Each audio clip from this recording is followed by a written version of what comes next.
Hey, can you hear me, Golden Boy?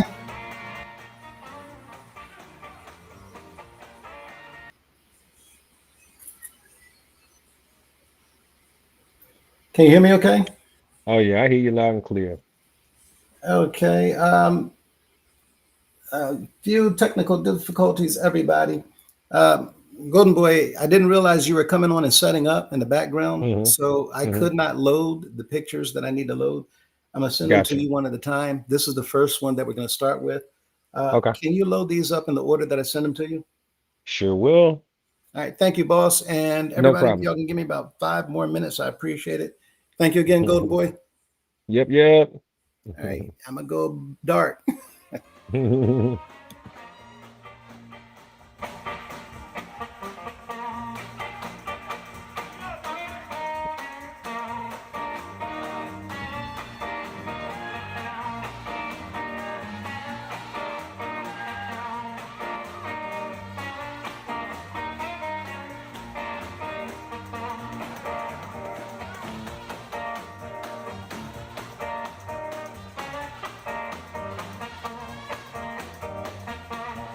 Come on in. Welcome, welcome, welcome.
Okay, everybody, I'm just wrapping up. Um, we're trying to finish getting everything loaded so that we can come right back in. I have to apologize. I was finishing up a couple of things and got pulled away for a moment. However, if you give us about 3, maybe 4 more minutes, we should be right in so that we can get started. Thank you much.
Okay.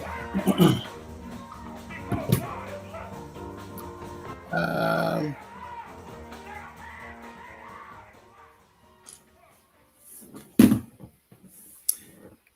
all right. We good, Golden Boy? Yes, sir. Yes, sir. I'm just adding these last two. It'll take me just a second, but you can continue. I can do them whenever. Okay, no problem.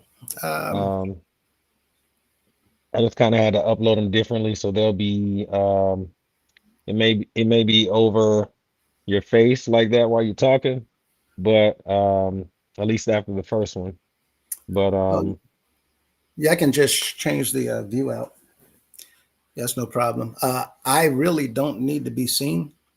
got you. Yeah. So I appreciate you. Everybody, Hmm. I want to, first of all, thank you guys for your patience. And thank you again, Golden Boy, for taking care of that for me. Yeah, no problem. We're doing a bunch in the background. Um, so let me start off by saying hello to everyone. I hope that you all are doing well. I hope that all is well. Um, I hope that you guys are hanging in there. That said, we're going to jump right on in. This has been an interesting week for us. Last week, there's quite a few things that have taken place. And uh, with that in mind, um, we had talked about a few things, and I wanted to come forward and share with everybody uh, some of what we're looking at in our practices within the organization. With that in mind, oh, let me make sure I change something. Um, Give me one more minute.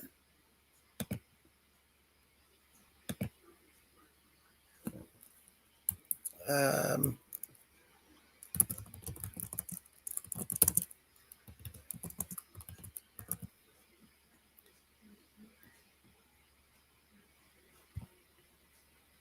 okay, again, you have to bear with me. I'm still learning this stuff as we go forward. So, anyway, we want to share with everyone a few things so that you all are aware of why things are changing.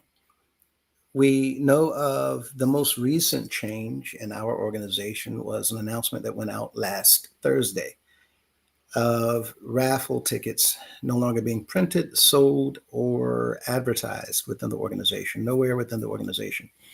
Um, I'm sure that you heard a few things coming from Golden Boy and Miss Mintz.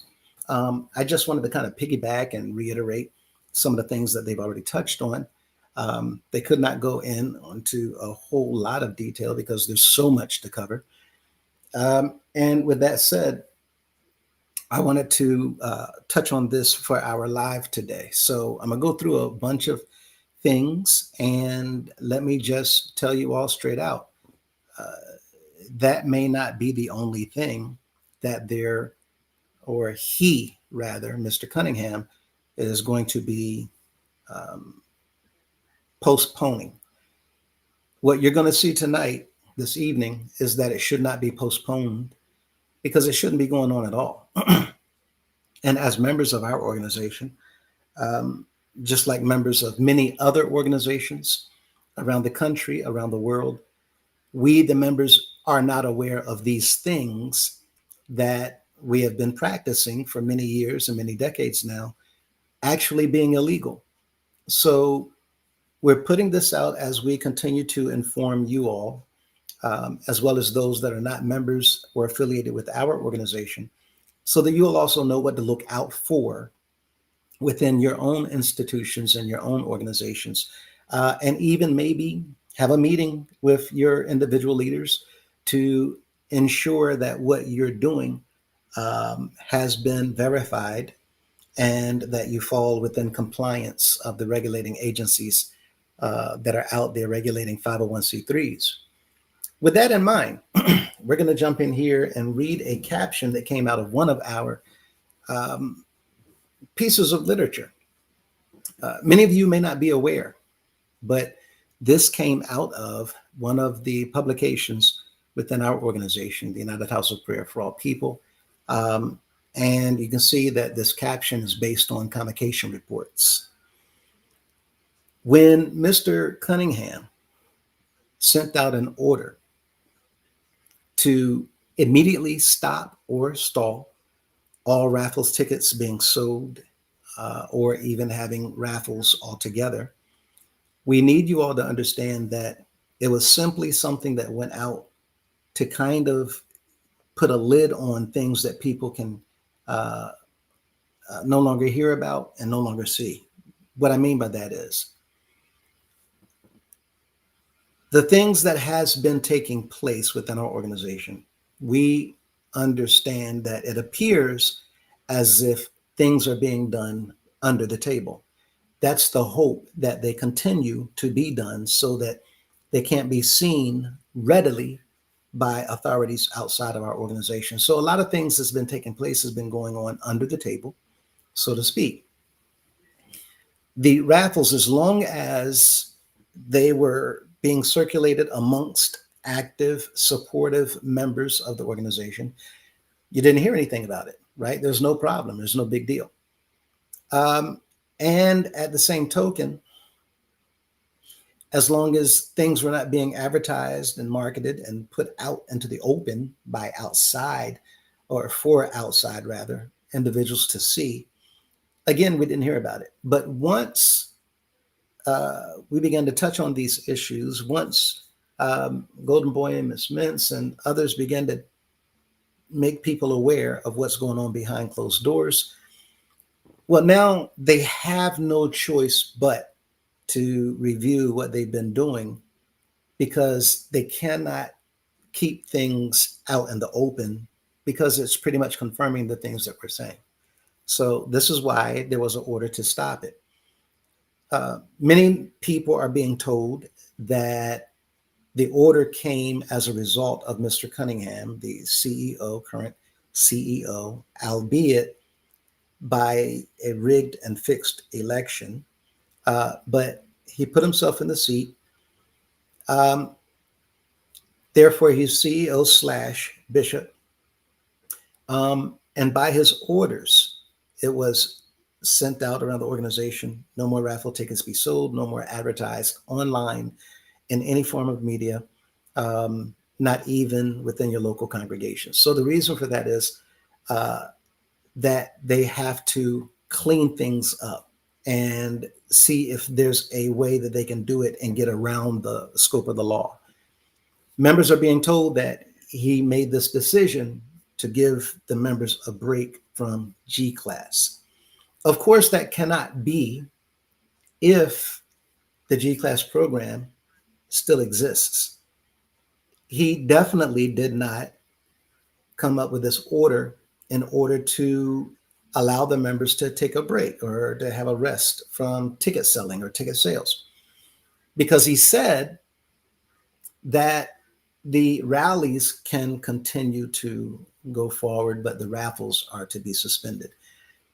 Meaning any ticket that has details, date, time, location, what the prize is, how much tickets are for, um, the names of the individuals sponsoring the ticket, those are the things that he's suspending.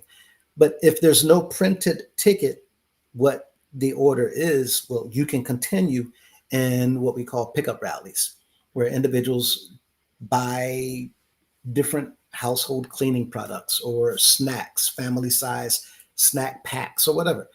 Open it up, sit it on a table, sell the little carnival style tickets, right? That you pull two of them off, they have a number on each side. You put them in a bag, and if your ticket is drawn, you look at the number. Or in order to save money, right, you just write your name on the back of that ticket. That way, that roll that has two matching numbers on each side, that roll lasts that much longer. It's a cheaper way of using that roll of tickets. So some individuals you just pull out and read the name or the initial, whatever. They come up, pick a prize off the table. This is a pickup rally. He's saying it's okay to do that. So we're going to get into this tonight, and we're going to see what the law has to say about these things so that our members continue to understand what Miss Mintz, what Miss Golden Boy um, is talking about on their platform and what we've been talking about, right? Um, so again, we see the Gemini Music Show saying, how are you going to give them a break on G class when that's supposed to be the ticket in heaven? And this is what we're getting at. So let's go ahead and jump on in here. Golden Boy, at any time you want to plug a comment, jump in and state whatever, feel free to do so. Um, Solid. Other members of the committee that might be here, same thing. But yeah, just let me know, and we're going to jump right on in. So, convocation reports is what we refer to a dollar amount of money that's being submitted or turned in as we report what monies has been raised.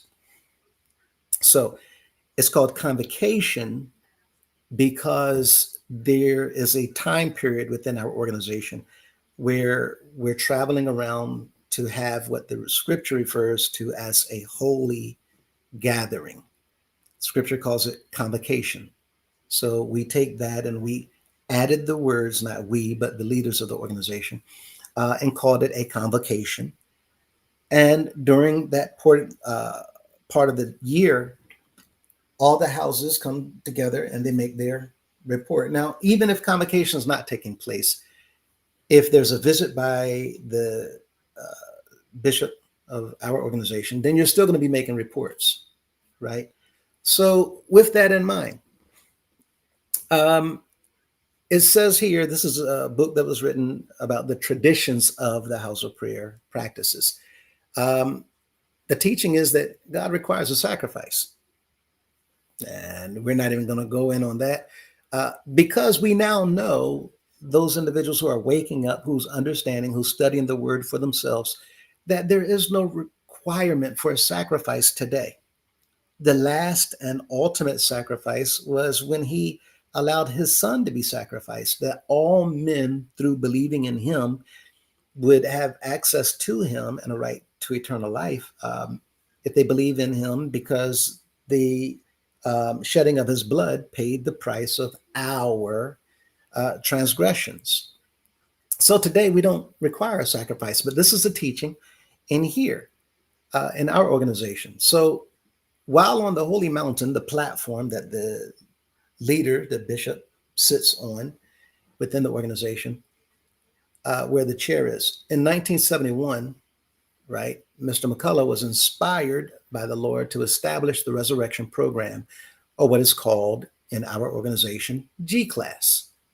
Mr. McCullough taught everyone must work out their salvation with fear and trembling. Fear and trembling is what is needed in order to get these things done within the organization, because you need the people's fear to make sure that they do these things that they're being instructed to do. He further stated, faith without work is dead. In order to be quickened from dead works, members can be resurrected through the G Class program.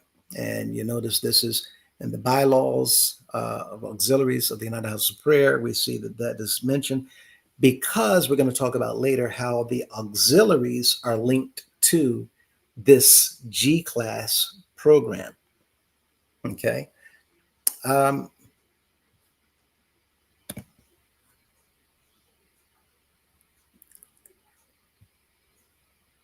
and Ready for the next one? yes, sir.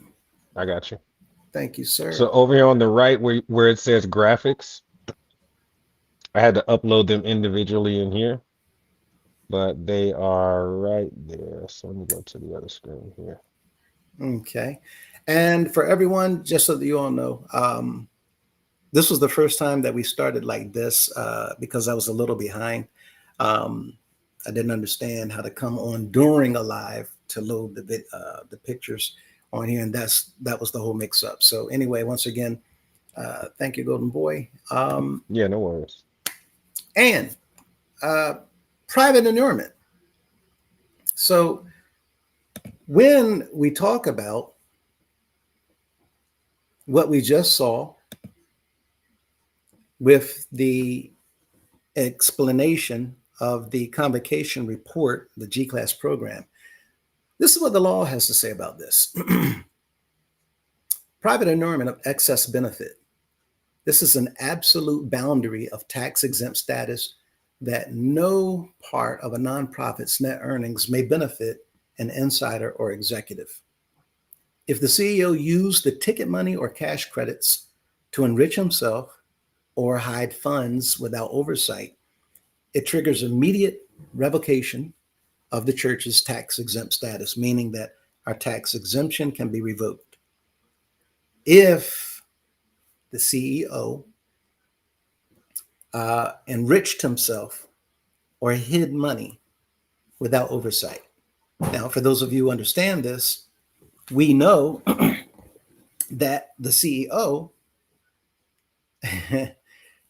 spends the money of the organization. Remember, not too long ago, just a few weeks, he actually said during a service, when you give the money, you don't tell me what to do with it. He said, I am the steward. Now, this is a huge problem because it looks like he gets to do whatever he wants. And with that in mind, it's as if he's enriching himself. And at the same token, the members are not looking at the funds, they're not looking at the books. So it looks like he's hiding the funds as well. Let's continue. Unreported gaming income. The IRS mandates strict tax reporting and 24% withholding on raffle prizes exceeding specific thresholds. Failing to report decades of cash drawings constitutes systemic federal tax evasion. Anybody that understands anything about tax evasion should know that this is a very, very serious issue. Look at this further. Multi-state consumer fraud and illegal lotteries. Because the CEO ordered congregations in 26 different states to cease activities, the liability spreads nationally. Charitable solicitation fraud. Most states require nonprofits to register explicitly before asking their residents for money.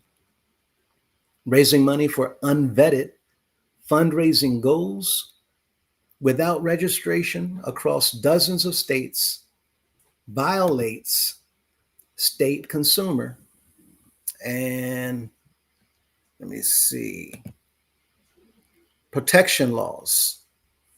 And you can pop that up anytime you want. But what we're looking at is already the laws saying that there's certain portions of this type of program that's completely illegal. Not only certain portions of this program is illegal, but the penalties actually stem up to a certain amount, and we're going to get into that too in a moment. And those penalties go back to the leadership, and they can stem to individuals under the leadership. But because we're talking about operating in different states, we're seeing that this is a multi-state fraud issue. The G-Class program itself is literally operating under an illegal lottery. And we're going to prove that in a moment. Let me see your next frame.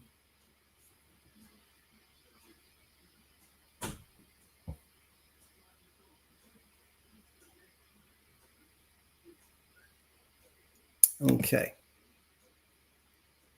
The situation we described involves a profound and systemic failure for corporate governance, along with severe violations of federal, state, and District of Columbia laws. Not just any type of violations, severe violations of these laws.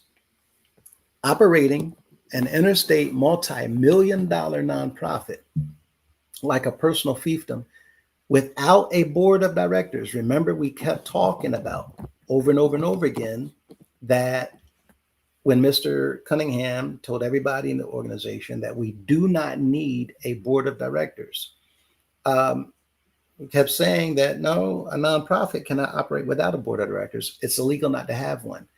And what we're seeing here is now, everybody, all I did last night, you see the date in the corner. Last night, I took the time. Let me just ask a few questions, basic, generalized questions pertaining to different activities within our organization. I just went on Google, put the information in there, popped it up. And I did it this way, and I'm showing you all now so that you all can do the same thing. Go on Google, go on Chat GPT, ask any question you want. Is it legal to do this? Is it legal to do that? Is it lawful? Is it a violation of any laws for this, that, or the other? Ask these questions. This is why we're now here, because up until now, no one has taken the time to check and verify that these practices within our organization are lawful. No one stopped to look at the letter of the laws to determine whether or not we're allowed to do this. And what we're seeing case after case after case is no, this is illegal. That's illegal. This is illegal. This is a case of fraud. So the situation that we described involves profound and systemic failure of corporate governance, along with severe violations of federal, state, and District of Columbia laws. Operating an interstate multi-million dollar nonprofit like a personal fiefdom without a board of directors, without transparent finances, or proper legal permits constitutes explicit corporate fraud and illegal gambling. All this time, the CEO's abrupt order to freeze operations across 26 states is a transparent attempt to mitigate criminal exposure and conceal evidence before regulatory bodies step in. And this is what Ms. Mintz, this is what Golden Boy, this My. have been talking about Ding, all ding, ding, ding, year, ding. right? Go ahead, what you got? I said ding, ding, ding, ding, ding. You hit the nail right on the head. This is a knee-jerk reaction to something that the bishop is aware of, that he is not explaining clearly Right. to the people. And so the people, this is where we need to be looking to the hills and being aware of what's actually taking place around us, and just like you just said, everyone uses Chat GPT now, or something like that. So just ask it the question. Yep. Ask that AI program what this may potentially be suggesting, and it will lay it out for you step by step. Actually, it actually leaves nothing to question, even though we can't say what's what at the end of the day because we just don't know, but it gives you a pretty good layout for how certain things tend to go. Mm-hmm. And this is what we've been saying. We cannot stress enough that the members of our organization has been completely blindsided, defrauded, deceived, manipulated. This is why we talk about being hoodwinked and bamboozled, right? Um, the CEO's abrupt order to freeze operations across every single organization, congregation is a transparent attempt to get around being exposed to regulating agencies that we've been talking about Mm-hmm. are coming in here. He doesn't want them to see evidence. All we've been Mm-hmm. doing is giving evidence. Wait. Are you suggesting in that statement that the current bishop himself may be under the impression that outside regulating agencies may be interested in something and that might be why he did. Is that what you're saying? I know What? that's not what you're saying. Can't What? be what you're saying. We put it like this. We've been discussing in private how little time Mr. Cunningham is spending in the District of Columbia. Mm-hmm. This is the seventh month. He might have been in DC maybe 3.5 weeks Mm-hmm. this entire year. Maybe. Mm-hmm. Now, you all can say that we don't know that, and you're right, we don't. But what we do know is the amount of time he spent in other cities. Mm-hmm. And when he's in other cities, he can't be in DC unless he's cloned. Right. Mm-hmm. So popping up in all over the place. This is the Southern tour has been 3 times this year. Mm-hmm. Have 2 Northern tours already this year. Going out to Texas. This is the second time in Texas. California twice already this year. Mm-hmm. And he's staying outside of DC. So we know there's been notifications that was given, and we know who Well, gave he's staying in hotels too. the. That's right. Not staying in the parsonages. Why are you staying in Mm-hmm. hotels? So nobody knows where you Yeah. are. This is the most secretive Ooh. CEO that we've ever seen. Understandably Um, so. Uh huh. could I add to this? The not staying at home portion, what it looked like AI suggested to us is that it's all psychological on his part because he knows more than what he's telling, and that he has put himself in a position where he's on the run and he's not even wanted just because of his psyche playing tricks on him. So that takes a toll on you, and that's a horrible way to live. And it makes it really hard to sleep if you think someone's chasing you and no one's even chasing you. Hmm. But while Golden Boy said that, um, let me just add this tidbit. He might be looking around to see who's watching at times, because there has been times when people have been watching, Mm, and there's some places where you popped up at where people were right there that you did not see.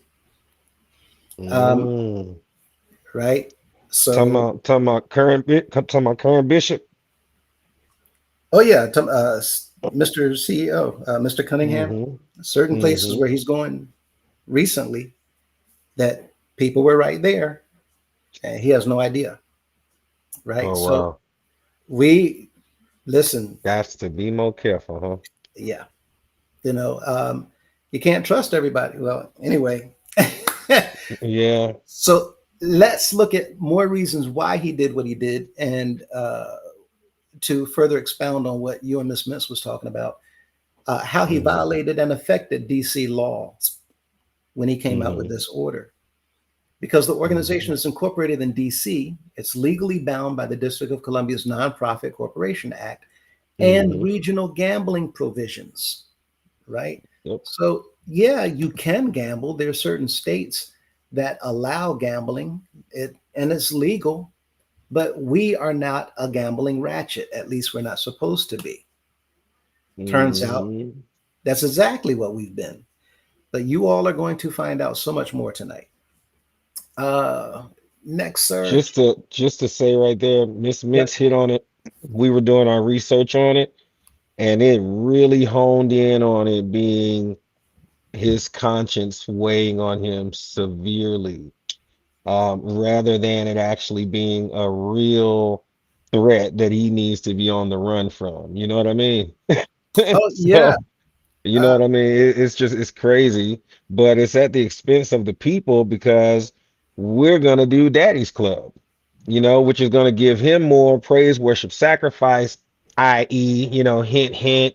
you Mm-hmm. kick off to a nice trust fund so that I can get houses of prayers built in the remaining 50 states and then ultimately be put into the name of a trust in my name. Et cetera, et cetera. So those types of things. But yeah, yeah. Anyway, Uh, let me get to this next one for you. I'm sorry. Absolutely. No, it's all good. It's spot on. Because many people are now wondering about these various things that has the names of various CEOs on them. Um, Hmm. and again, those are all things that are problematic. But we never looked into it because it's always been the norm for us. We've been conditioned that these things became normalized to where we don't Hmm. ask a question about it. Um, so, with this in mind, let's see what we have here. Absence of board of directors, like we've been saying, right? Hmm. DC Code, State Statute 29406.01. By law, every DC nonprofit corporation must maintain a board of directors comprised of a minimum of three distinct individuals. Operating without a board violates the basic requirements of corporate existence. Right. This entire time, I've been saying this, but watch how deep this rabbit hole goes. Mm-mm-mm. Officers for his and other members around the council and other executive positions, they've breached fiduciary duties. Officers must act in good faith and in the best interests of the organization.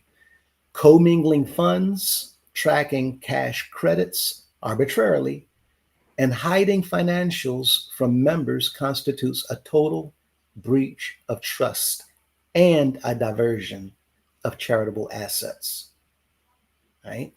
To not let the members know the monies that we're dealing with, how much money came in, how much is in the holdings, how much is being spent, what is being spent on, the people not having any say so in how it's going to be spent, the budget that's set to be spent, the change left over after money has been spent. These are all very big red flags. And it points to one thing and one thing only: fraud and illegal activity. I said one thing: fraud and illegal Well, activity.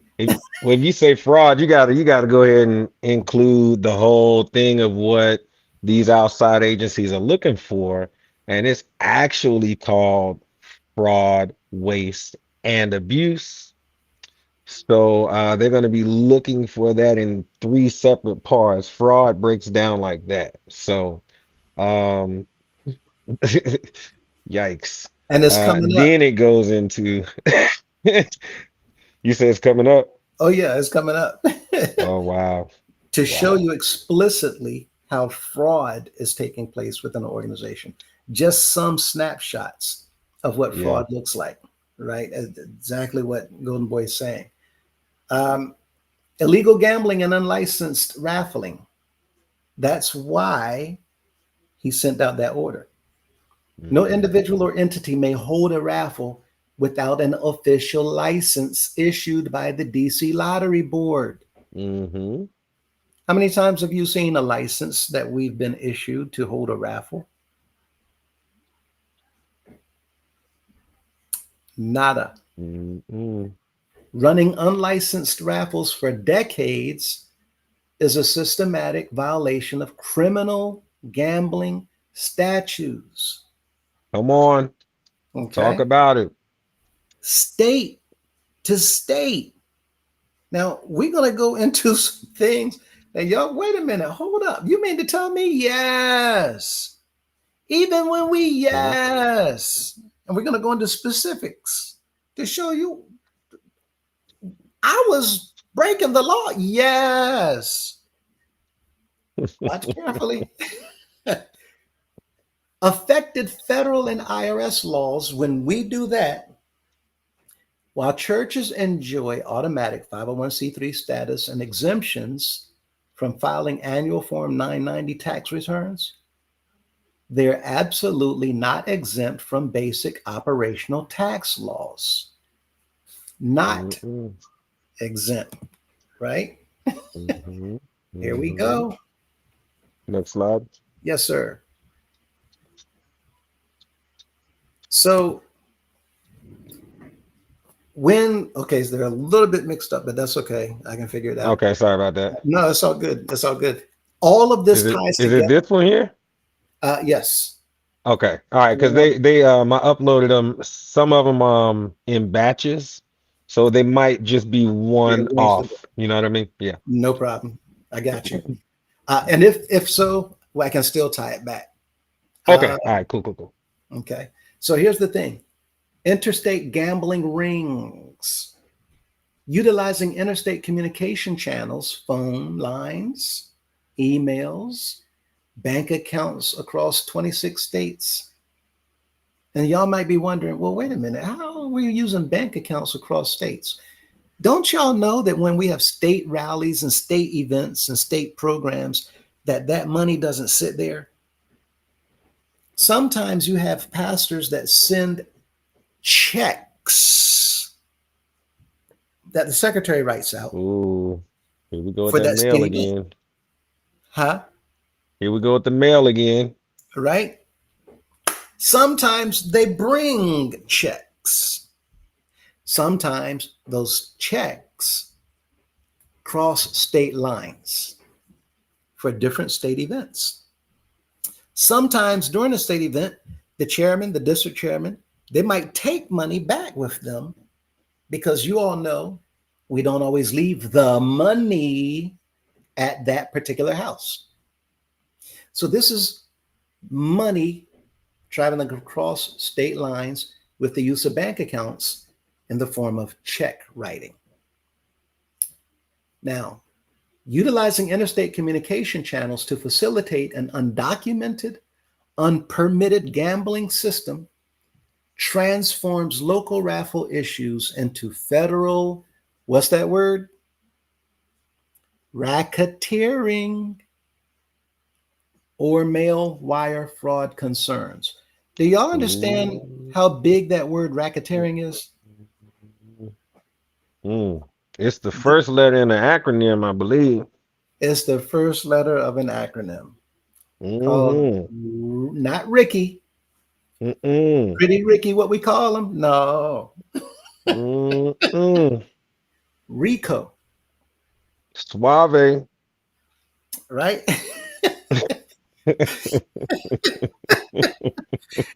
Rico. Now, look at the impact of the whistleblower action. When we were telling you all about the 310,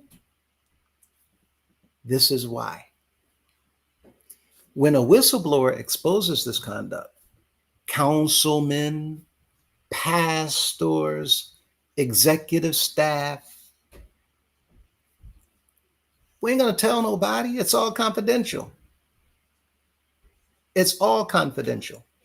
But whenever you sign as a whistleblower, just to indicate that you are part of that number, and you begin to share whatever you might know, the CEO's instruction to stop until further notice serves as a defensive action that alters the legal landscape in several distinct ways. Evidence of knowing and willful intent. Look at this evidence of knowing and willful intent. Proving a crime requires showing the individual knew they were breaking the law.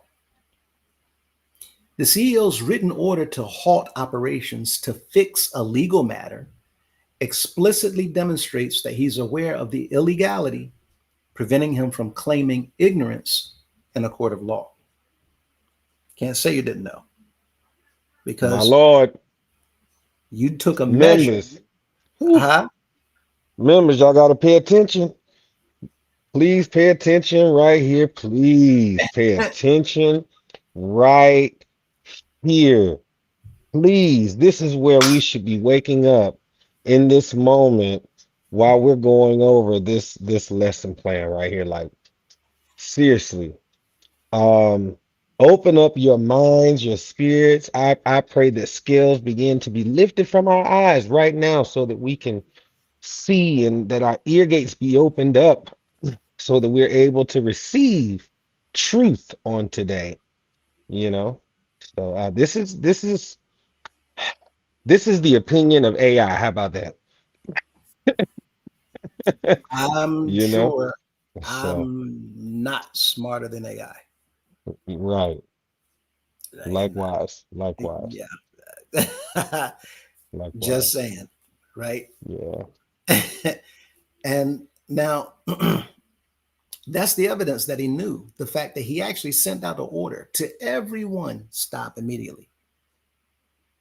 Potential spoliation of evidence means to spoil, right? Get rid of, to destroy. An immediate halt often precedes an attempt to shred paper records, alter internal digital ledgers, or move cash. Regulators view sudden structural halts immediately following a whistleblower complaint with extreme suspicion. We've been saying things for a while, and it's not a coinkydink that he came Mm-hmm. out with this order last Thursday. Mm-hmm. Right now, there's some things that's going on, and Mr. Cunningham got me curious. You got me real curious. I'm not sure whether you saw some things that went down last week, but it certainly feels like it. And for you to come out like that with that order, okay, slick, nice move. If you did see what I think you saw, Mm-hmm. but if you didn't, okay, either way, it still shows that you know what you're doing, or Mm-hmm. somebody who's whispering in your ear knows what they're doing, Right. right? I can't Mm-hmm. imagine. Well, anyway, let's go a little bit further. Yeah, Uh, because touching on that fact, uh huh. just going back to a conversation where that y'all had about certain signatures and dates in constitutions, and he didn't understand what you were talking about in that conversation. You Right. know, yeah, yeah. Yep. And see, I'm not going to say yet, but I saw a change that Mr. Cunningham made. And I don't know if he's aware that we found this change. Now, Mm, I'm gonna let that simmer. Um, but I saw a change, and it's been documented already. mm, So just so that y'all know, he's going around to do things to try to fix whatever he can. It's not for nothing. mm-hmm. It's not for nothing. Uh huh. Go ahead. Nothing. I'm just hey, it's just very telling. Let's see the next frame. Oh yeah.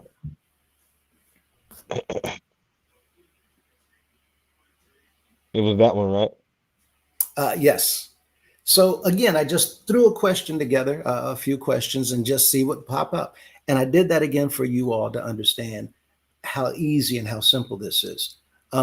So, what laws are affected or violated in DC if a nonprofit 501c3 organization is allowing tickets for raffles for monetary or cash credits that go towards a fundraising goal at the end of the year to be sold year after year for decades by the CEO when there's no oversight, no checks and balances, and no board of directors with zero accountability and no financial transparency? How are the laws affected when a whistleblower brings attention to the unlawful activities of the CEO when the CEO immediately sends out an order to the more than 100 congregations in 26 states to stop selling tickets and having raffles until further notice so he can figure out how to fix a legal matter?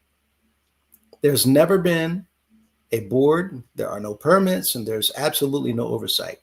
It's incorporated in DC and operates all across the country. It's registered as a church, and I've been a member for more than 45 years. Just giving information so that AI can spit out whatever it's going to spit out to let us know how this affects the law.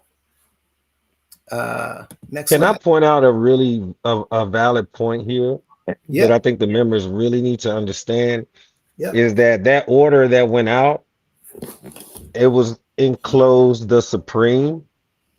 He's letting you all know without letting you all know that he has now taken off the hat of daddy, and now I'm talking to you as the CEO from the business side of things. And if I wasn't the CEO and your daddy, it would be another individual making this call, not me. So since Mhm. I'm in a dual role, I'm going to sign this as the CEO, but you, the members who have no knowledge about how this works, is going to automatically see this as daddy, and it'll be spiritual rather than you all understanding that it's the CEO making a business call. But even Rodriguez Murray alluded to the fact in what he said that this was a message from the CEO and not the bishop. And all of that is extremely important for the members to understand. Because if you don't understand the difference between the bishop and the CEO, then you're going to be confused as to what it is that we're trying to do. Hmm. Right? So Yeah. we're trying to save the organization that is the nonprofit. Hmm. Therefore, Hmm. we're coming back with all of these. Um, Now, this is another set of questions. What if the instructions are that the congregations can continue to have pickup rallies that don't require the printing of tickets to be sold to individuals with the details of the raffle or the date? What if the pickup rallies only require that someone buys products like sodas, snacks, household items, or cleaning products, etc., to be placed on a table before the congregation and tickets sold to the members so that each ticket pulled from a bag allows the winner to come and take an item off the table until the items run out?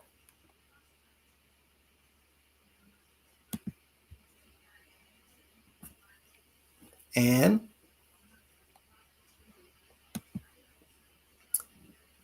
again, we're going to come back to those questions.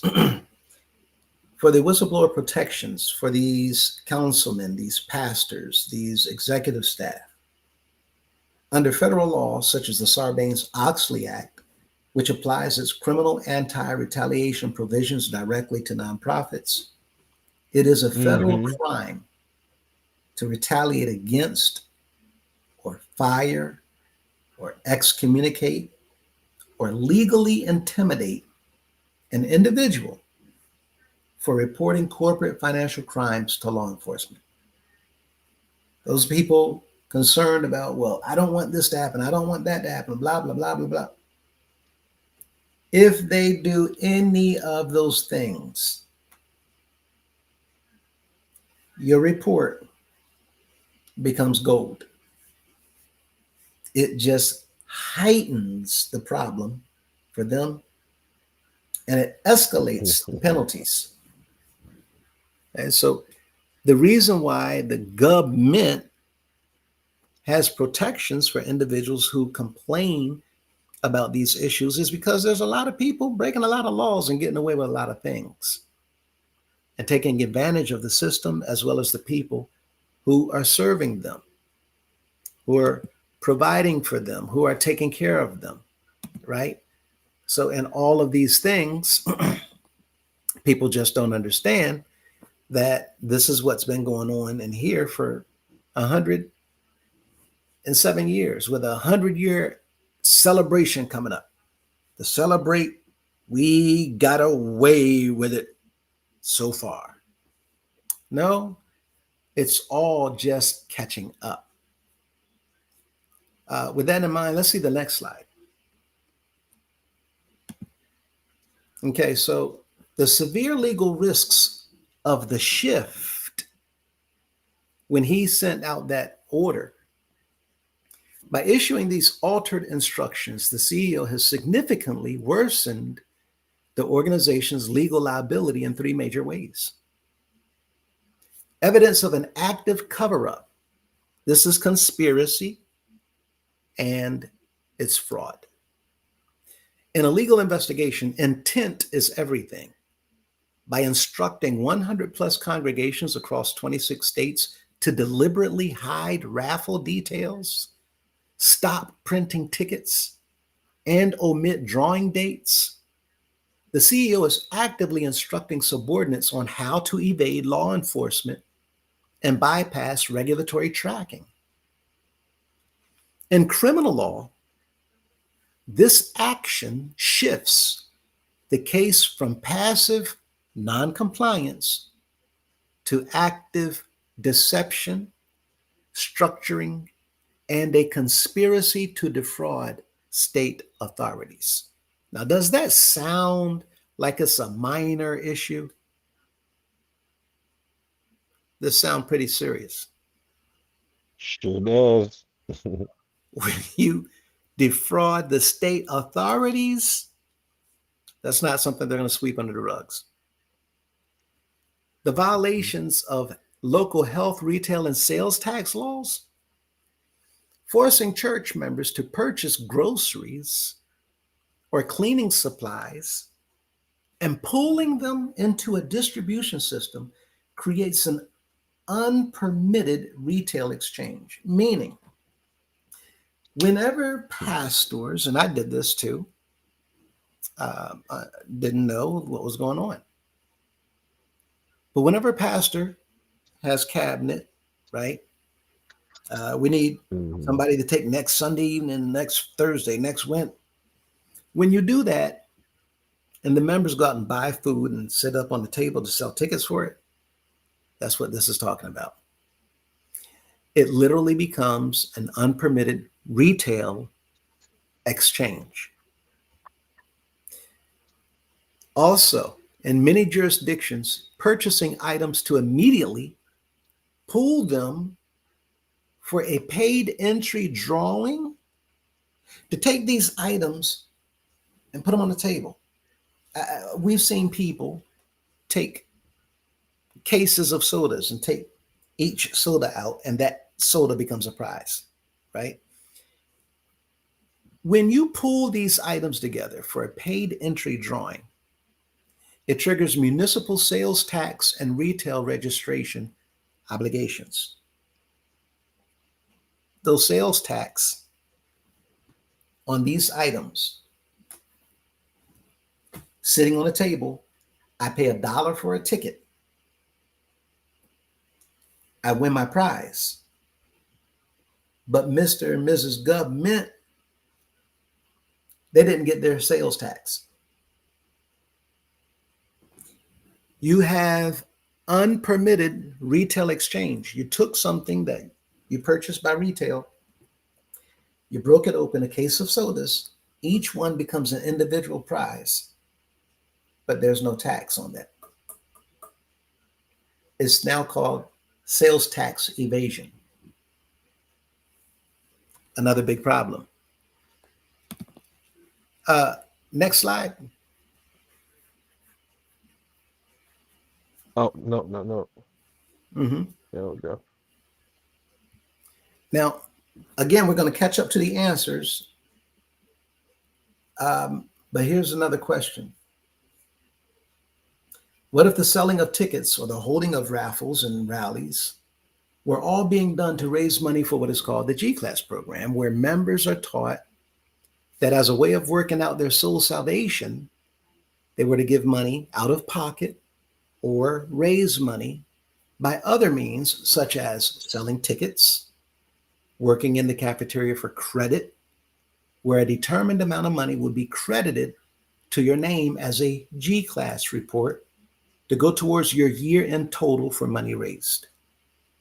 Members are also allowed to set up tables on the property to sell homemade food or desserts.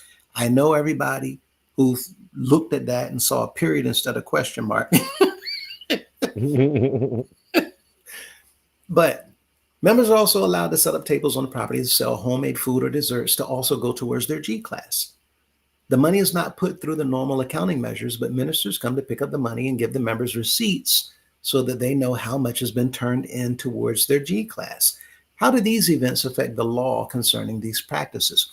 Now, again, I ask this question just to show our members what issues the law has with what we're doing unknowingly.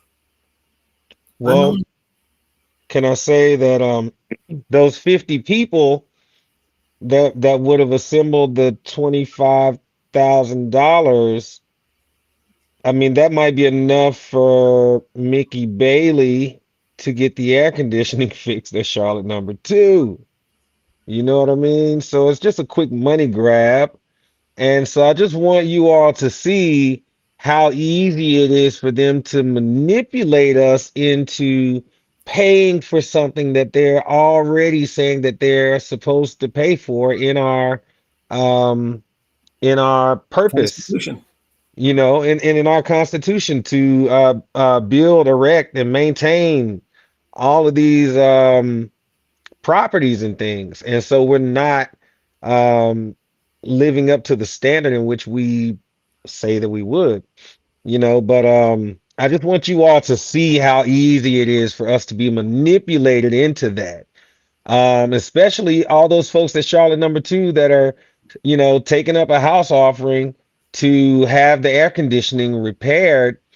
Don't do that. If now that you all know that that building is in the name of the CM Bailey Trust Fund and you've seen it, why don't you just ask Miss Mickey Bailey? Why don't you fix our air conditioning?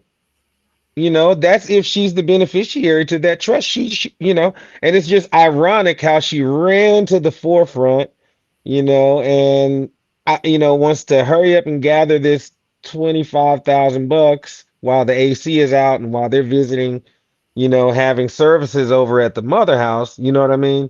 Hmm. But I just want us to actually see what they're doing to us. You know what I mean? So that's why I really recommend it for members at Charlotte number two and also at the mother house to close their purses, and to sit down on the service. This is the death of corruption. So treat it like we're at a funeral. No hand clapping, no nothing, no shouting, no anything.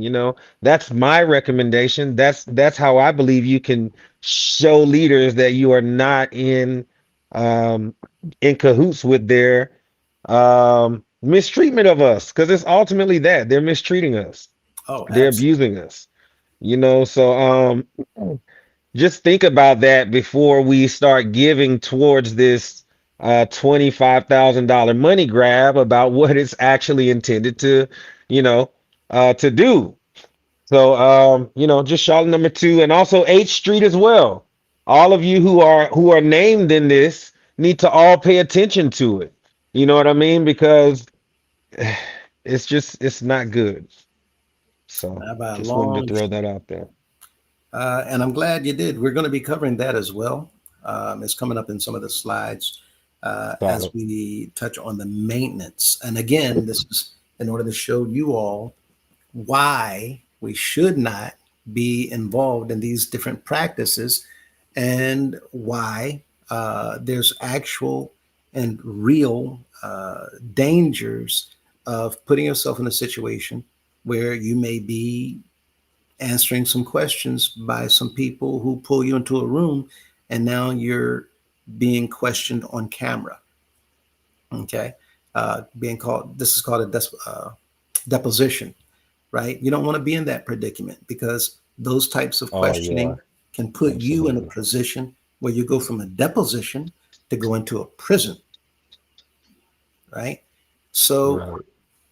hands off means, wait a minute, if I'm not sure and all this stuff is looking like it's going to get me burnt, well, then why should I continue? Okay. Hmm.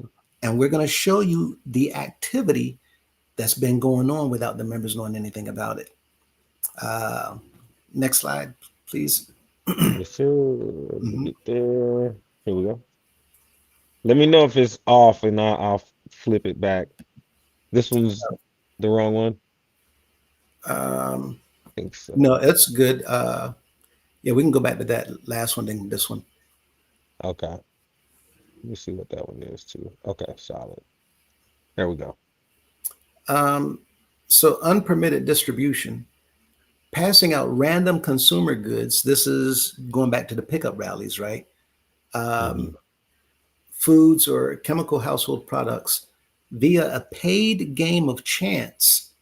bypasses local consumer protection and health standards. Mm, Deepening the charitable solicitation fraud is the fact that the underlying issue, now, do y'all see how this is stating that this is a practice of fraud? mhm, Deepening the charitable solicitation fraud is the fact that the underlying issue remains entirely unchanged.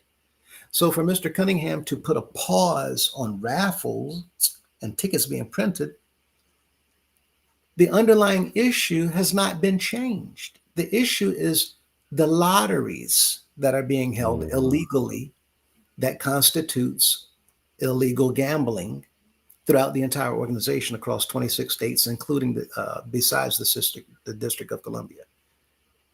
Yeah, The it money just generated from these, huh? it just does away with the paper trail then, because that's what It it sounds like to don't, me. right. If there's no But raffle it tickets don't nowhere, eliminate nothing. right. Is it well? Who's doing that? We're not doing that. Now, what raffle tickets? There ain't no raffle tickets. That's what this is about. Mhm, But we all mhm, know for decades, mhm, this is what we've been doing. We see certain mhm. people Memorial Day weekend at the top of the escalator. You can't even I get know off the I escalator. I Huh? was buying raffle tickets way before I knew what I was buying, and I never got nothing for one. I know I was good in kindergarten and preschool, taking dollars and paying for raffle tickets, and Lord, I don't know what for. Some people don't even know if a raffle was actually held. Hmm. Okay. Now I will say this: at Charlotte Mother House, I have actually seen them pull out the barrel years ago. Anyway, and they would, throw your tickets in there, and they would tumble them, and they would draw the name out, and they would have products set on the table. But shoot, for what? How many raffles they sold? Lord have mercy, it sure wasn't worth that one bag of groceries. You know. But yeah, I mean, I have actually seen a raffle actually be held and someone actually leave with the goods that were won from that raffle. So I have seen a raffle, but you know, I don't know if they still do it that way. Oh yeah, and all over the place, right? Um, Many times it's the auxiliaries, sometimes it's just the individuals, but the entire thing is the fact that we've been operating an illegal lottery. Now, Hmm. imagine going into the store and you see that plastic case. You got 1 through 48, and Hmm. each number has a roll of different types of lottery tickets, right? Those Hmm. scratch offs, Hmm. right? This is what we've been doing all over the organization. Right. Okay. Uh, Let me see that last slide. Okay. Um, and you want to go back? Oh, never mind. The underlying issue um, remains entirely unchanged. The money generated from these picket rallies is still flowing into a DC incorporated entity that completely lacks a board of directors, right? Transparent Hmm. ledgers or an internal audit system. There's nobody verifying and confirming that anything is being done lawfully. Hmm. We see things being done, but there's no one confirming or verifying that those things being done are legal. Hmm. This is why you're supposed to have a board of directors. You hold them accountable to hold everybody else accountable, Right. right? Instead of hitting us with this, you don't check us, we check ourselves. Basically, is what they're saying, right? Like, Right. well, what business do you have to question us to see if we're being honest? Mm. Just so that they uh, continue to remain in a dictatorship position. And you're going to hear Hmm. and see this term come up also later. Now, it says using snacks instead of cash does not cure the fact that millions of dollars are being raised from church members nationally under total executive secrecy. Mm. Members don't know the millions and millions and millions of dollars being raised that you're not looking at, that you're not even aware of. The Yeah. next steps for the church members, now look at this. The CEO's attempt to circumvent his initial shutdown order indicates that the administration prioritizes maintaining the continuous loop of unregulated internal funding over instead of true legal compliance. By pausing the Mm-hmm. raffles and saying that the rallies can continue to go on, all that shows is evidence that he cares more about the money coming in and not about following the law. Mm-hmm. Yep, Okay. yep. Uh, Next slide. Okay. So the short answer is no. This does not fix the legal matter if he says we can do pickup rallies, but not raffle tickets. Um, this compounds the legal violations. I'm sorry, go ahead. So sorry, I was just laughing at this man. Lord have mercy.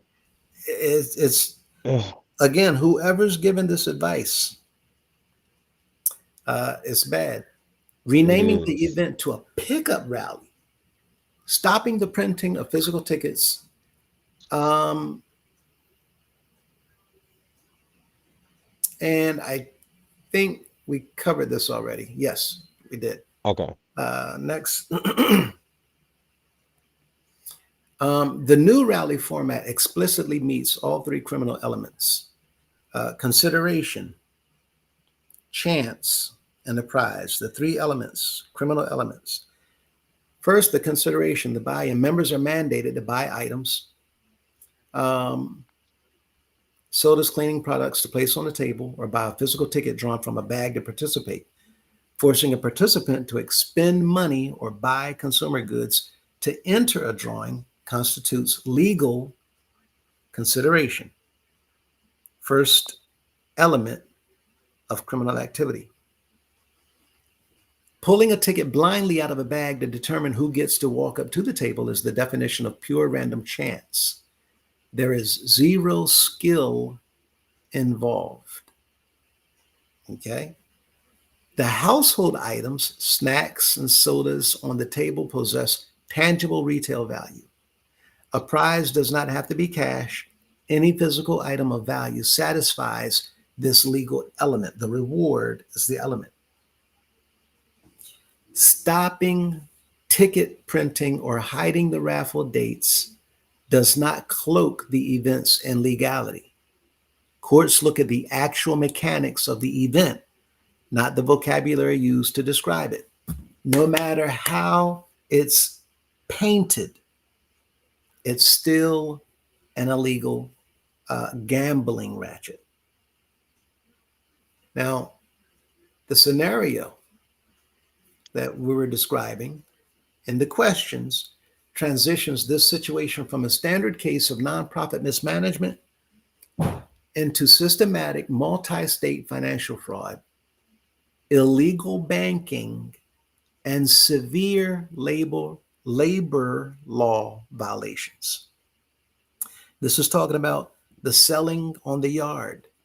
This is talking about the food being cooked in the stands, everything around the Mm-hmm. cafeterias and outside, right? Mm-hmm. Now, tying a member's soul salvation, Mm-hmm.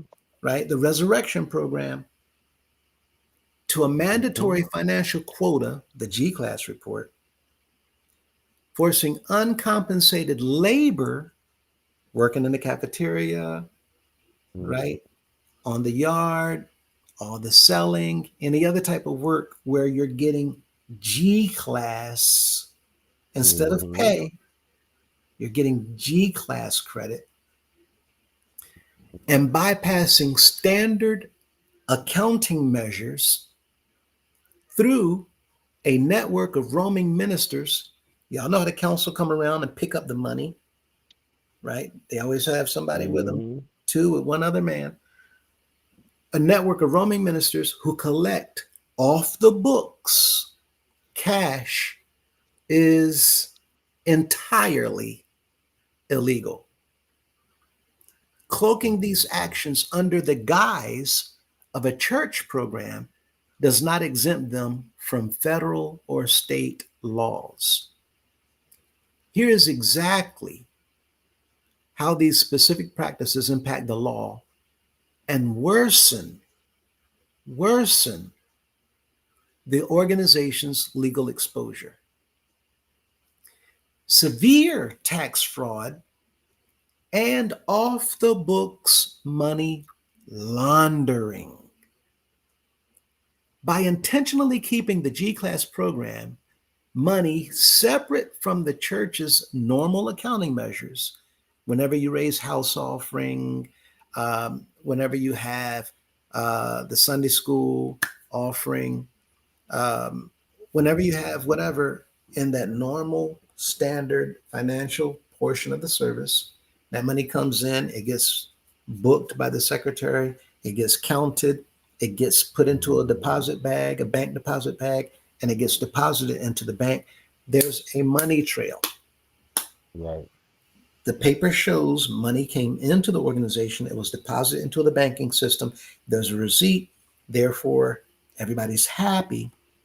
Right. Money's being deposited and things are being done legitimately. Right. Uncle Sam don't like when they not able to um know No, what sure. you are doing Yep. and what exchanges of currency are being made. And it helps them, have an understanding of where, what state the economy is actually in, Mm-hmm. and so much that so many reasons as to why it's a requirement, you know. So When you pay retail $15 mhm. for something at the mall, is your tax on that item going to be the same as something that you pay $20 for? The percentage, yes, but no. Right? The change, your tax is going to go up with the price. Hmm. $15, you got $15 worth of sales tax. Right. $20, you got $20 worth of sales tax. Tax. Right. It might fluctuate by maybe 18 cents, Hmm. but the government, Right.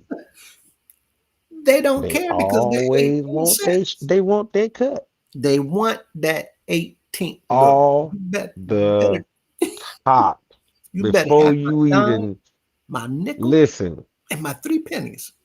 Go ahead. Before the customer pay you, you have to have already in your mind been done paid Uncle Sam. Because soon as it hits your hand, you owe him. Mm-hmm.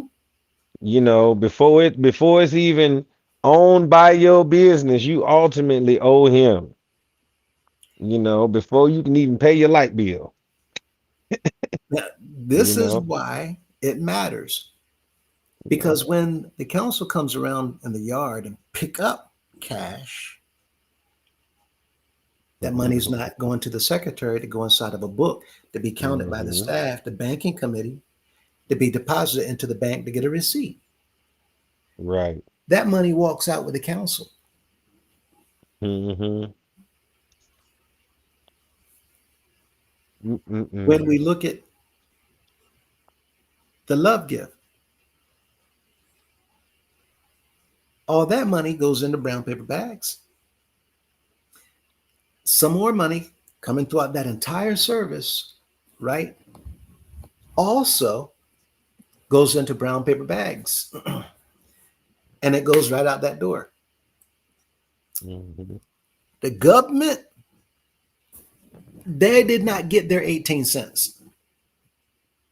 They got a problem with that because that 18 cents adds up. Hmm. So when they don't know how much cash is in that bag that you're walking out the door with, when they don't know how much cash is in those bags that you're running out the back with, well, they got a problem with that because they cannot Yep. tax you for money that they don't know that you got. Hmm. in income. And so this is another issue that if we are involved in it by selling, and they're taking cash, but we getting credit that goes on our name at the end of the year, it's a problem because we're a part of a system of fraud. Um, Let me see that slide again.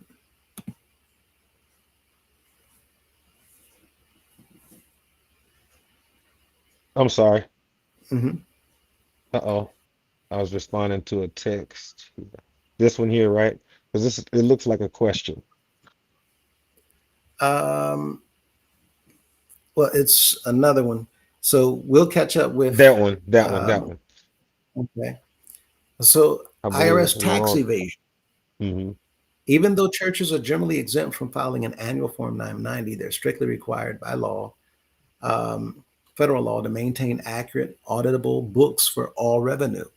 Collecting cash via ministers and issuing arbitrary internal receipts to bypass standard accounting is a textbook definition of tax evasion.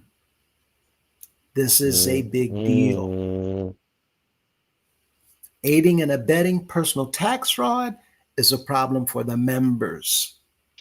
If you're involved in doing this for them to get more money, you are aiding and abetting. Okay. Look at how this plays out. If members are told they can write off these out of pocket payments or ticket sales as tax deductible charitable donations, the church is exposing its own members to IRS audits. Now, for those of you who don't understand what that means, this is when Mm-mm. we take a check and we say, I want to buy $25 worth of tickets. And there's 52 weeks in a year. And let's say for, I don't know, 30 of those weeks, I wrote out different amounts. Give me 50, give me 100, give me 40. At the end of that year, if I claim all those checks as money that I gave to a charity, and I claim that on my taxes, that's fraudulent. If that gets tracked back, I'm now Mm-mm. aiding and abetting personal tax fraud Mm-mm. because that money was not just given to the charity. That money was given to the raffle, which was illegal. Mm-hmm. It was given to the rally, which was illegal. Let's take it Illegal. another step further. What about these auctions that Miss Mickey Bailey and Mr. Rodriguez Rodriguez. Burley, right? That they're having for shoes and ties and suits of these CEOs. Mm-hmm. And you say, oh, I got that bid. I won that bid. $1,500 got me a blessed suit. No, no, no, no, no, no, no, no. Mm-hmm.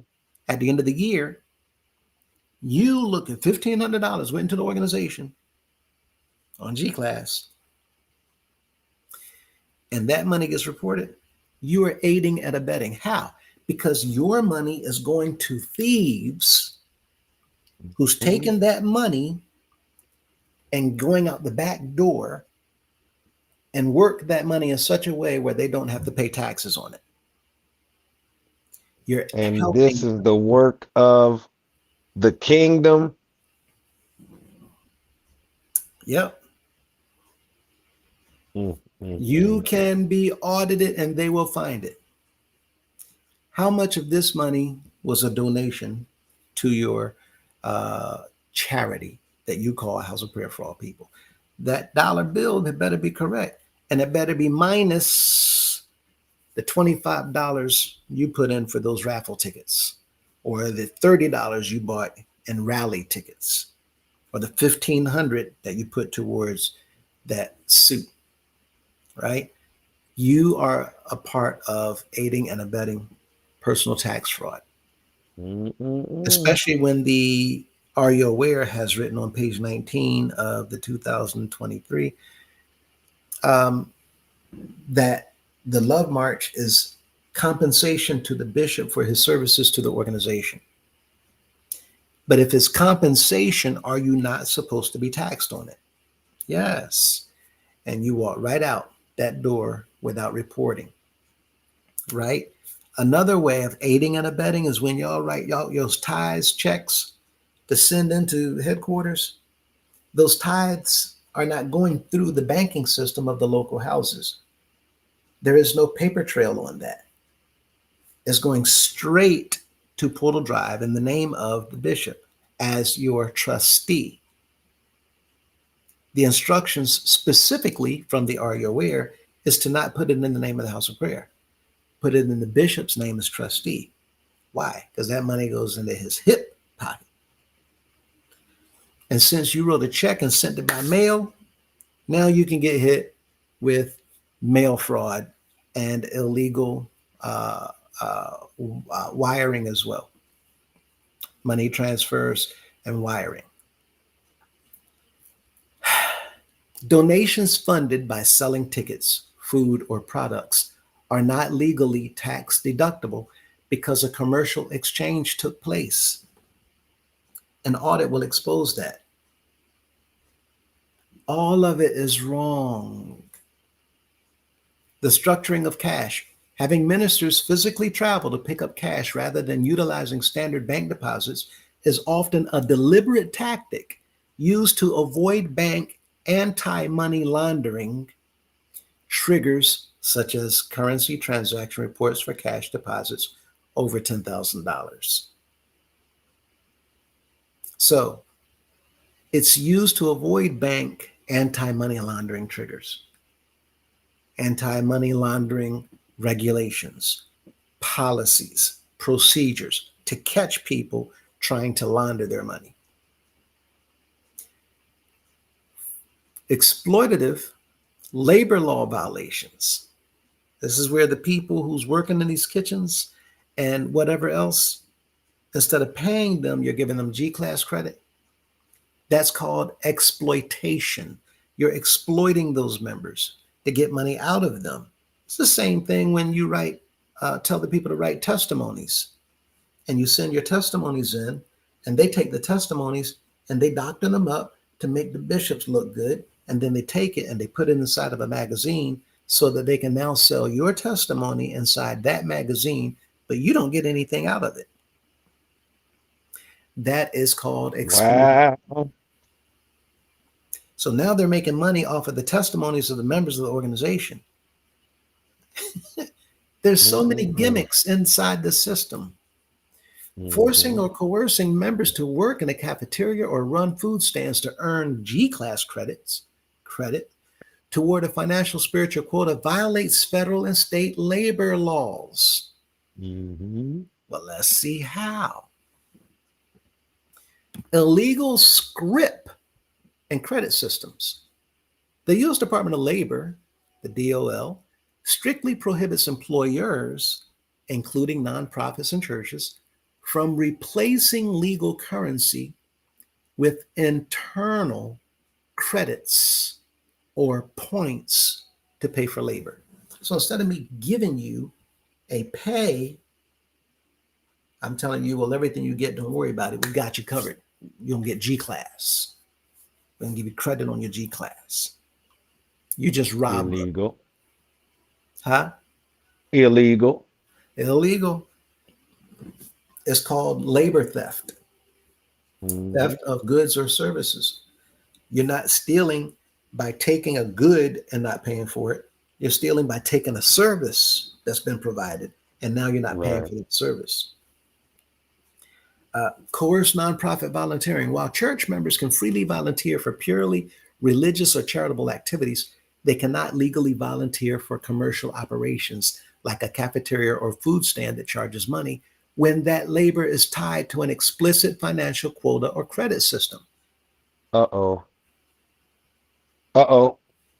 So that means you can't work in the cafeteria for G class credit. Not at all. Uh-oh. So what does that mean for the workers of the United House of Prayer? Any of my family members or anybody that I've ever seen or that we all see working in a kitchen in the United House of Prayer that we all know work for G class and not for a salary where they get 401k options and health care benefits. What? Uh-huh. What? So you mean to tell me that they are not allowed to do that anymore? They never were allowed to, but it's all been illegal. Is that what you please What it tell me that's not what you're means saying? is not the members are in trouble. Mm-hmm. It means the leaders are in trouble. Okay. And So we for got some clarity there. the members can now sue for back wages for all Oh the times they worked and did not get paid. my goodness. If I was a member, I would be happy to hear that, to know that this organization owes you for all of that hard work that they have stolen time from you. Like that's illegal. They have Everything. to pay you. You got not a thing. You got credit for money that went towards a system inside an organization that's been geared to enrich the leadership. You can sue the leaders That's or the right. organization. Now, the court will So, hold the leaders accountable, but for every single day and every single hour that an individual worked in a kitchen or on a yard or in a parking lot or anything at all that they receive G class credit instead of payment, it's called theft of goods and services. It's coerced. Here's another term: nonprofit volunteering. So in the military, Golden Boy, the military will mhm. volunteer people for things, right? Yeah, you be voluntold. Right? You're voluntold. But Right. civilian life, nobody has the authority that the government has. Hmm. They can't volunteer you for anything. But in our Right. organization, you're coerced Hmm. to volunteer by giving your services. And in exchange for your time and your effort and your energy, we're going to give you G class credit, Are you which is, coerced or are you forced? Because uh I was always told you gotta do this. well, that's coercion Oh, okay. because you're not being left mentally with an option in the matter. Hmm. Legally, we're adults. People say, well, no, we choose to do what we're doing. They ain't making us do this. They ain't making us do that. We choose to do what we're doing. We choose to give it this money. We choose to. No, you're not. You're Not as a coerced kid. into doing it. You're doing it because uh, people write names of all the members who didn't pay Yeah. this, all the members who was late paying that, and they put names up on a Hmm. board to make them feel guilty or to humiliate them or shame them or embarrass them. That's coercion. They're using Yeah, coercive I got you. practices, right? And for those of you out there who didn't understand, uh, sometimes with those questions that Golden Boy is asking, that's a pitch, and I'm just going to add a lot of detail, make sure everybody understanding. But the minimum wage and overtime violations, because the church is functioning as a commercial enterprise in these instances, failing to pay actual minimum wage in US dollars and failing to withhold payroll taxes, FICA, Social Security, constitutes severe systemic wage theft. Hmm. Well, We now, just said that the other night too. Jokingly, we said on live, uh-oh, no FICA. That's what right, we're talking about right there. right. And see, with that in mind, you're stealing from government too, Hmm. because now they can't get their income tax out of the wages being paid to these employees, which have been cunningly called volunteers, right? That's part So, of how they're gonna get their money back. You have to pay them folk their wages so they can tax them. right. And look at the problem with the overtime. If you're not being if you're not tracking how much time you're putting in there, some people don't realize they've been put on for 40 hours, your Mm-hmm. old time and a half, Mm-hmm. right? Unlicensed commercial food sales and public health violations is another big one. Allowing members to set up tables to sell homemade foods or desserts to the public or the congregation to fund their G class reports violates strict local and state Mm-hmm. health ordinances. Why is it a violation? Because you don't know if the person has COVID Mm-hmm. and they coughing and they sneeze or whatever. Now, we're not trying to make the members of House of Prayer look bad. This is everywhere. Anybody selling anything. This is why now Mm-hmm. you don't see little children on the sidewalk selling lemonade anymore. Mm-hmm. You don't see children selling brownies anymore. You can't just bake something at home and sell it to the public because there's no Mm-hmm. longer any laws that allow for that. You become a risk to society because your food has not been inspected or you have not been trained in order to properly not just cook, but to package it. Handle. Sometimes people getting food-borne sick or uh, food allergies or Right. illnesses. There's food-borne um, viruses as well because your food might be sitting out in the heat, wrapped up in aluminum foil or wrapped up in saran wrap, but it's not packaged properly to keep air from circulating in and out and allowing small particles of bacteria to grow. And now somebody who's getting sick from your food, it's not because you don't know how to cook, you don't know what you're doing when you cook, but because of the conditions that that food is sitting out in the sun or whatever, growing bacteria. Even if you take it for one day, you baked it Monday and you're selling it again on Tuesday night without properly storing it, you are a hazard to society. This is why anybody knows anything about fast food, you can't take fast food that you cooked the night before and sell it the next day. You have to take that food and it has to go through rigorous um, um, storage plans so that that food can be evaluated or inspected. Some food you can, other food you can't. For food that's been sitting for 2 hours or longer, that food has to be tossed. You have to log it so that they keep that transaction on the books so that they know how much food was tossed out.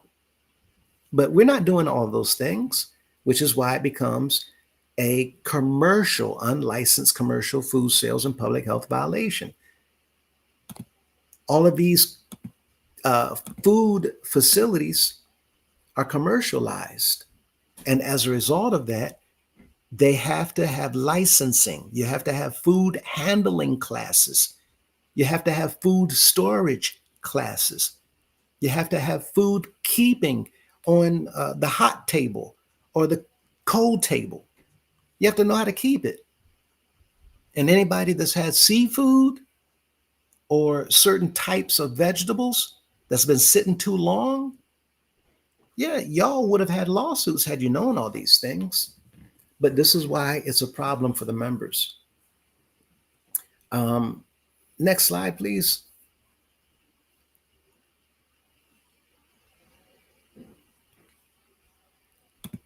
And I'm going to go a Is little that the bit. right one? Is that the right one? Yes. Okay, Um, solid. and I actually put in some things that showed that I was a pastor and what would be the problems for me if I continued in these courses of actions, right? So, one thing we're going to see is here as a pastor, your insight into the mechanics of these state assessments and travel demands confirms a severe and systemic violation of federal tax law. This setup is completely illegal. Now, what are we talking about here? State assessments. For a chairman to tell you how much money as a pastor your congregation has to raise in state assessments so that we have the money to pay for state event expenses is completely illegal. And it exposes the CEO and the organization to immediate IRS intervention and criminal prosecution. The state assessment program opens up the Wee. organization for criminal prosecution, That's heavy there, Doc. right? That's weighty. Yes. You're telling the members Mm-hmm. they have to raise money for you to take and spend it however you see fit for the CEO to come into your state who's already having the members march down the aisles to pay him compensation for his services to the organization. But those same members got to raise more money for rental cars for the entourage. They got to raise more money for hotels for him and the entourage. Even himself personally, you can't make the members pay for your hotel. You can't make the members pay for Mm-hmm. your car. It's called Mm-hmm. excessive benefit. We're going to come to that in a moment. But using church mandates to squeeze mandatory cash out of local pastors, completely disconnected from the nonprofit's actual mission. The mission is not to take care of the CEO when he travels into your state by making sure that he has the best of food, the best of lodging, the best of travel. That's not your mission. Mm-hmm. Disconnected from the nonprofit's actual mission presents massive legal crisis under the Internal Revenue Code. Fraudulent divergence from the charitable purpose. When an organization obtains 501c3 status, it enters a binding legal contract with the federal government. The organization is contracted with the feds under the 501c3. Its revenue Mm-hmm. must only be used to advance its stated exempt purpose, which you noted is to establish, erect, and maintain church buildings. That's the purpose. Not to build condominiums, not to build homes in the honor of the deceased leaders, not to have all this Mm-hmm. stuff in the names of these people who've died and gone on, and you're lying Mm-hmm. and manipulating the people into thinking that you're spending this money for the best interest of the people of the organization. It is a fall down, all out lie. Mm-hmm. The bait and switch. Legally, Yep.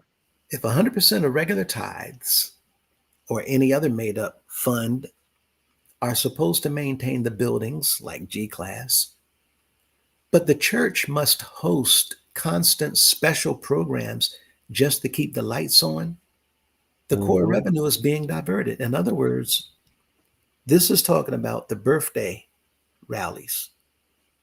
And other slides are going to talk about this too. The birthday rallies, as well as state assessments, because state assessments is extra money that they're asking for the congregations for. They're telling you to give extra. You already paid in the house offering. You already paid Sunday school. You already paid fast sacrifice, table club, um, back the attack, board report, all these made up names for all these different offerings. That's the bait and switch. All these special programs that they're telling you, well, we're raising money for this, and we're raising money for this, and we're raising money for this. But you never see the this. Mm-hmm. You never see the money going towards the this. You never see a receipt that Mm-hmm. money went towards the this. Operating for a private purpose. If the mandatory state assessments are explicitly designed to fund a human being's luxury lifestyle, rather than structural church maintenance, the organization is no longer operating for its approved tax exempt purpose. This is grounds for the automatic, retroactive revocation of the church's tax status, meaning it's retroactive back to the Mm-hmm. very date that you became tax exempt. They will tax you all the way back to that date for every single dime that's on the books. Now, Can the problem. someone please put in the chat 1960? Can we please put the year 1960 Ooh, in the chat? Do you all know that we became a tax exempt organization in 1960? And retroactive means back more than what, 80 years? Hmm. Sheesh. Right? That's a heavy, heavy, heavy, heavy, Now, here's your heavy problem. thing. Here's a bigger problem. What the My members don't goodness. know is that your chairmans and district chairmans have been stealing too. Mm, Because when they mm, give you all these amounts for state assessments, who is it that hmm. come up with those amounts? Not the people. Somebody like my cousin Apostle White down at the Charlotte Mother House. So they come up with an amount saying, well, we need to pay for this, we need to pay for this, we need to pay for this, we need. So when the bishop come, we got to have the food ready, we got to have his mansion cleaned, we have to have this ready, the yard work, the bushes got to be trimmed, the hedges got to be cut, we got to check the light. Okay, all this stuff. And even when it comes to the trash, I remember one year, Charlotte, the weekend, the electric bill came to a little over, if I'm not mistaken, $7,000 or $8,000 for the electricity just for that weekend for convocation. The chairman at the time, Apostle Gibson, went to the council to let them know that the state assessments did not cover it, and he wanted Hmm. to seek additional funding for the light bill. Hmm. Well, the conversation was around that. And then he had to give a breakdown. And a part of another expense that he didn't bring up or add was the dumping of the dumpster. There was a dumpster that was placed in the middle of the parking lot. And for that Hmm. dumpster to be dumped, it cost $50 per load each time it's full. Hmm. Members didn't know this. Now, the problem is this: all the money coming into the organization for tithes is supposed to Hmm. go to the maintenance of the organization. That means the Hmm. light bills. That means the dumping of the trash. It means whatever it Yep. is. Yep. The CEO coming to travel. Okay, it's inside the organization's bank account because we've already paid tithes. Tides, right. The offerings are your special hand wrapped fraudulent programs for them to get more money. But even tithes is a fraud because we're not supposed to be paying tithes according to scripture. And the tithes have been going into the pockets of the leaders because they know, according to scripture, the tithes was used to take care of the priests. Now, some Hmm. tithes was also used to take care of people in need, which is why during the furlough, Mr. Cunningham should have just opened up the tithes vault, Right. right? We shouldn't have to be raising money and have the members raise more money whenever the people are in need. That's what the tithes also goes towards. Hmm. And if you say that the tithes is going towards the building of the organization, okay, I get that. I hear that. And I heard it since I was a child. It goes towards the Hmm. spreading of the gospel. Okay. So if that's the case, why are we always thanking the members for your sacrifices in the G class program, which goes towards the building of the kingdom? Now, which one is it? Is it the tithes that goes towards the building of the kingdom, or is it the convocation G class that goes towards the building of the kingdom? I Right. say it's neither. I say Hmm. it's just a compilation of money going inside of a purse that they're digging their hands in anytime they want, because there's Hmm. literally no transparency, Transparency. Yeah. right? Now, with that in mind, let's look a little further at what else some of this fraudulent activity has been doing for the members of the organization. Okay, so Is that the one there? yes, sir. Got Commercial it. and cottage food laws. While many states allow small cottage food sales, like home baked goods at a casual bake sale, right? Meaning you have 10 or 15 pieces of here, whatever. It's a small group of people. It's a small sales table because it's meant to put on the table for the little handful of people to buy it right now, eat it right now. But we're not going to come back 2 days later, convocation on Thursday night, and we selling same food that we cooked on Wednesday on Saturday, especially if we didn't sell because you got hot dogs over here, chili dogs over there, hot links over here, half smokes back there, ribs over here, shrimp being grilled over there. You got seafood salad over here. And now you got the big deli style salads over here. All these different tables with Italian ice, uh, everything you can imagine. Cotton candy stands. I told y'all before about the Wilhelmina Punch. But now the seafood salad is not getting sold, not all of it on Thursday night. Some of the seafood salad got to go in the fridge or in the cooler. We'll bring it back out on Friday.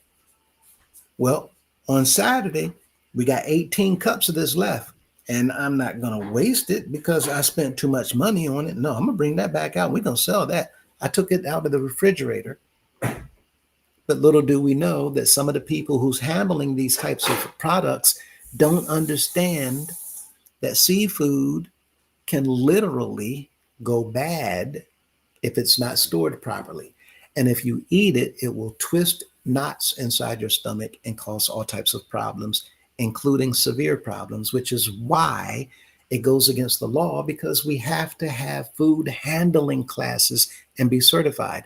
That's those little teeny tiny frames in the restaurants where they have their license and their certificates for food handling and food sales. It's important. We pay no attention to it, but it's important. It's for that reason. So small sales like that is okay because people are just going to pick it up, buy it, $2. I'm going to eat it. It's only 15 brownies here. We're not going to save these for 3 days from now. So it's allowed on that small scale. They strictly prohibit the unregulated sale of hot meals or perishable items without a commercial kitchen license, food handler permits, and local health department inspections.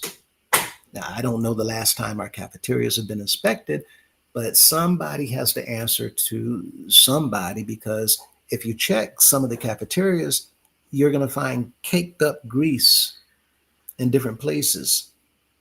And grease is notorious for attracting insects and rodents. And if they're not cleaning properly, which we know that cafeterias around the country, around the world, restaurants everywhere have a problem when it comes to cleaning. Even if you clean the floor and the countertops and the tables and the cookware, the equipment, most people forget about the grease traps on the floor and they forget about the vents. So when condensation rises, if you're not cleaning the vents and that condensation builds up in the vent and now that's dripping, people, listen, I don't want to disgust you. My point is it's serious business. Anyway, sales tax collection, selling food and desserts as a commercial transaction, operating a recurring marketplace on church property without collecting or remitting state and local sales tax is a distinct financial crime. Okay? It's a crime. Now, spiritual extortion and coercion with undue influence, that's a major thing here. From a legal standpoint, telling vulnerable church members that they must give out-of-pocket cash or perform free labor to work out their soul salvation can cross the line into undue influence, extortion, and consumer fraud. When a leadership figure leverages deep spiritual authority to enforce artificial financial quotas, the G-Class report, under the threat of spiritual damnation, right? You're not going to make it in if you don't have a G-Class number. How many of you have heard that before? When they're threatened, the members are threatened of spiritual damnation or excommunication while actively hiding where those millions of dollars actually go, courts and attorney generals view it as a predatory scheme designed to strip the members of their assets. When the people don't know where the money is going, but yet the people are obligated. If y'all remember, there was a speech that Mr. Cunningham gave about 3.5 weeks ago, where in the speech he said, um, members don't want to work on an auxiliary, don't want to be a president, don't want to be an officer, That's what he don't want to said. don't want to that. And then he said something that most members did not catch. People don't want to do this and stick to your obligations. Mhm. Obligation. Obligations. Who obligated me to come and pour all this money and my time and my energy into this organization that's supposed to be free will? Hmm. Y'all know where the obligation came from? The CEOs, the bishops, who wrote the books, and they called them laws, Auxiliary by law. auxiliary bylaws, right? And what does it say in the auxiliary bylaw? Officers should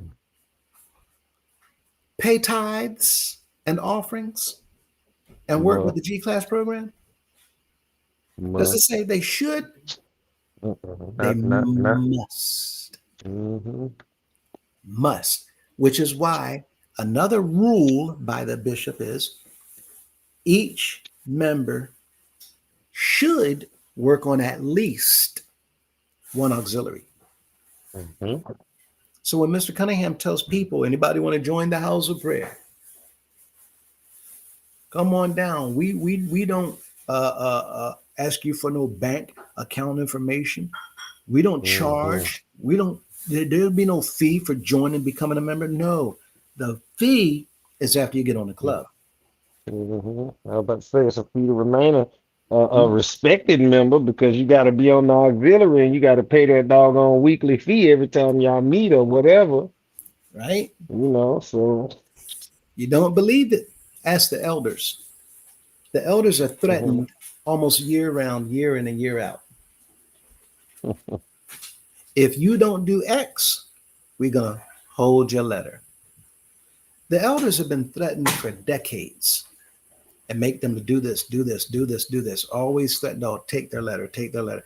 Well, now it's been so bad that young men don't want to become elders because they recognize, looking around the organization, elders and pastors are getting kicked around and dumped on by councilmen, by chairmen, and by district chairmen. And now the And people don't respect them. Go ahead. uh, this younger generation, they not slow, they not stupid, and they not dumb. Mm-hmm. And that's what's got these leaders, you know, I'ma just say these leaders got these young folk messed up Right. because they are not so much with the program as one would think. They have learned at a young age to think for themselves, and considering the fact that they are younger and haven't seen the world in the state that us older folk have seen it in, they coming at it completely different. They have Mm-hmm. a completely different way about going, you know, a way of going about things, you know. So, like, and you can't blame them for not having been present. They're doing the best that they can, just like we are. And so, being that they are the future, you have to facilitate what's being birthed through them and then transfer as much knowledge as you can along the way. But, you know, it's not quite going that way. So, Mm-mm. And like you said, more and more are seeing for themselves what's going on. What yeah. they never banked on is the young people going to school and beginning to think for themselves. Hmm. And when they look around and hear, to be on the band is one thing, but to be on the Hmm. band while the organization is making money off of you is something entirely different. Hmm. To be on the choir is one thing, but to be on the choir while the organization making money off of you is something entirely different. The bands and the Right. choirs are what's used to pump money out of the member's pocket in every single Hmm. service that the leaders are in, even when they're not there. Why do y'all think every single program, what are people doing? They're inviting bands and choirs. The band members say that they were taught if you can entertain them, you can train them. And the band members that I've spoken to that have woken up said that they understood that they were the cash cow, the cash producer, and that Hmm. all the money was going into the hands of the leaders up front. They weren't getting a dime. And then when they have issues, they don't get any help. And then when they're strung out on drugs, they get beat up and then they get shunned and then they get, they try to leave, but then they come back because this is all they know. And then it's a world of back and forth, back and forth, back and forth. And then they're not even able to use their talent to be able to provide substance to be able to feed their children or their grandchildren. And that's what he just described is what you're looking at: spiritual extortion and coercion. It's undue influence because the members are being influenced to do all these things because of a spiritual fear placed on them by the manipulation of the leaders, right? And we're going to see this also coming up tonight. Um, so, for the band members to play, what? Listen, why do y'all think Mr. Cunningham said in Columbia, South Carolina? I think it was. It was. Uh, and he said, "Thank you, Father." He said, "All the choirs that sung today that are not on program tonight are going to be on program tonight." Then he sat back and looked at the people, and they hollering and yelling. He said, "What? Don't be upset. All of y'all don't talk about how long the service is going to be. I remember back in the day, Mr. McCullough, we'd be in service, be 20 selections." He said, "It's my party." Think about this. Every member of the House of Prayer, think about this a moment. What's happening in between every choir selection? Ooh wee. Because this is what the band members said that the members don't see. They said that they see it, but the members do not because the band, their job is to distract you while certain things are going on, get you in a trance like state where you won't remember what's going on around you, which is why we talked about taking up on that presence ba when you're conjuring the spirit of baba using the name daddy or dada or dad dad dad dad dad, you know, how that sends you into a trance-like state, but there's something that's going on during that time and there's a reason for it. So great way to kind of bring that up because we have been touching on that throughout the last week or two. Well, now, besides that, what you just mentioned, in between every choir selection, bands, Mm-hmm. right? And after the bands, Mm-hmm. what happens next? Another choir. Mm-hmm. But what else is on the floor besides the bands and the choirs? I know. Mm-hmm. Little girls dressed in white and red. Mm-hmm. And every choir selection or solo, what's happening while they're singing? Little girls are walking up and down the aisle. Yeah. Also, bands are passing money up. So here's what we need to understand: short program means a little bit of money, long program, more money. People are not going to stop giving while there's another song being sung. Right. So one song turns into two. Get another selection. Why? Because more money going to come down the aisle. Bands are being used to generate Choirs are being used to generate. Not only that, we used to talk about CD sales, right? They're getting nothing for that. DVD sales, they're getting nothing for that. These productions. This is also commercial marketing, digital artistry theft. These other laws that we're talking about, you're being robbed blind. All of that income, just like the members being exploited for their testimonies, bands and choirs are being exploited from the money that the organization has been making off of you, as well as the members being exploited because just like a studio audience on live TV, y'all know how TV have the game shows. How many people would be watching these game shows if there was no audience in the background? If there was no applause, if there was no laughter, ha ha ha ha, ha, that TV show would die. It would be Mm-hmm. dead if you don't hear an audience in the back. By the crowds being there and cheering on and being recorded, digitally recordings being sold, even the crowds are being exploited, which is why when you go to Oprah or Steve Harvey or these game shows back in the day, Oprah used to be famous for inviting, right? The talk shows, inviting. I believe I went to the Dog Pound, Arsenio Hall show, um, uh, and Sinbad had a ball, but you have to sign paperwork.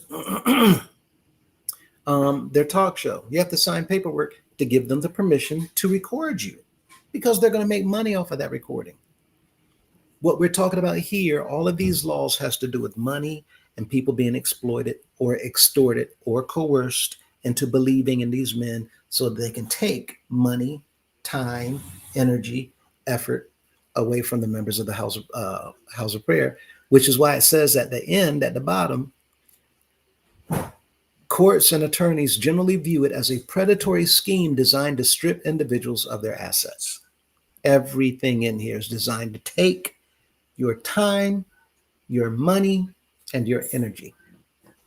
Your energy to create money while you get nothing. Let's go to that next slide.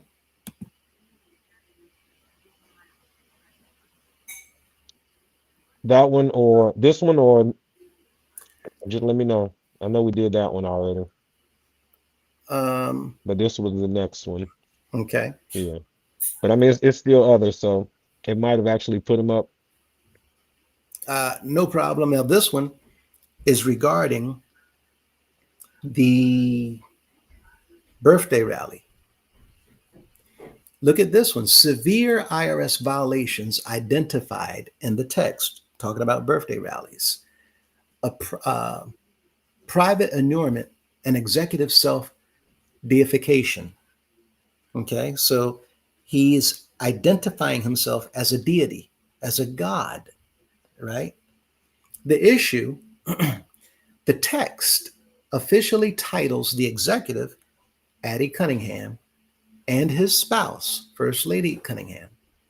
While religious titles are protected under the First Amendment, the IRS looks at the economic reality of family dominated control.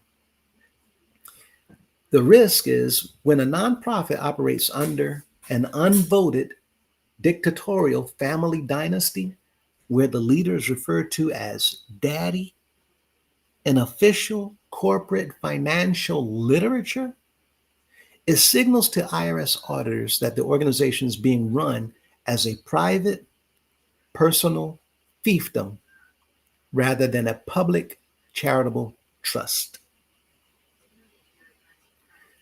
The personal donation trap, fraudulent commingling of funds, pooling the money together. The issue, the letters boasts. Oh, wait a minute, I just remembered. Talking about pooling money together. I said that Hmm. district chairman and chairman is also stealing from the people too. in the state assessments. The people don't come up with those amounts. District Oh, chairmans, right, right, right. right? They give you, as a pastor, how much money I need from your congregation for them to raise. No question. You, as a pastor, must raise that money. So you go back to the members. Y'all know what we got to do, people. Y'all know what we got to do, members. Coercion, what we have to do, Mm-hmm. our obligation, right? Coercion to raise more when the money is already supposed to be there. Um, Mm-hmm. so you don't have anything to do with that pot. So a chairman might be given the amount and look at the totals, say, well, I need for his visit to the state, I need $4,800. And I can split it up between the houses in the state to get that. But instead of giving houses a breakdown of $4,800, they say, nah, I'm going to get $5,800. And that's another $1,000 that they get to keep because it's only going to be $4,800 to pay for the expenses. Sometimes it's more than that because the houses in the state don't know how much money is needed for the expenses because nobody is being shown any receipts. Nobody's being Mm-hmm. shown any paperwork. So Right. the members are literally paying more money and they don't realize some of the chairmans and district chairmans, they take the money off the top. This is money for their hotel. Mm-hmm. It's money for gas. It's money for whatever they want because it's just free money coming in that nobody is verifying or confirming what this money is for, where this money is going, how the money is being spent, how much money is on hand. This has Would that be literally, why, could that be part of the reason why members would be reporting to me that, or in alleging that Apostle Howe said that years ago anyway, that he didn't care if gas got to be $10 a gallon. He'll always be able to afford it because he would never, maybe he was just never the one paying for it. well, I mean, you're onto something. Potentially. Yeah, a lot of the states don't understand the chairmans are the ones over all of this money raising, right? Hmm. And again, there's no breakdown of anything. There's no uh, uh, validating of anything. There's no confirming of anything. There's no verifying anything. There's no showing of anything. It is a literal free for all. And this is why, even though pastors have gotten caught for stealing, money has disappeared here and there, the other. But you never, even though one of the law books says that anybody doing certain things with the books or the money, they will be pursued um, in the outside court in a civil matter. But you never Any see, member suspected of a crime is what it actually say. huh? It said any member suspected of a crime that you'll be reported to the authorities. Um, yeah, that law is shall not be spared, right? But Hmm. there's a specific law Hmm. for the secretaries, elders, and pastors that if any of them, if it's found or Mm. discovered that they've done something with the bookkeeping or the money, that they will be pursued in a civil matter. Now, most of the members don't Mm. understand what that language is. What it's saying is, we're going to take you to court, we're going to sue you. Hmm. But at the same token, on the flip side, the same CEOs, the bishops, tell the members, don't take the house of prayer to outside court. Seek to have it resolved in here first before you go out there, Hmm. right? Why? But if you think about this, they never take anybody to court, not the pastors, not the secretaries out there. They never sue them out there. And the reason is because they know that pastors, councilmen, some secretaries know that there's so much theft going on in here. It is completely insane. Why is it that when the council comes to the state, they take over the cash register in the kitchen? Why for that week do you have to have a councilman on the cash register? Why suddenly do the prices increase when they come in that week? Why do the prices increase and they're going around to collect the money? See, again, our members don't understand the system. So when you're looking at this, this shows private enormment and executive self-deification. Enormment is where you're taking money and you're spending it like it's yours. The self-benefit. You're using the funds of the organization that's a nonprofit for yourself, your personal benefit. Um, when it comes to the personal donation trap, the letter that Mr. Cunningham wrote about birthday rallies, the letter boasts that Daddy Cunningham generously donated significant sums of personal funds to the top three houses. In some instances, these donations matched the total amount raised. Okay. Now, the problem here, let me let you see. Let's look at the next slide.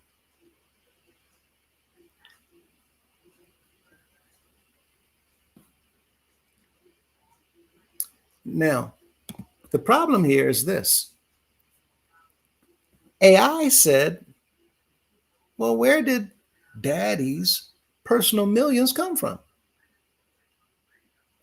If the CEO has enough personal funds to casually match the total amount raised by entire multi-state congregations, it proves his personal wealth is derived directly from the church's undocumented cash marches, the Love March, love gifts, and bus seat fees, along with bus love gifts. The bus seat fees, I haven't even touched on yet. We're not going to talk about that tonight. But what it's talking about is, quite frankly, an illegal bus chartering service. We're not licensed to run a chartering service, so we should not be charging seats.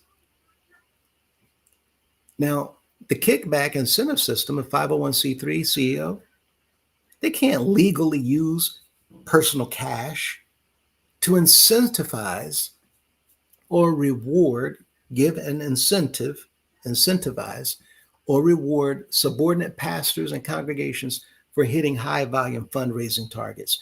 Whoever's on top, I will match their. No, that's illegal. You can't do that.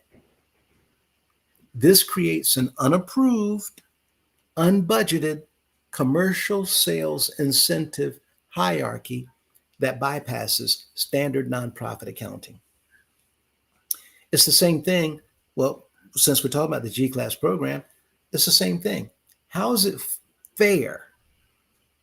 How is it fair for the bishop to give a house, one club, let's say their band, got 48 members. If they all on Addie's club when I get back, I'll give all of them a floor. 48 members. That's an additional $24,000 on that club. Their choir, I come back, they got how many? 50 members. I'll give all of them a floor if they all get on the club. That's $25,000 extra. Extra. Now you're looking at $49,000 between them that did not come out of the congregation's pocket. It came from the bishop. So should that money be counted in their year-end totals towards the G-Class competition? And how's it fair for them to get 24 on one, or 48 members to get $500 each, and for 50 members to get $500 each in that one congregation? but this little house over here get nothing. How's that fair? The whole organization is in competition with one another, according to the G class program. But some houses get money from the bishops, other houses get nothing from the bishops. How is this fair? Mm-mm. The whole thing is illegal. It is an illegal gambling ratchet. So the raffles and the rallies, those are illegal lotteries because we're not permitted or licensed to have those raffles or rallies. So he had to stop them. And now, because we're talking about the entire G class program structure being illegal, you may be hearing about that. The fact that we've talked about some of the issues with the food on the yards being sold outside and collected by council, you may be hearing about that. Till further notice, we're going to this. Till further notice, we're going to stop this. Individuals working in the cafeterias for G class credit. Now it's illegal. Now you know. When it comes to, matter of fact, let's go to the next slides. We'll get ready to close out um, because we're going to talk about a few more issues and you're going to be surprised at what comes up. The core legal conflict, fraudulent deviation from charitable purpose. The organization's DC charter and 501c3 tax exempt status are granted based on a binding legal contract with the government. All untaxed revenue collected from the public must be used to advance the stated mission, building and maintaining churches. Now, the admission of non-performance. The letter explicitly states that Mr. Cunningham wrote that the CEO created a new mandatory birthday rally, now transitioning into a birthday battle because the central organization is refusing to use its main treasury to pay for local utility bills, maintenance, repairs, and daily operational costs. Boom, illegal. If the Constitution, and this is what you were talking about, Golden Boy, if the Constitution stipulates plainly that the purpose of the organization is to establish, erect, and maintain houses of prayer, then the organization is supposed to be paying for the utility bills. The Mm-hmm. organization is supposed to be paying for the maintenance. They're supposed to be paying Mm-hmm. for the repairs, and they're supposed to be paying for the daily operating costs. And the members shouldn't be paying one dime. Mm-hmm. You shouldn't be paying for state assessments. You shouldn't be paying for no chairman's travel. You shouldn't be paying for no representative travel. You shouldn't be paying for the members of the organization to go to DC as a delegate to the General Assembly. Mm-hmm. All of that is supposed to be coming out of the headquarters because all this money going into headquarters is coming from the very same people that you're telling to give more money. It is an Mm-hmm. admission of non performance. The CEO is admitting that I'm not doing that. We're not paying y'all's bills. You Mm-hmm. crazy? We're not taking care of that maintenance. Why do y'all think so many houses of prayers air conditioning units are broken? Their heating Mm-hmm. units are broken. Y'all be surprised how many houses of prayers right now all over the organization has box fans sitting on them. That's Portland right there. They need a Damaged new roof, roof. They got wear and tear from vegetation growing up out of their roof out in Portland, and the organization is going to be responsible for replacing that, not the members. And right. that's the part that's important for us to understand is that it is it's the organization, but they keep passing the buck off to us, and we're not holding them accountable either, but Because the you members know didn't know that they need to be holding them accountable. yeah, yeah. So that's why this is so good because and that's why I keep calling it too. Um, you know, death of corruption and that we should treat it like a funeral when we're in service is because like um we have to show them that we're not in agreement with, certain actions. So, And until you show them that you're not in agreement, they're just going to keep right on doing it because nothing is happening to them.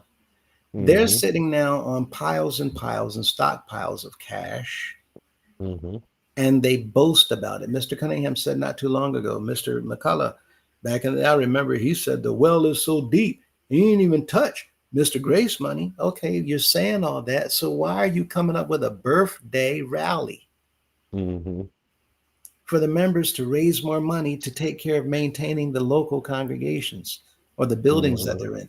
Why are you telling people to pay $25 to go outside their home and walk around the block? mm-hmm, And we're going to leave that in y'all's treasury for y'all to use. Where is the money that you, as the CEO, are supposed to be managing as mm-hmm, you pay out for these expenses that are supposed to be incurred by the people normally according to the law of the land? You have all these buildings, of course, there's going to be an expense. That's why people are giving money. You said that our purpose is to establish, build, and maintain, mm-hmm. not to build condominiums, housing complexes, retail shopping center, all that other stuff. That's nowhere in the Constitution. So why are we Mm-hmm. not maintaining the houses of prayers where the people are gathering together to give the money? Because every house of prayer is a cash cow, just like bands are being treated as a cash cow in the choirs. The house of prayer is just a bigger one. That's where the money comes out of. So as long as money is coming out, they don't care about the maintenance of the building and Right, cafeterias, kitchen equipment falling apart. You right, have, I'm gonna say this, I hope y'all catch on to what I'm saying. You have mechanics, but the vehicles are not being fixed.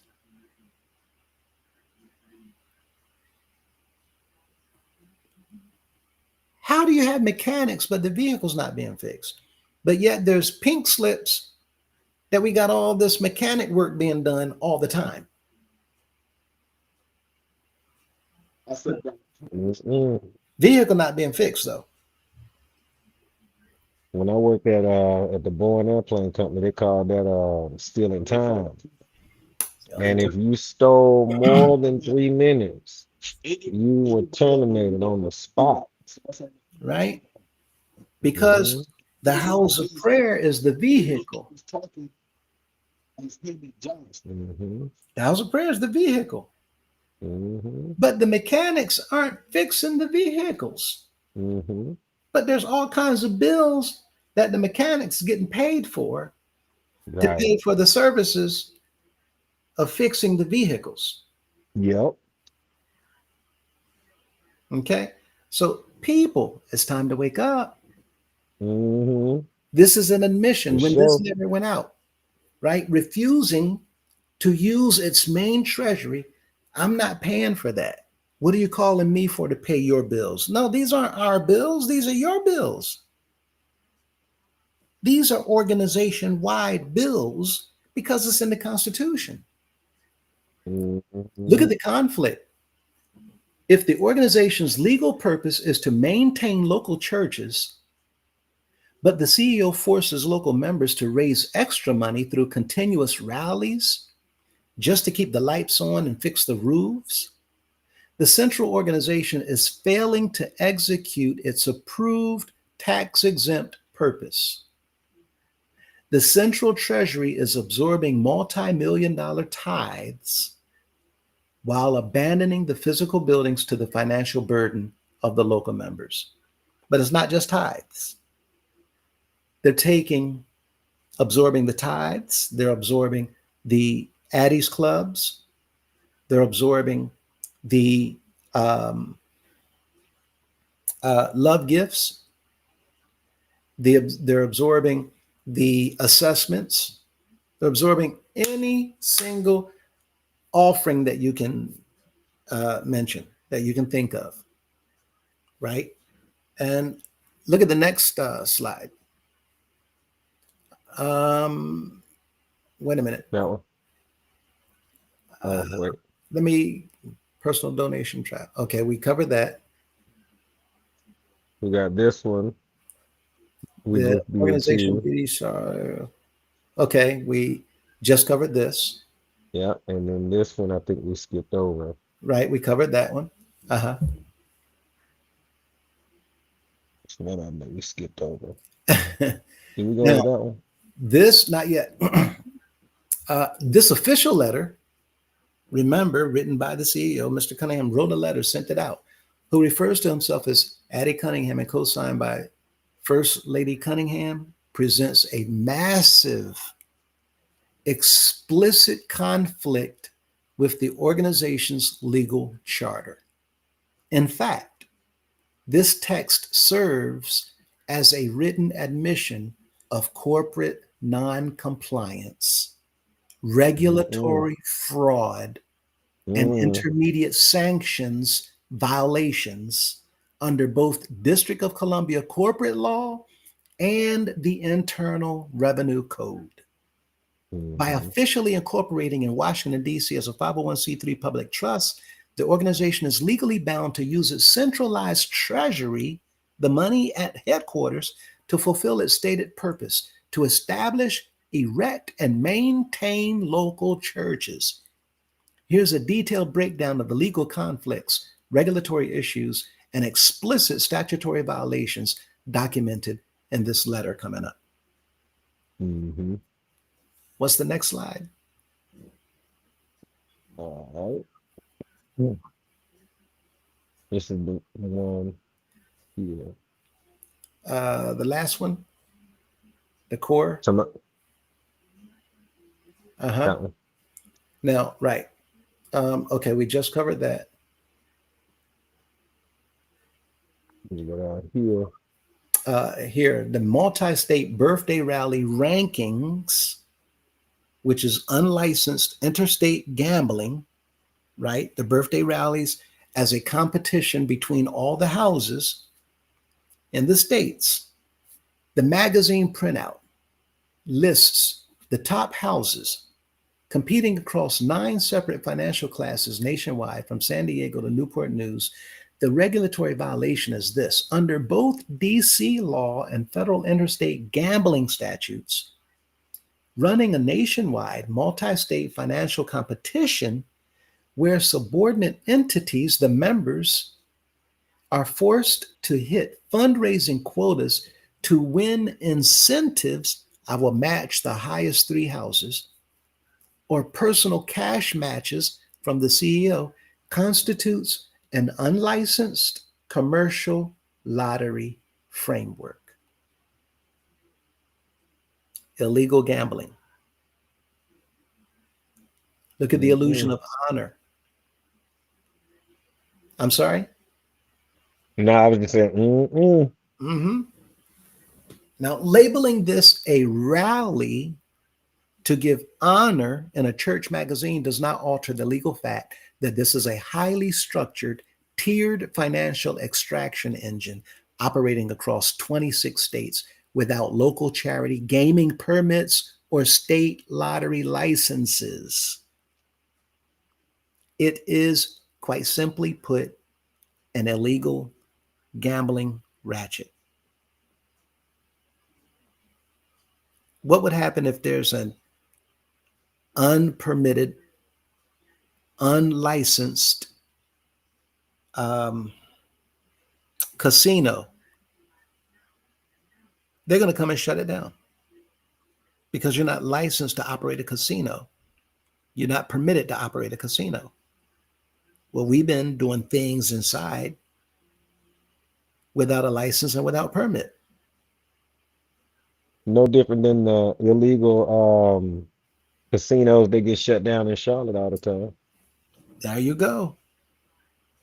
And we see them now in little teeny tiny storefronts as big as a 7-Eleven, but they're Yeah, casinos with little they are. video booths inside with a stool in front of it, right? Sports gambling, online gambling taking place, all types of things. But in order to operate lawfully within the confinements of the law, you must be licensed, you must be permitted, and you have to be doing everything according to the regulations. Look at the next slide.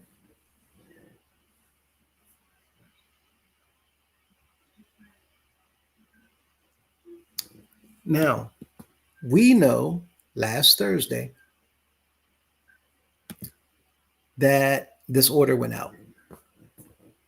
Now, Mr. Murray, the beneficial owner of the organization, partner of Mr. Cunningham, as the other beneficial owner on the fake board of directors, he got up to speak on last Thursday. Now, it was bad enough that he talked about the subject, know your role, that we picked apart. But I'm not going to play the recording tonight. We're going to leave that. And you'll be hearing it coming from Miss Mintz and Golden Boy pretty soon. I did print out a few things, but here's just a few snippets of what it is that he said.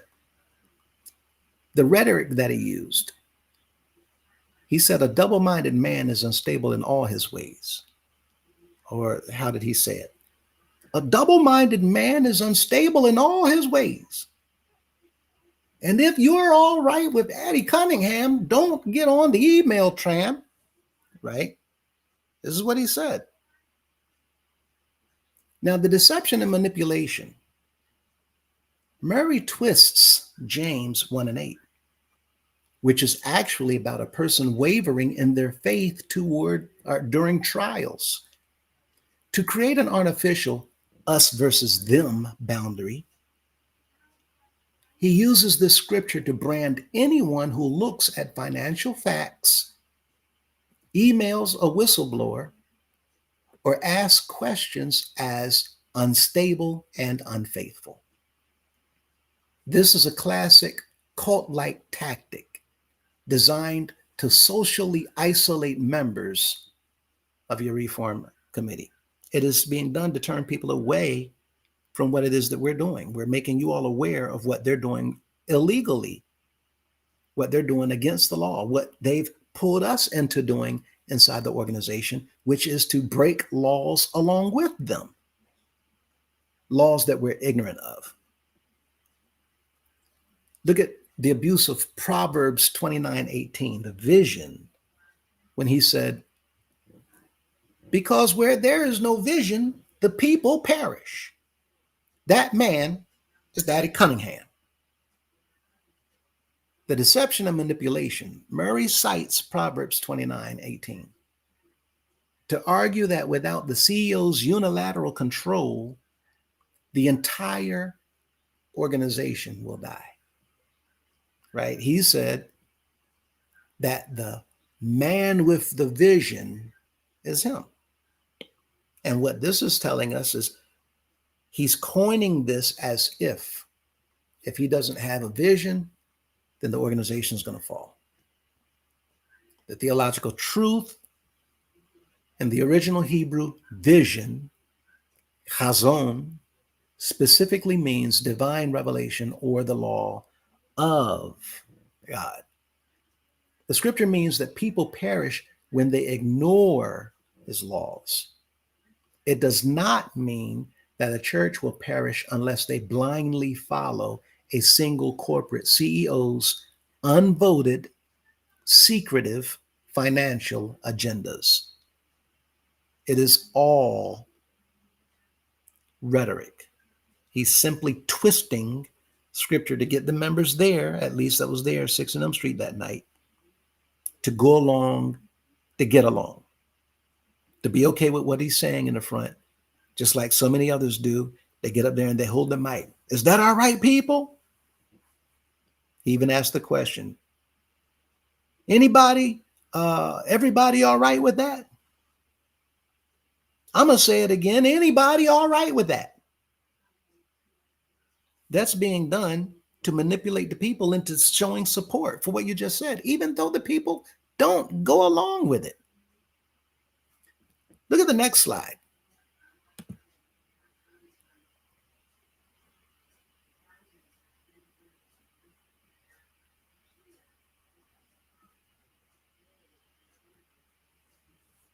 You still with me? Uh-huh. Okay. You ready for the next You one? see the other one? Hmm. Yep. Now, he also said, God told Moses, I'm going to make you a God to Pharaoh.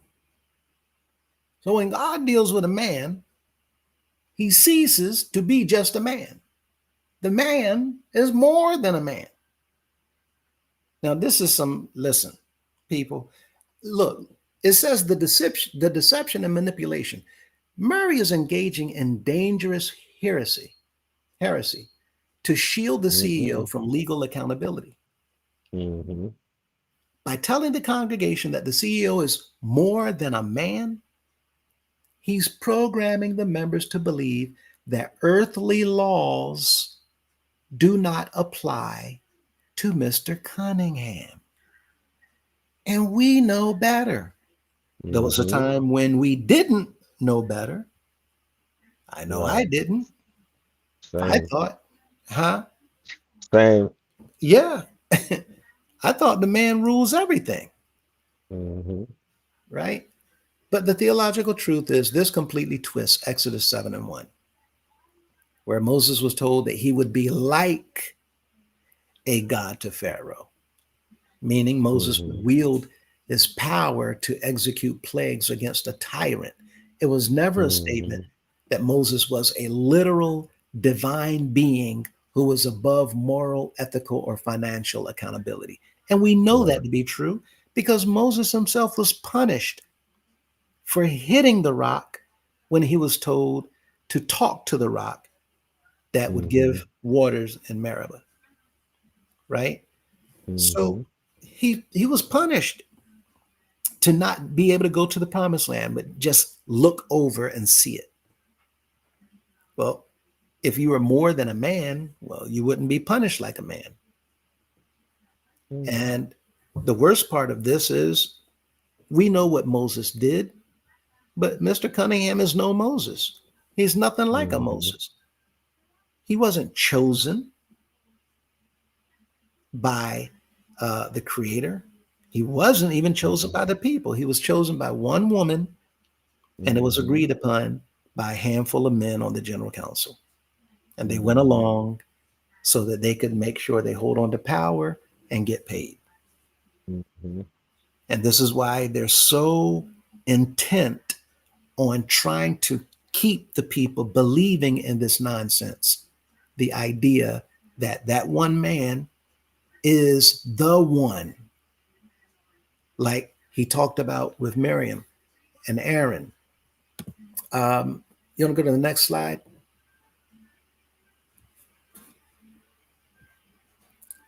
Um, he talked about Miriam and Aaron, um, Mm, and he said that I'm not so sure if I put that one up with Miriam and Aaron. let me see. Uh, No, okay. But hold what he on. said was when No, you, sorry. Just looking. huh? I'm just looking around to see. Okay. Yeah, I don't think I did. Um, Okay. but he said when you question Mr. Cunningham, um, you become like, he said, I tell you what the Old Testament says. You become like Aaron and Miriam.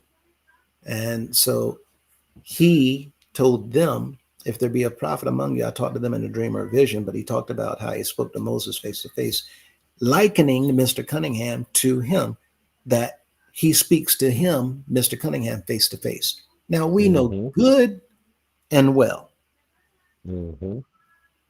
with all this stuff, even without anything being seen that Mr. Cunningham is doing, we know for a fact no one is talking to the Father that way that day, today, because Mm-hmm. he's not speaking to anyone that way today.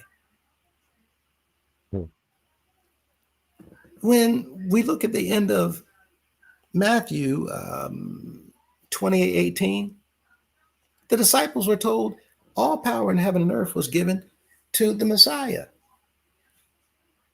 Now, with that in mind, since that time, you don't see any man talking to the Creator face to face, giving any messages to the people of the earth, of the world. Now, the misapplication of Scripture to justify financial exploitation It says the letter weaponizes 2 Kings 12:4-5 to manipulate the congregation into compliance. However, from a historical and legal perspective, this scripture actually condemns the CEO's actions. When he did what he did, now this slide is talking about the birthday rally. When Mr. Cunningham wrote the letter talking about he has a program for the people to raise money to help them take care of the maintaining the houses of prayers locally. But in quoting this scripture, look at the reality. In 2 Kings and 12, King Joash discovered that the priests were collecting money from the people, but keeping it for themselves instead of fixing the temple. I just uploaded the audio of Rodriguez if you'd like to play it for them. Um, okay. And let me finish this one. My bad. You don't have to, but Oh, no, yeah, no, I no. got It's it. all good. Yeah, it's all good. Um, and But the priest was keeping the money for themselves instead of fixing the temple. That's exactly what we see going on today. All this money being raised, they're not using it for the houses of prayers. They're not using it for the people. Well, what are you talking about? You can see in the truth and the facts. All the money that they spend in the Lord. No, no, no. Putting a roof on a building is not using the billions that we believe is in the organization. And since you're putting the rules on the building, and he said that he wanted to build a house of prayer in every single state where there is none. Okay, well, again, what about the money towards the furlough? What about the individuals in these apartments that's dealing with mice and rats and bed bugs and roaches? What about the cafeterias that need to be gutted and cleaned and inspected and renovated? There's so many problems around the organization. You all would be completely surprised to know how many of the houses are breaking down. I have pictures of houses of prayers that's got cracks in the ceiling where the ceiling is separating from the walls because the foundation is unstable. Now, remember, every single year, convocation, the general council is supposed to go around to all these buildings. And what are they supposed to do? Aren't they supposed to inspect every house of prayer, every convocation? How is it they're inspecting the houses of prayers every year? And every year, many houses of prayers have broken equipment, cracks in the walls and the steps, tiles missing, doors hanging. What are they inspecting? It's all a scam, people. The funds is being taken, and the thievery is being protected by these men on the front lines. And their job is to continue getting the people to keep giving more and more and more and more money, while you see nothing about where the money is going. We're looking at the reality in this, and it says the king had to step in, strip the corrupt priests of the money, and create a transparent padlocked chest, the first historical audit to ensure the funds actually went to the building maintenance. The irony in Mr. Cunningham using that scripture, again, it says he does not have an understanding of scripture. You're going to use the scripture instead of proving your point. The scripture proves you not only wrong, the scripture is literally defining what you are doing. You're taking money, keeping it for yourselves, and not fixing the temple. And you're using that scripture as a scripture to refer to when you're presenting a birthday rally for the members to raise more money instead of using the money that they've already raised. The irony here is the CEO is using scripture about priestly financial corruption to justify making his members pay double while he drives $800,000 cars and hoards the central treasury. The birthday rally is a scam. The G Class program is a scam. Working for G Class credit is a scam. Selling on the yard is all a scam to get your money into an account that they're going to regulate without any transparency, without any oversight, without any questions, which is exactly why Mr. Cunningham said a few weeks ago, when you give the money, you don't tell me what to do with it. Those are his exact words. And with that said, when looking at these seats, almost we're getting ready to close out because I just remembered we have a few more to touch. Um, this official publication explicitly confirms your 10-man reform committee's assertions about the money by documenting that membership is mandatory auxiliaries, membership in mandatory auxiliaries is leveraged to force financial compliance, and that salvation itself is priced via the Resurrection G-Class program. The administration has provided a written confession of systematic white-collar crime. The administration has provided a written confession of systematic white-collar crime. From a strict legal standpoint, calling an involuntary financial extraction a sacrifice or a religious auxiliary rule does not shield it from the law. Here is how these decades-long practices, these things we've been doing for decades, violate specific District of Columbia, state and federal statutes, and how they directly destroy the CEO's legal defense. Coercive financial fines as civil extortion and conversion. The fines in these books is extortion. All these years, all these people paying all these fines. Remember, we get elders, and some of the members are being fined thousands of dollars. One man was fined $10,000. Another man was fined $16,000. $1,000 fines. All year round, council and bishops, fine, hundreds of dollars, thousands of dollars. All that money adds up. State fines, local fines. All that money is adding up. Year in, year out, decade after decade after decade after decade, amassing millions of dollars in fines, only to find out it was all illegal. Why? Because the law books that were written by these bishops never had any discussion from the members, never had any input from the members, never had any consent from the members, and the members never voted to say, I vote yes in agreement to be governed by those rules and those laws. So this is a sham.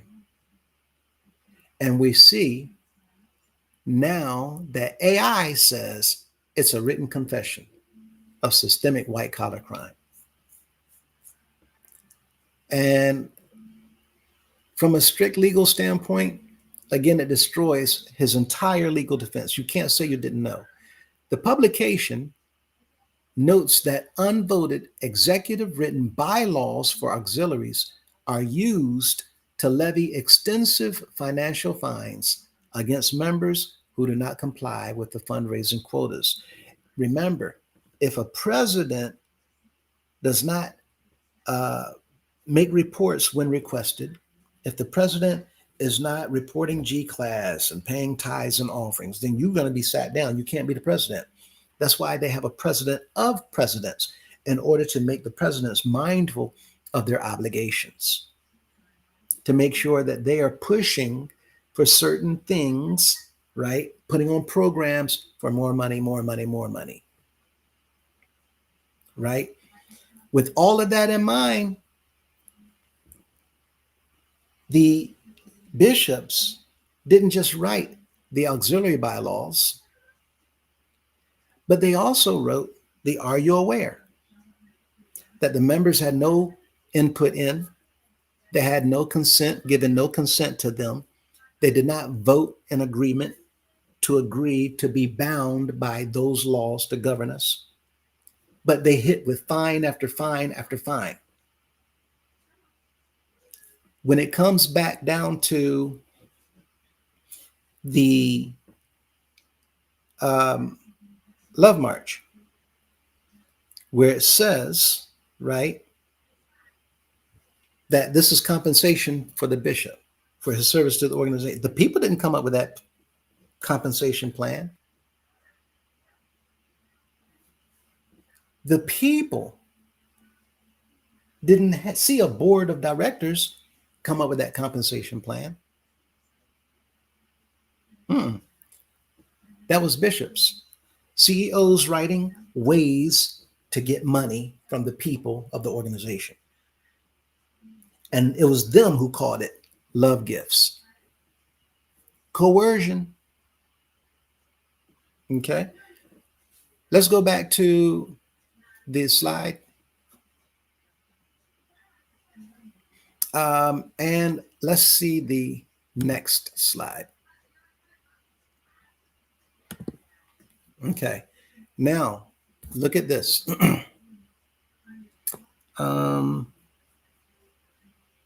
Before we go here, we'll be closing out with this one.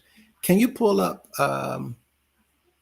the one regarding the masks? Can you find the slide with masks, the masks?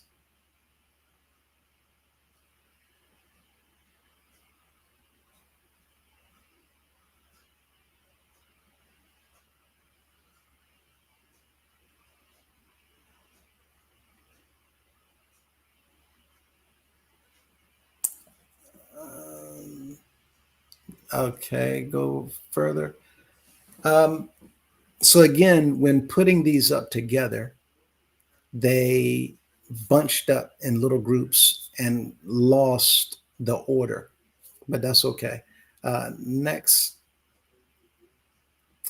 next, next, next.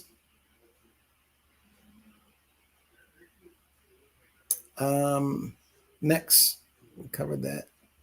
Next, next. Oh, go back one. Okay, real quick. The G class program is not a protected religious practice. It is an unregulated multi-million dollar commercial operation operating completely outside the American legal and financial system, operating outside of the American legal and financial system. The lack of a board of directors combined with off the books cash collections by ministers means there is zero proof, zero, that this money is being used for actual charitable purposes. Instead, it creates an environment perfectly optimized for massive executive embezzlement. And this is what we've been seeing. The money in the house of prayer, they've been embezzling and putting it to use in ways that the members are not being told, in ways that the members have no say so in ways that the members have not seen any transparency, in ways that people in the organization have no decision making in. Remember, Mr. Cunningham said, we don't need no board. 2 and 3 people talking about what we're going to do, where we're going to build, what we're going to build. No, one man, right? He said it again a few weeks ago. We don't have no board of trustees, no tribunal. Embezzlement, you give it to me, you don't tell me what to do with it. Embezzlement, nobody sees anything and knows anything about where the money going. Ties, building the organization, the kingdom. G class, building the organization, the kingdom. Okay. Well, what money is being used to build all these apartments? What money is being used to build all these condominiums? What money is being used to build all these single family homes that's now for sale by the organization? Members have been robbed all this time. Let's go further. And yes, the members do have to pay over $2,000 for his food when he comes to visit. Again, this is personal inurement. Why is it that the members Hmm. have to pay for your food when you come to the city? Why do they have to pay for the transportation, the rental cars? And then for Hmm. Mr. Cunningham to be staying in hotels instead of the parsonages, that's also a waste of funds because the members are being told to do this. Okay. I have a question for you now. I think we skipped over this one Yeah. earlier. Uh-huh. Is this one that you want to cover before we get to that last one? Yeah, I'll read through it real quick. What if the purpose of the organization, supposedly being the mission of the nonprofit, is to establish, erect, and maintain buildings to be used as local congregations or churches? But each time there's an organization wide program, the members are told to, or ordered to raise the money.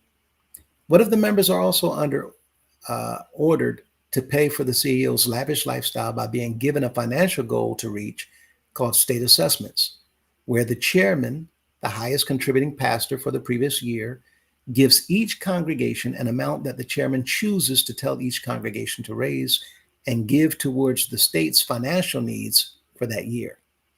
One of those needs is a predetermined amount of money that is being given to the people to pay for the CEO's food or other expenditures for when he's there in that city for a day or for the weekend. As a pastor myself, I had an assessment of $1,500 for a 1 day visit from the CEO that the members were told to raise. Is this legal or does this present a problem? And what if the CEO has the members pay for his and his entourage hotel lodging in four-star hotels that run up to $8,000 or more in the event that there is no parsonage, 8,000 to 15,000 square foot mansions in that area for him to reside in? Now, again, I try to make these questions as detailed as possible so that the members would understand that, yeah, we're doing all this stuff. I already know a lot of the answers to these questions. I can pinpoint different laws, but I need you to read and see these are the questions so that you can follow this model and ask questions yourself, whether it's Chat GPT, whether it's Google, whether it's YouTube, Hmm. to pull up anything to answer your own questions in your own time about what your pastors are telling you to do, what your chairmans are telling you to do, what the council's telling you to do, what the assistant district chairman is telling you to do, or what the secretary or the bishop is telling you to do, or anybody else for that matter, Hmm. to see whether or not this is legal. And what happens when you find out people have been getting over on you and breaking the law while taking out of your pocket? What do we do? Do we get happy about it?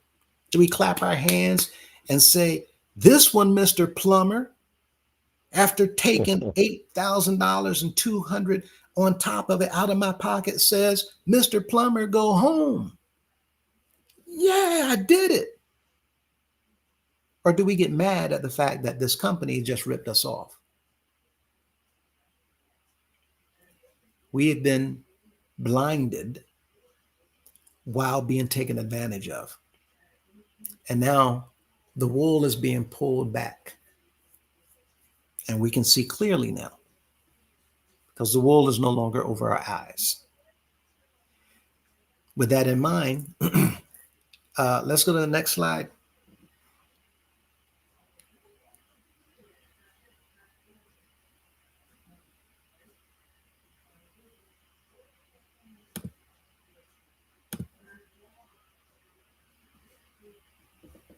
Um, is this? Oh yeah. So this one I was gonna a moment ago. This is the actual birth of the G class program. So um, again, God requires a sacrifice. Um, so this is the description of the G class program given to the members as taught in one of the publications of the organization written by one of the CEOs.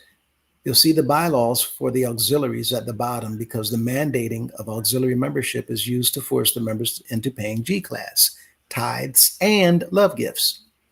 These auxiliary rules were also written by the CEOs, and neither of these publications were discussed by, consented to, or voted on to accept them by the members of the organization.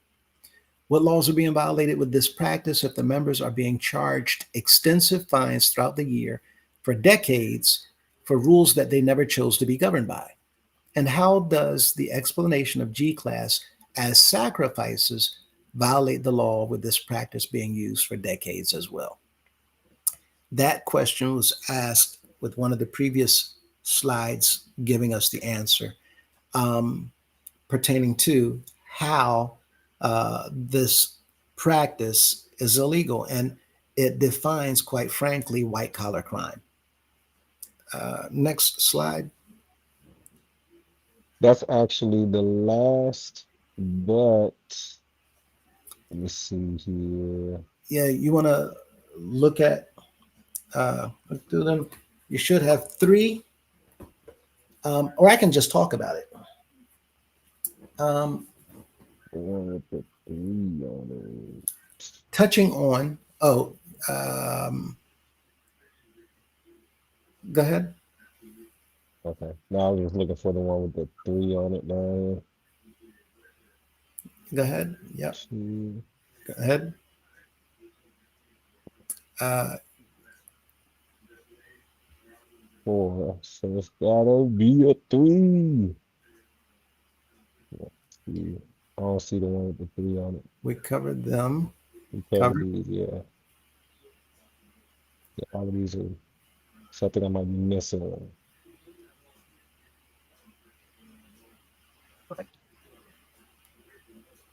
Covered. Let's see.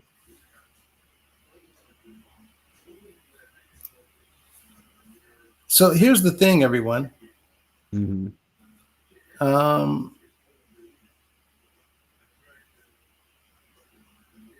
My so, bad. I'm just looking through my photos to see if I got it. oh yeah, you're good.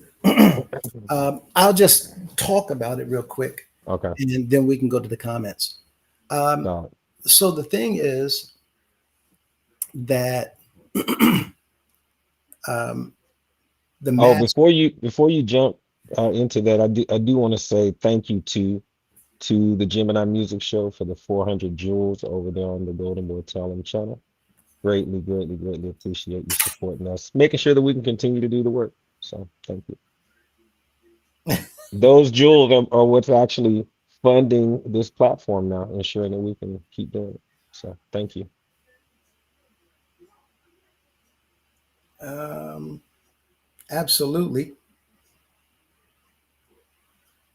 And so here, let me shoot this to you. Hmm.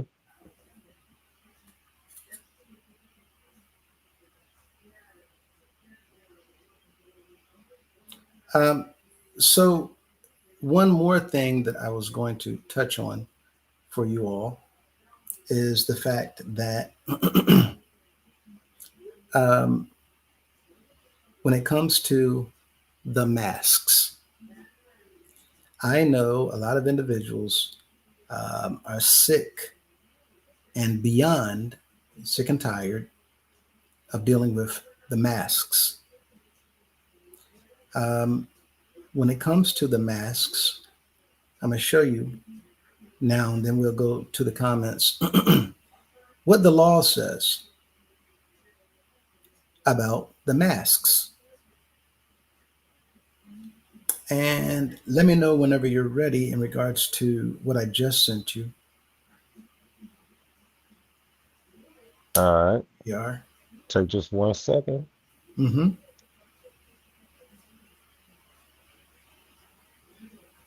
Here we are.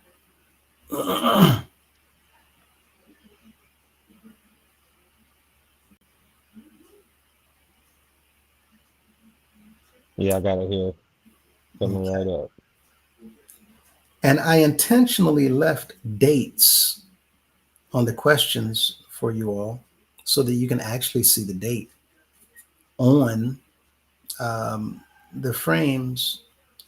Because again, I wanted you all to know that I just last night asked these questions and just made copies um, just to show you all how to pull these things up for yourselves.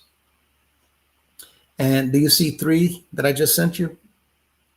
Oh, yeah, I see two more coming in. I got them. Okay. I'll throw these up too. And there's one more coming. So we have four Solid. slides and we'll be done. All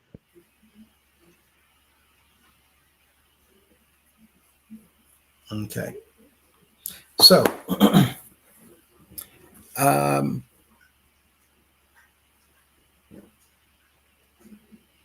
That's the first one. no, right. Thank you, sir.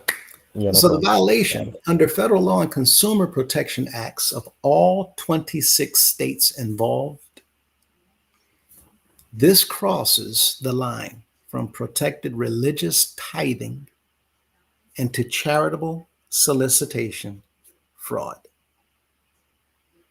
The legal test: legitimate religious donations must be entirely voluntary. When the CEO codifies a system where human beings are placed into a fierce, tier based, nationwide competition to pay money to buy back their salvation, the G Class program, the law treats it as an unlicensed commercial lottery and affinity fraud ring. The awards and accolades given to the top tier winners, the top 10, the top 100, top band, top choir, top auxiliaries, the awards and accolades given to the top tier winners at the annual convocation satisfy the legal element of a lottery prize funded by involuntary consideration, the out of pocket cash. The sacrifice label is literally defined as deceptive tax fraud and private inurement. The text frames the G Class program under the heading God requires a sacrifice. The administration uses this religious vocabulary to claim that the millions in cash collected are unauditable, tax free religious gifts. Unauditable, unauditable. How can it be audited if they're out the door in brown paper bags? Now, I'm not going to go into the detail of how they do these things because I don't want people to know that I know. Okay. But with this in mind, let me jump to the next slide.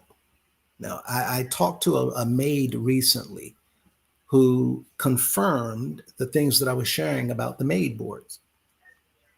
Maids standing up for hours, hurting, feet hurt, back hurt, arms hurt for hours. And y'all see these maids on all these videos, the red and white. Shoe shine boys, altar boys, standing on the side waiting. Our children, even in the displays, child labor laws violations, I've been saying, parents, stop these children from being allowed to participate in these things that the law says is illegal. The law says that when we allow our children to be involved in these things, it literally becomes definitively child neglect because the child is being psychologically conditioned, they're being psychologically manipulated, they're being exploited for their services to the CEO as they give personal benefit to him, as well as the wives of the CEO and the former CEOs. They're all in this together. The individual staff members are all included. These individuals, including the council, and I told the pastors as well, walk away, step down. Same thing with the secretaries. You are being looked upon as co-conspirators. Co-conspirator means you also conspired to assist in all of this illegal activity. We haven't even skimmed the surface. This is just to talk about the G class program. The order that he sent out about raffle tickets, listen, you can continue with the rallies if you want to. I'm telling you, you're involving yourselves in an illegal gambling ratchet. My. Just because you don't have a raffle ticket, it should be suspicious to our members for the CEO to say, we want to stop, no more raffle tickets, no more raffle tickets. But Mm-hmm. you can continue with the rallies. Mm-hmm. By the way, I'm telling y'all no raffle tickets because I'm giving y'all a break from G class. No, you're Right. That don't even make sense, man. Since when do you get a break? The way they got us so HE double hockey sticks bent on getting into heaven by doing G class and all of this. So why we get a break? You know how many breaks we needed? How about a permanent break like we have right now? and that's not even the currently active members. Um,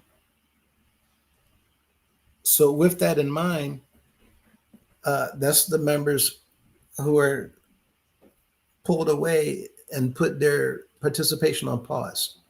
They're saying, Mhm. I don't like what I'm seeing. I don't like what I'm hearing. I don't want to participate in these things since I didn't know what this was all about. Right. That's why we're explaining it. We're letting Hmm. you see clear, black and white. These are the same laws that a judge will read in front of you inside of a courtroom. So, members, you do not have to think that this is real. Okay.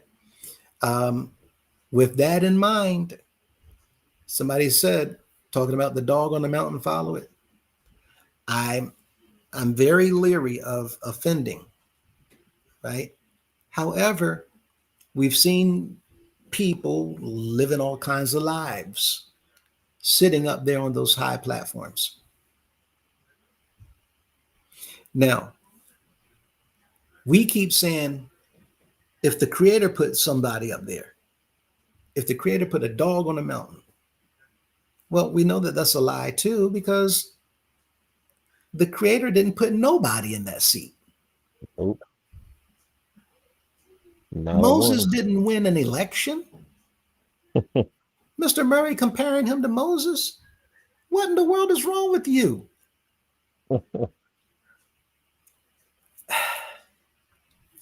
When we use the term chosen, the very definition is there was no election. Hmm. Hmm. Let me come back. So I'm trying. Um, with that in mind, The members have been going through this thing where we're duped into. So a dog on a mountain again. All of these things were to trick us, to deceive us. Hmm. That's all it was. You've heard, matter of fact, Mr. Golden Boy said that um, Mr. McCullough was over his grandfather's home watching ball games while we sitting at the house of prayer waiting for him to arrive. Yep. Yep. He sure was. Yep. That's why it was so late during his years, was because he was stopped on Sunday at my pawpaw house and sit up there and watch the game before he came to service. We have to understand, listening to testimonies like this, that we've been lied to. I mean, for goodness sake, Mr. Cunningham left California to go back to DC immediately. Left DC, nobody knew he was even gone. What? He's in Atlanta, Georgia. I thought he was in the restroom. Gone. I wonder what Cunningham was doing recently too. You know, the recent times where he arrived late to service, where certain platforms might have been streaming. Yeah. Um, and you know, you had members in the comment sections asking why he, you know, hadn't arrived yet. And it just seems like it's because he was watching what we were talking about. Uh, You know, he got there about 2 hours late. People don't want to watch, a repeat. A lot of people want to see it live. Um, Hmm. and apparently, some people are saying that he's watching and he'll even leave service to get back so he can watch whatever live. Oh yeah, he shut down one service while you was on at 7.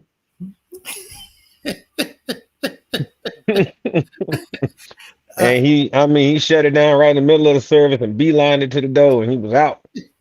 They called him one way that day, you, one way out the door. we can't make this up, and we know because we're listening to the things he's saying. We know that he's watching. But the thing is, for you to pop up in Atlanta or Columbia or Miami and say, "I was thinking about you," so I stopped by. You didn't leave Hmm. DC and stopped by Miami, Florida. Hmm. You leave DC and stop by maybe the Chesapeake uh, Bay Grill Center, stopping by on your way wherever right around DC. You didn't stop by Miami, Florida. Hmm. The question is, what were you doing in Miami, Florida when you weren't in service for those 20, 30 minutes? Hmm. Some people say, well, he was there longer than 20, 30 minutes. You're missing the point. Hmm. He's in Miami, Florida. Hmm. He didn't go there for service. For He an went hour. for other, right. He's in Miami for other reasons. What are you doing Hmm. outside of the service? What were But you in Atlanta? he is honest though. He's letting you know while I was in the area handling whatever I was handling, I By, stopped by. right? Yeah. Members, we have to understand, listening to this information, people are lying. And we've been the subject of lies this entire time. Yet, with that in mind, um, let me go to the next slide. Okay. Now we have about 3 slides left, and we're going to run through the comments. But here, let's go to the next slide where they can see the question. You see that question? Let's see this Yeah, one. this one. Right. So, what if the CEO has made the members continue to wear masks even up until this date, and they cannot attend services or events within the organization nationwide without wearing a mask, or be told that they cannot enter, or they must leave, or be escorted out of the event or the premises, even at outdoor events? Now, I know before y'all talk about my time, I was rushing and there's a whole lot of ors in here. Okay. Listen, it is what it is. Um, with that in mind, oh, um, yeah. Um, with that in mind, let's go to the next slide. Okay, the mask requirement. Even for outdoor events up until mid 2026, does not change the underlying criminal tax evasion or the unlicensed commercial transit violations. The unlicensed commercial transit violations is the buses of the House of Prayer traveling on the road, charging the member seats. It is an unlicensed commercial transit violation. We're not licensed to charter buses. It's okay to buy a bus as a nonprofit and travel on the buses, letting the members get on, but you don't charge them a seat.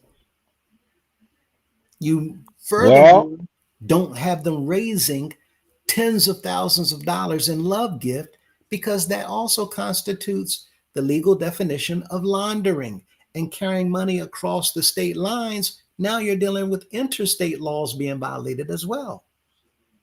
And you don't want to be on a bus, members, when the authorities pull that bus over and find what's hmm going on the buses now that hmm this information's getting out, we talking about laundering, not laundry. right? Not washing the money. Mhm. Okay. Now, it goes on to say, however, from a legal perspective, enforcing a strict mask mandate and threat of physical removal or escort by security serves as powerful evidence of a highly coercive, insular, and controlling environment.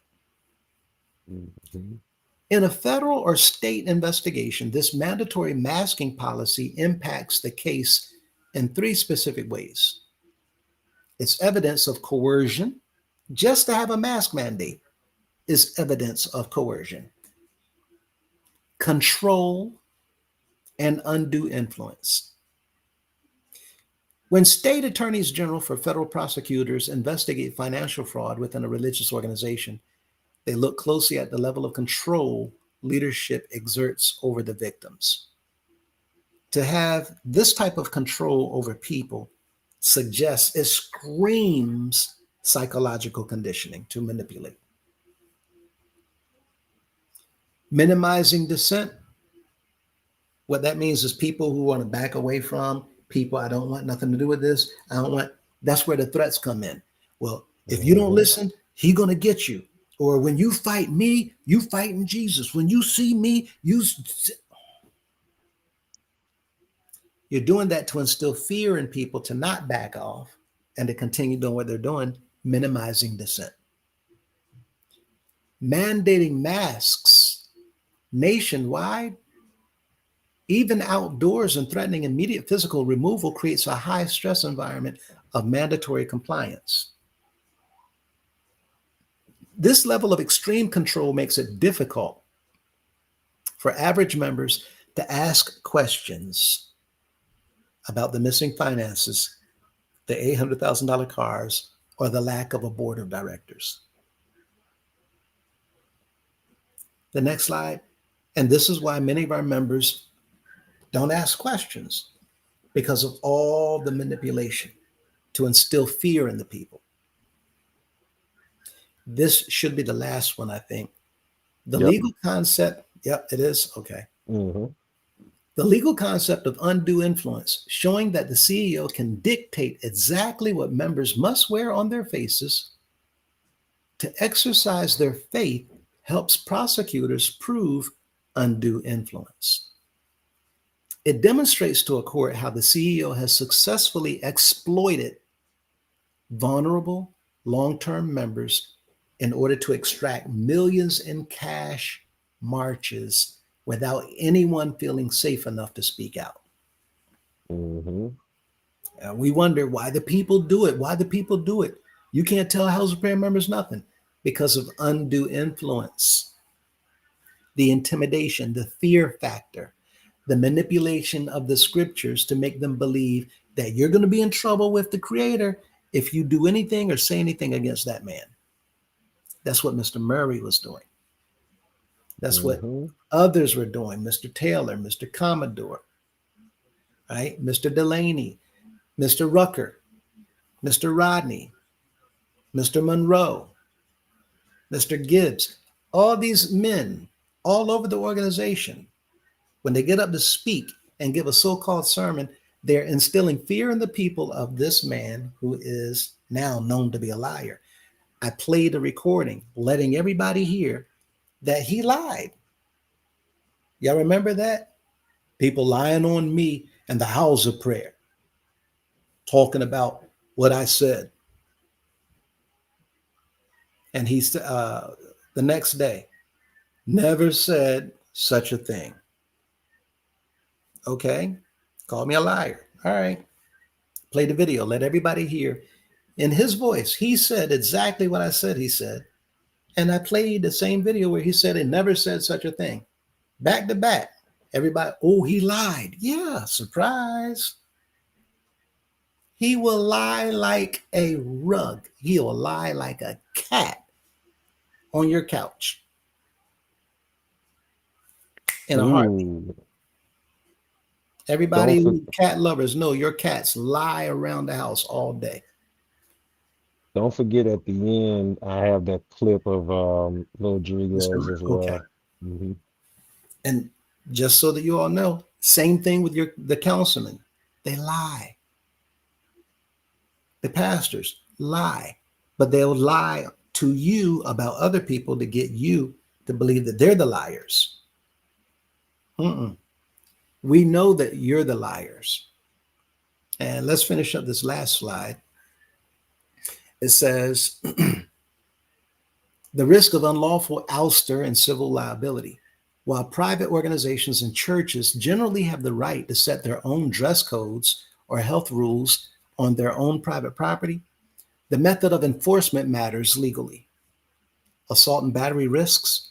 If church security or ministers physically touch, if they just touch, grab, or aggressively shove a member to escort them out, if they just touch you, simply because they took off a mask at an outdoor event, the organization faces severe civil lawsuits for assault, battery, and false imprisonment. I would have thought it at the Charlotte Mother House. And the statute of limitations still allow him to take out a lawsuit. The pastor that had the ordeal also in the elevator in Charlotte, right? All these situations, people, the law says that Mr. Cunningham and these men with titles of apostle and pastor and councilman and chairman and judge and general assembly secretary, you're not going to follow him. Y'all see those doors with red signs over them says exit? Just get out. Why do y'all think they want you to leave? Because they don't want you to expose what they're doing wrong. They know that they're the ones that the law is going to come and make them leave Mm-hmm. because they're the ones that are not abiding by the law while manipulating and psychologically controlling and conditioning people in here who believe that they are abiding by the law. So Mm-hmm. we all have been duped. We all have been lied to, manipulated, and deceived. We just have to accept it. These men are not what we thought they were. Period. And they've been stealing the entire time. What else do you think they're doing with the money? You don't see the money. They're not showing you where it's going. Oh, he said that he built right. That's the problem. He said, but he never showed you anything to prove what he said. We're not just saying things, we're showing you. We're proving, we're offering evidence in order to back up, to confirm, to verify, to validate, and add value to the things that we say so that you can put your trust in what we're telling you. How can you trust people who never prove a thing they say, and others are proving what they're saying is a lie? Mm-hmm. All right. So we'll finish up this slide.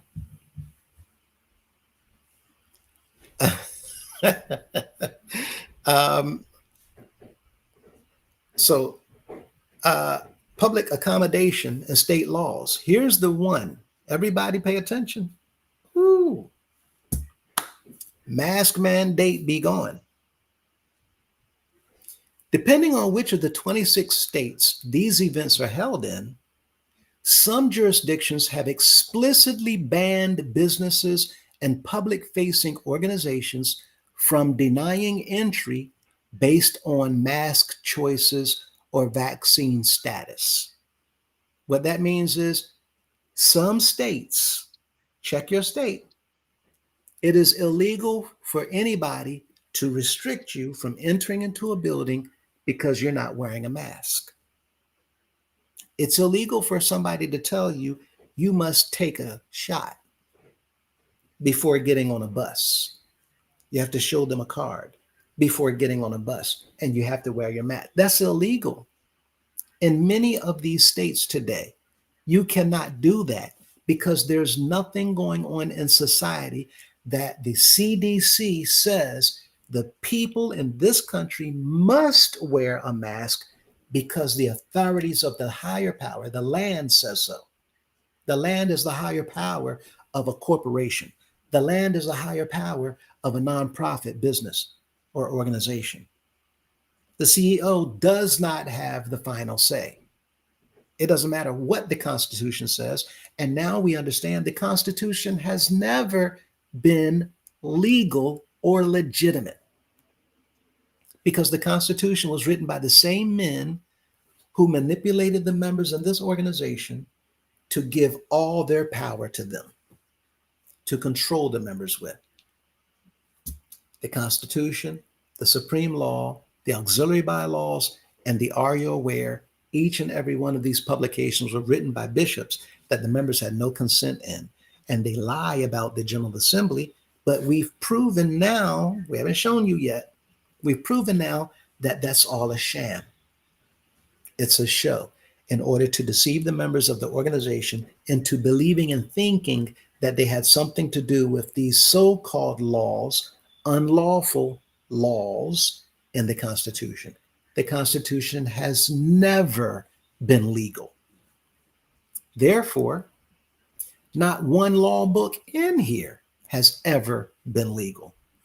Therefore, not one member in here can legally, lawfully be penalized to pay a fine or any other penalty because none of the books were legitimately legal. Not one. Not one. Amen to that. Right? And let's look at that last line on the slide. So, if the jurisdictions that you're in have explicitly banned businesses and public facing organizations from denying entry based on mask choices or vaccine status, if somebody tries to restrict you, you now can file a suit. You can file a claim. You can file a complaint against them. In those specific states, enforcing this policy could violate state level civil rights or consumer protection laws.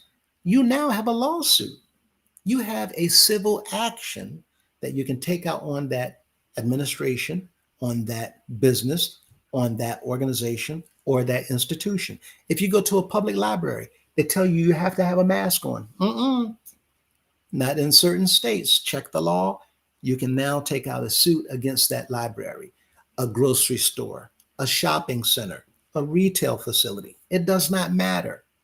If the law says that they cannot restrict you from entry unless you have on a mask, if the law says that it's optional, if they say that they cannot restrict you just because you didn't get a shot, if the law says it's optional, then that business, that institution, that organization, or that leadership cannot overrule the law of the land and says, no, well, we're not going to let you in here. We said you must wear a mask.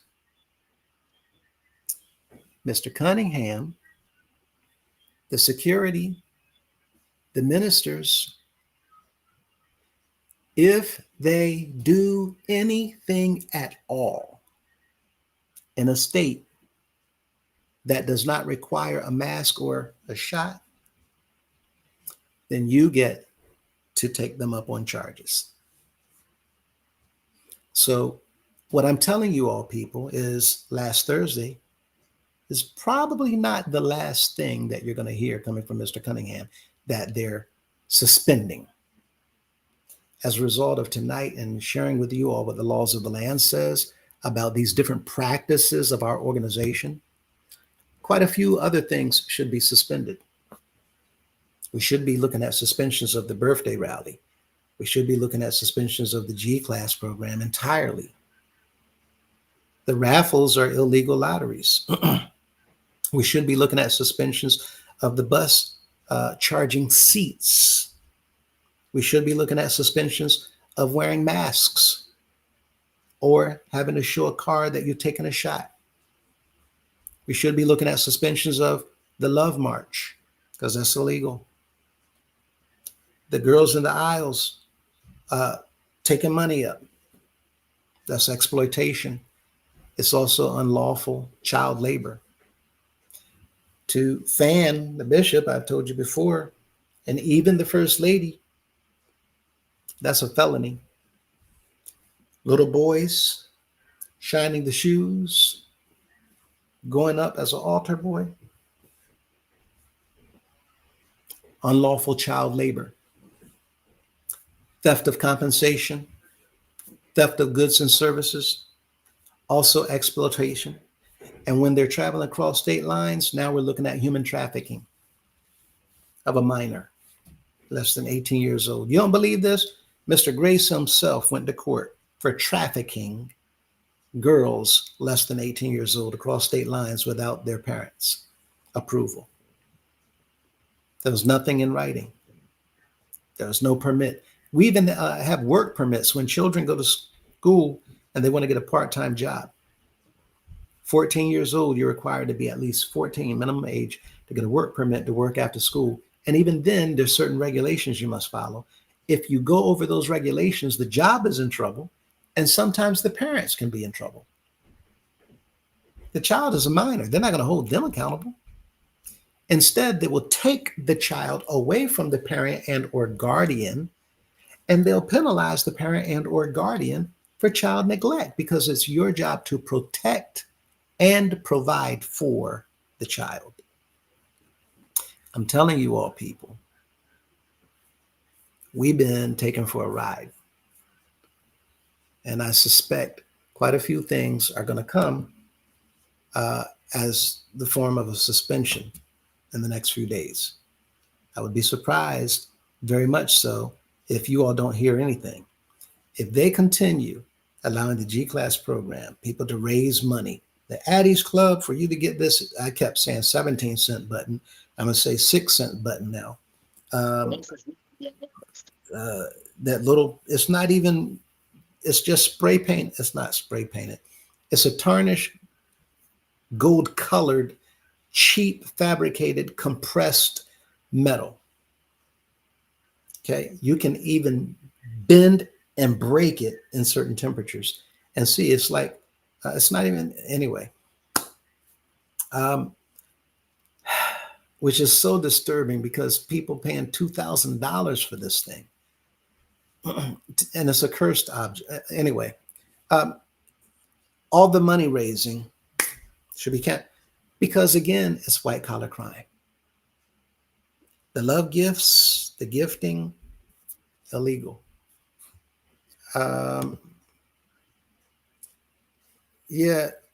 Individuals that's on the channel, we're going to ask you to not comment with language. Thank you. We appreciate you. I know it's upsetting, but yeah, not to comment with the language. But when it comes to the fundraising, We have to do things by the law. You can't just do things anyway that you feel like. And this is what's been going on in our organization. And if your organization is doing anything that we've talked about tonight, if they're involved in these practices, then you should take a step back and look at everything else that's going on and look at those things and line them up with the law as well. And if you don't know what the law says, chat GPT, Google it, go on any other AI platform and ask questions, right? So at this time, Golden Boy, you want to add anything before we jump through the comments? No, no, not at all. Not at all. I'm ready. Okay. We have a few here. A lot of them is hello, but I'm let's see. gonna Welcome, get everyone. this one off here. I'm sorry. Let me take this one off. Okay. Um, we'll start with the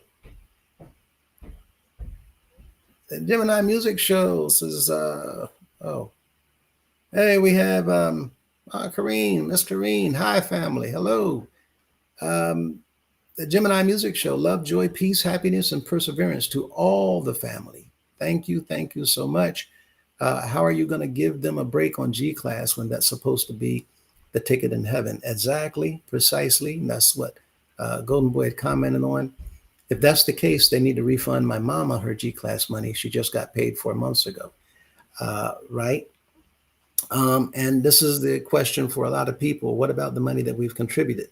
Uh, that is a very, very good question. And things will come up later as we look at where we're going later once things change. Um, Miss Mint says, don't hold your breath on that refund, dear brother. Good to see you, Miss Mintz. Um, uh, love your enemies. Peace, everyone. Peace, peace. Miss Mintz, peace, family. Peace. Golden Boy, welcome to the chat, Facebook, and TikTok. Please hit the like button, share, subscribe, and hit that notification bell so you know every time we're live. Right? Thank you, sir. Um, Ms. Mintz, did you know drug dealers wash money by pushing dirty cash through a legitimate business and making it look like customer revenue or donations? And what she's saying is dealers or people who's breaking the law and they're earning cash illegally, they'll take that cash because they can't report it, right? They'll take that cash and they'll put it through a business of some sort. Anybody who's familiar with Breaking Bad, when you saw the biology teacher, chemistry teacher, who started making a drug, selling on the street, made so much money, he decided to buy a car wash to put the money through the car wash. Um, Thank you. I forgot about that. Put the money through the car wash in order to have the money appear clean. What that means is we need to show the government, the IRS, that I got this money lawfully, legally, legitimately. Ooh, question. Yes, sir. So then that company that Bailey owned called the Bailey Wood Shop, remember that? Oh, yes. Yeah. Yeah, it ended up being dissolved after how many years it was open, but I wonder what that would have looked like if that business, which we have no idea what they were doing, if it was generating money and or if they were, just bringing in money from wherever they were getting money from and then passing it through the business or whatever the case is. What it would, so then are you saying that they can somehow filter it through um the 501(c)(3) organization to clean it? That, Solid. it, it Okay. is as simple as putting it into a fundraiser, right? Got you. So other organizations do this all the time, and you're spot on. So what you do is if you made $180,000 illegally, you take Hmm. that money and try to find something to put that $180,000 into, Mm-hmm. so that it goes through their system. It gets deposited in the bank as money that came from this organization. Mm-hmm. And it came through the organization. So they're not going to question how much it is. Salvation Army, YMCA, right? Ticket sales at the NFL football game. They're not going to Mm-hmm. question, well, how y'all get so much money? Because they know that they're getting their money through um, permitted and licensed solicitations from the public. Mm-hmm. So they're not going to question it. Now, this $180,000 gets deposited along with the other 285,000. Well, now that it's clean money, they can take the $180,000 out of the bank and call it an expense, and nobody's going to question it because it's clean money. But if you deposit $180,000 and you don't have anything on the book, on the record that says that you earned that kind of money, how you deposit $180,000 and you're working at uh, Cheeseburger Queen, how you get 180,000? Oh, they gave me a bonus last week. No, that's not going to fly. You need to figure out how to put that money through something because you have to explain it. So when you deposit money in the bank now, I think it used to be $10,000. I think it's lower. Anything over a certain amount of money deposited into a bank, they must report that deposit to the IRS. Mm-hmm. So now they Well, the can, thing is, it could be lower, and if the bank rep is suspicious, they'll report it just like it's more than the 10,000, and they'll come on the spot to investigate. right? You will get their attention immediately, deposit money, and you cannot explain where it came from. Looks like you're doing some fraudulent business. So this is laundering. Um, so when Ms. Mintz says drug dealers wash their money by pushing dirty cash through a legitimate business, make it look like customer, that's exactly Breaking Bad. That's exactly what happened. But his car wash, you're now making so much money on the street that the car wash can't carry that much money in it and legitimately trick the government into thinking that you're making all this money through a car wash. So he bought two more. One day his wife called him, what's going on? Can you meet me at a storage facility? Sure. Got to the storage room. She said, we have a problem. What? Open up the door. There's like four crates. Imagine your living room full of cash stacked neatly, um, about 4 feet tall. And she told him, we cannot report this much money from a car wash. He said, we'll buy more car wash. That's not the answer. Car washes don't make this much money. That's what we're looking at. Laundering. When you have so much money, you don't have any way of hiding it. Okay. So y'all think about all this traveling that's going on, right? They're just popping up all over the place. Nobody knows where the bishop is. Nobody knows where he is. Nobody knows. Calling people on unidentified phone lines, popping up in different cities. What were you doing that day for you to come here that night? And he's going to services just so it can be said he went to service in case people saw him during the daytime. Meeting after meeting after meeting all over the place. No, they're not just traveling because I want to see my children. No, he's traveling because he's up to things. And the reality Mhm. is, he knows that people are on his heels. So that's why it has nothing to do with him giving the members a break. Ms. Metz also says Andino Cunningham and his team are no different than drug lords, e.g., this is on the same scale as the cartels. Uh, um, and I mean, yeah, it looks like that, along with Miss Madison, right? She's the individual behind the whole thing. People don't believe that because of her age. No, you have to understand how things work. He didn't pick her. He did not pick her. She was already where she is. She already got people working all over the place for her. The bishop works for her. Okay? Understand? So that's the best place to be. When you're sitting back, nobody believe you in charge of nothing. Okay? I'm not going to give no tips. I don't want nobody following any advice on how to do things illegally. So I'm not going to tell you how certain things are set up. But B-Nay says, how you doing? I guess he has on his traveling shoe. She's talking about the song.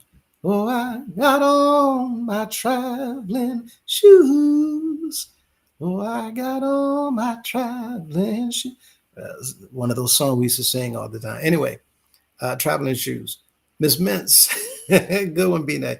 Miss Mintz, it is his conscience. It is his conscience. And she goes on to say, you can run, but you sure can't hide. And that was something that he spoke. And my bad, Mr. Golden Boy, if you were controlling those comments. But you can run, but you sure can't hide. Absolutely. Right. Now, the Gemini, now they're getting a taste of what they've been doing.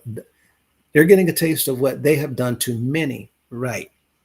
And it's coming. So much more is coming. I think this is divine justice, because even though they have all this money that they've stolen, you can't do much with it.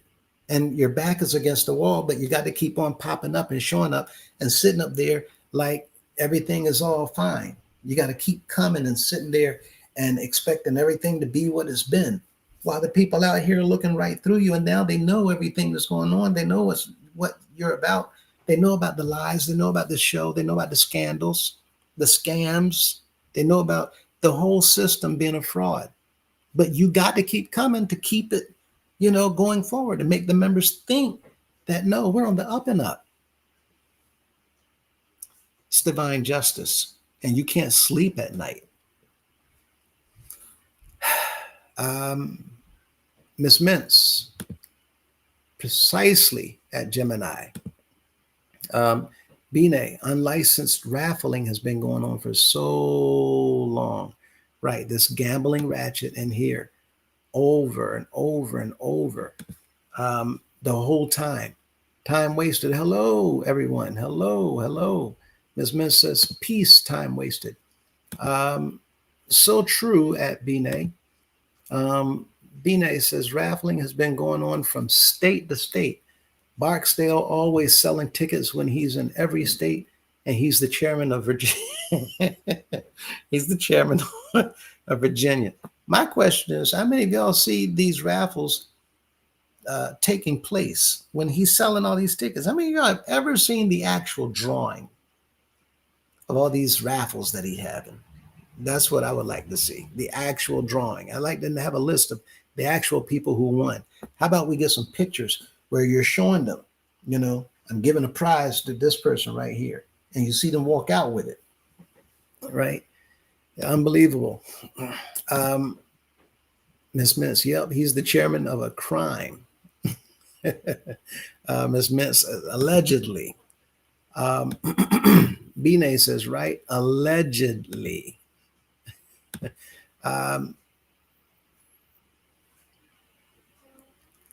Serdra,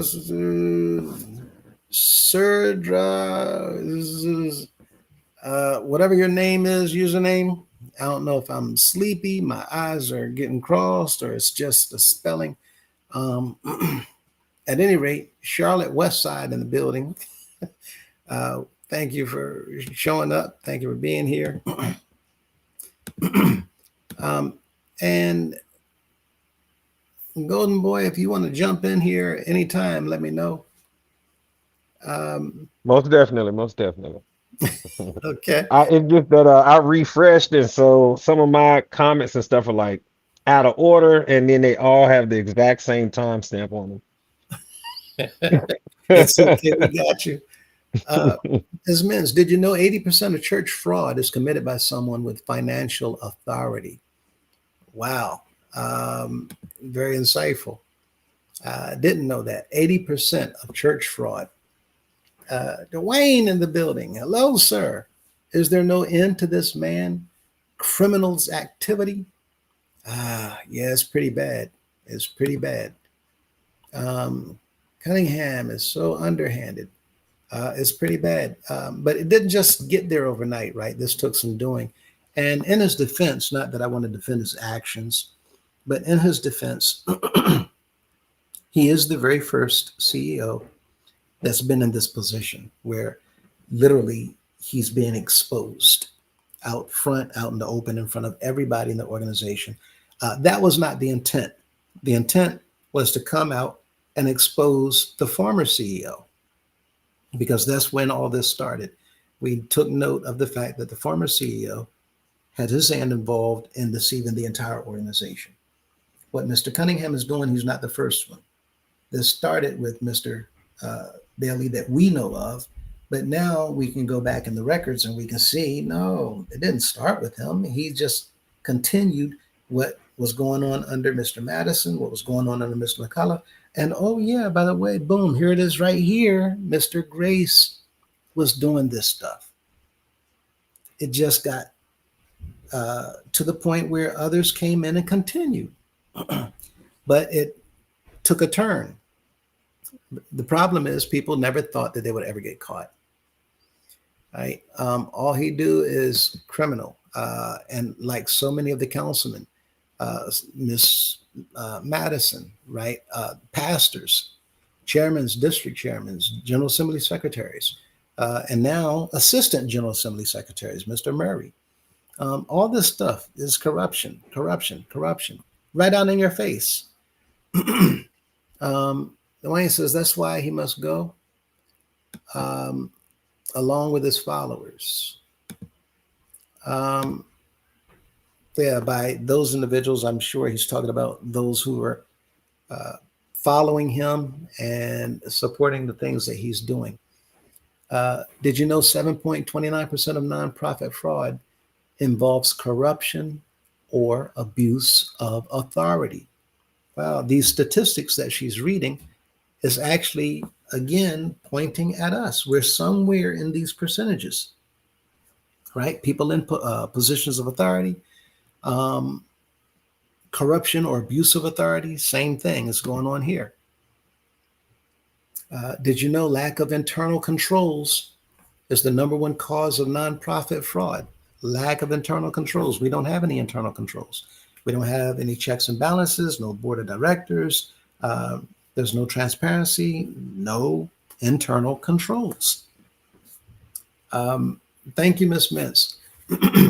Dwayne, all of them need to be jailed. All of them. I am the PR. Paying tithes in G class can't be claimed on taxes. I was told it could be for years. And yes, you're right.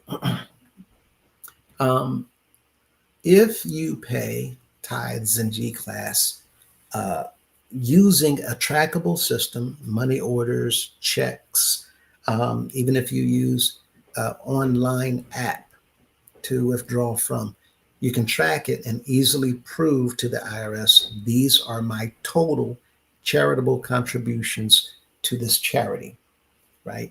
And it will deduct taxes that you owe. However, today I'm learning that many people are telling members of House of Prayer that you can't claim it. And I think that that's because information is getting so jumbled up that at the headquarters, it's difficult for individuals or around the organization to come up with the same figure, the same total that you have. So now we have a discrepancy. And that discrepancy shows that somebody somewhere has not been doing their job of keeping accurate figures, right? Um, so it is a huge problem. Thank you. I am the PR. Um, Lena says, Dwayne, I'm with you on that. Right? How you doing, Lena? Um, Screen says, so does that mean that the House of Prayer owes me income for my services in the kitchen? It absolutely means that. Yes, absolutely. Absolutely. Anybody that's worked anywhere, and thank you for asking that question. Like Golden Boy said earlier, all the members that worked anywhere in the House of Prayer, and you got G class credit and you were not compensated, you are owed compensation. That's exactly what it means. Yes. And for those of you who want to tally up your numbers, send your information. Send to the email or reach out to Miss Mintz and Golden Boy, and we'll keep a log, and we can work on that, right?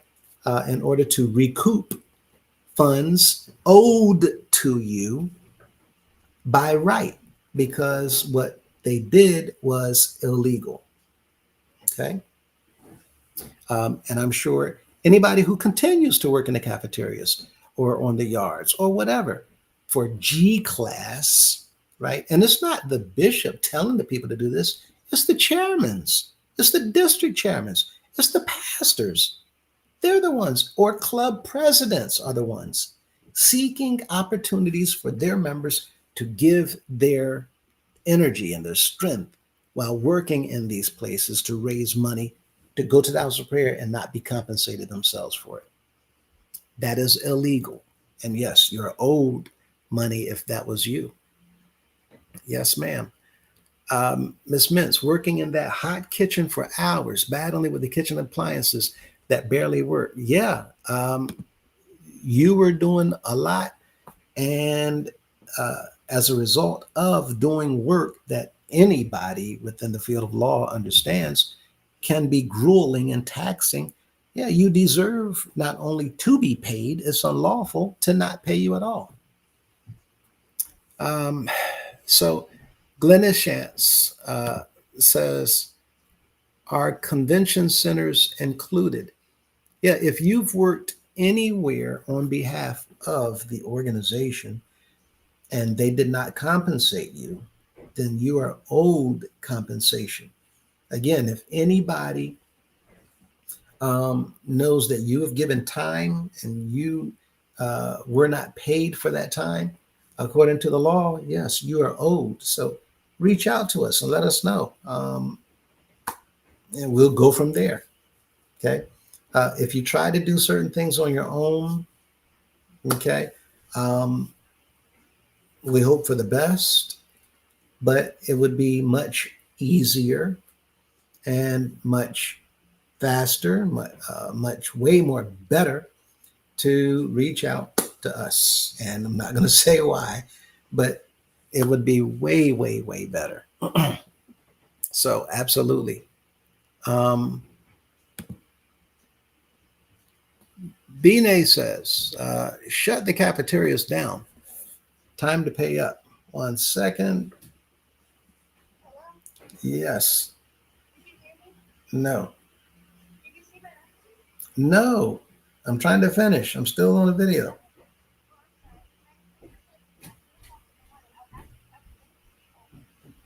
I saw that and I said, okay. Anyway, I'm sorry, everyone. Let me let you go. Text me because I'm finishing the video now. Yes. Love you too. I'm doing a video. Text me. Bye, bye, bye. Um, our children, we love them. Sometimes they carry us to the edge. um, so Bine says, shut the cafeterias down. Time to pay up. They tell you it's a part of working out your soul salvation. Now, is it the cafeteria staff? The answer is no. It's those at the top, right? Because the cafeteria staff is only going by what the system tells them to do. Okay. So again, there's ways of dealing with these issues. But yes, thank you, Bine. Miss Mint says, LOL. So they're going to have to pay me back, pay from when I was 8 years old. LOL. I started young.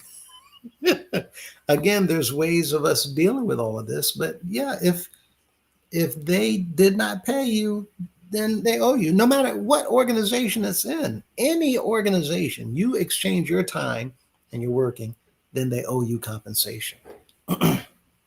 um, uh, Brother Lewis, are you saying when I was paying tithes that my uh, goodness title went to the bishop? Um, my T goodness title, um, T goodness title went to the bishop.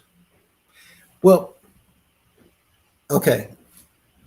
If you look in the Are You Aware, you'll see that house tithes goes to a P.O. box, right?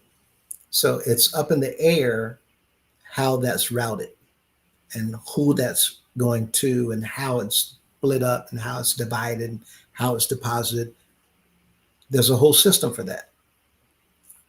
But that's house tithes, right? Money that comes to the local congregation gets put in a book, it gets counted, it gets deposited. House tithes. Members who send their tithes straight to Portal Drive doesn't go into the congregation, the local congregation, doesn't go on a book.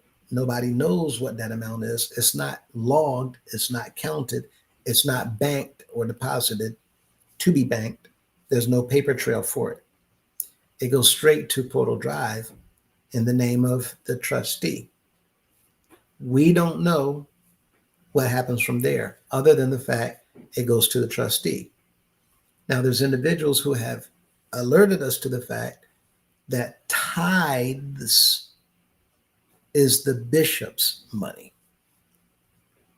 But why would they tell the members that it is? Why would they admit that? Why would they tell you that all your tithes are coming to me?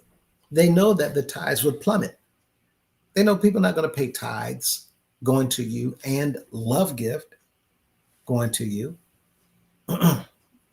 So that is the report. Now, we will learn and have it verified. But as it stands, this is why it's illegal to not have transparency. You can't see the books, especially in a nonprofit. It's also illegal for a CEO to let nobody in on anything. Again, this is why Mr. Cunningham is not in DC. This is why he's all over the place. Nobody keep up with him. Nobody knows where he is. He's not sitting still long enough for anybody to know where he is. That amongst other reasons. But the number one reason is he's literally on the run.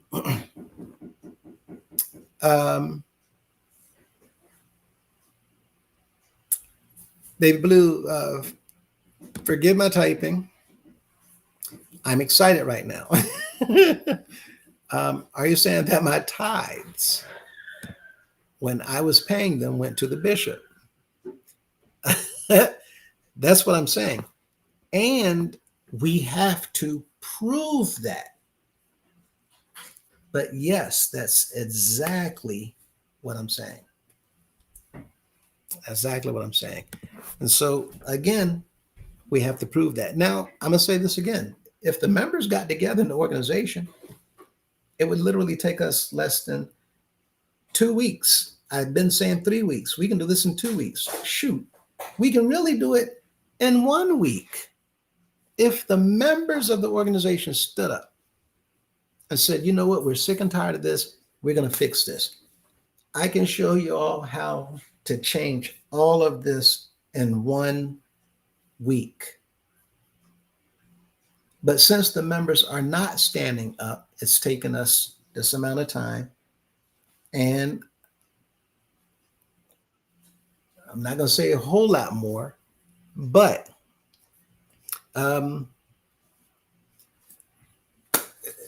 yeah, with that said, the members could, if things don't happen, The members could come together 3 weeks if they took their time, 2 weeks if they got on a ball, 1 week if the members got together and they were in a hurry. Literally 1 week. Literally. Okay.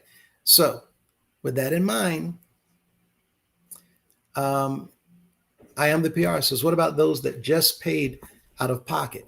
Can they sue as well? Paid out of pocket, paid out of pocket. Well, yes.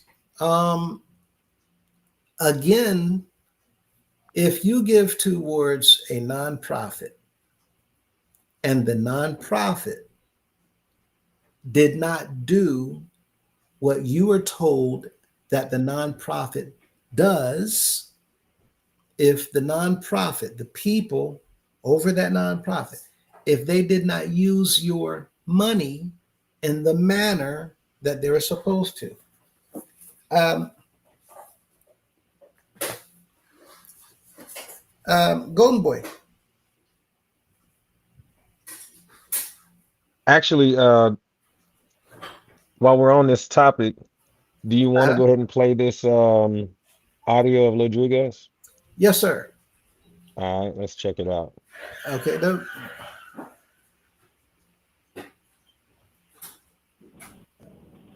Effective immediately, I am suspending all raffle ticket selling until further notice. Regular door prizes with non-monetary prizes are still permitted, but no raffle tickets are to be sold until further notice. That's the black and white. That's the word of our leader. That's the word of God's elect and his choice. That's the word of the one that God speaks to. A lot of people want to talk about this and they want to talk about that. And some of them are malicious in what they say. But let me tell you what the Old Testament says. There was a man named Aaron and a woman named Miriam. Miriam was bold enough to say that, does God not speak to us too? Questioning the word and the authority of Moses. God got so angry with the two of them, he had a meeting. He didn't even let them inside the house of prayer. God met Aaron, he met Miriam, and he met Moses on the front steps of the house of prayer. God came down like he was coming down in a cloud. And he spoke to them. He said, if there be any prophet among you, I'll speak to them in visions and dreams. But my man Moses, I speak to him face to face. Bible also says that no man can see God and live. But God told Moses, I'm going to make you a God to Pharaoh. So when God deals with the man, he ceases to be just a man. The man is more than a man. And the Bible says that he'll be to you what you'll have him to be. If you want him to be your spiritual advisor, put your hand in Daddy Cunningham's hand. If you want him to be your chief executive officer with all the powers that pertaining to, put your hand in Daddy Cunningham's hand. You don't have to understand everything. All you have to understand is that God showed it to him, and he's now giving you what you need to know. Is anybody all right with it? I'm going to say it again. Is anybody all right with Daddy Cunningham? Now, if you're all right with Daddy Struggling Cunningham, there. no need for the text message. You can't be both. A double-minded man is unstable in all his ways. If you all right with Daddy Cunningham, don't get on the email train. I ain't got no more email. If you all right with Daddy Cunningham, don't play telephone. You can't be all right with Daddy Cunningham and then do what Daddy Grace said, let your ears be a dumping ground. You all right with Daddy Cunningham, there's some things on YouTube you can't watch. If you all right with Daddy Cunningham, because God speaks to the man, and the man speaks to us. Get ready to go on with youth service. They got to a point where the people, same man, they didn't want to hear Moses, they wanted to hear God for themselves. That didn't end so well for them. It's our blessing that God has sent us, his servants. Because where there is no vision, the people perish. And to have vision, you need a man with vision. That man is Daddy Cunningham. And he's the only one that I've met in this day and time that can do what he's doing. Because he is the only one. Now let's have a good time in this youth service, lifting up the name of the Lord. Everybody all right? Let's move forward and have a good time. Brother youth spokesman, come on out. Get this congregation fired up and let us. Get this congregation. He ain't got no power. Lord have mercy. It's a shame because, again, with the twisting of the scriptures, and I heard you snicker in the back, and I couldn't help it as well. But especially when he said, if you want him or need him to be your spiritual advisor, then he said he will be whatever you need him to be. You're putting him in the stead of the creator. When he told Moses, I am that I am, he's saying what you want or need me to be for you, that's what I will be, not the man. Moses was not the person that became whatever the people needed him to become for them. Well, it's a gross misrepresentation of the scripture. But that was it. And I'm sure Mr. Golden Boy and Ms. Mintz, they're going to go over this on their platform as well. We've talked a little bit about this. And I certainly don't want to spend too much more time talking about Mr. Murray, because we know that all he's doing is he's just, cheering. He's in the cheer section for Mr. Cunningham.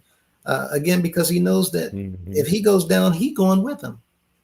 Mm-hmm. You cannot possibly believe that Mr. Murray is saying the things he's saying because of his idea that I'm telling you what's best for you. Mr. Murray is, on paper, a beneficial owner. He's doing everything he can to protect his own interest in the organization, where he's doing things behind closed doors with Mr. Cunningham, including writing and filing documents and forms that you all don't know anything about. So when he does that, when he gets up and auction off a suit and say, just like handkerchiefs were blessed and went from Paul or the individuals in the New Testament, when they received the blessing from this cloth that came from the body of those men, well, what do you think a whole suit will do coming from Cunningham? What, are you crazy? Oh, Lord. It's bad. Suit probably wasn't even dry clean before you got it. He probably got his dirty behind out of it, and then you slipped yours right on in there. Yeah, it's just, people, listen. You can't make this up. Okay. But the answer, I am the PR. What about those that just paid out of pocket? I'm gonna just read real quick. Can a person who gives money to a nonprofit get their money back by way of the court if the leaders of the nonprofit does not use their contribution in the manner that was told to the contributor? Yes, a donor can potentially get their money back through the court system if a nonprofit's leadership misuses their funds. But doing so faces significant legal hurdles. Because donations are legally considered irrevocable gifts, once you give it, it's gone. You can't get it back.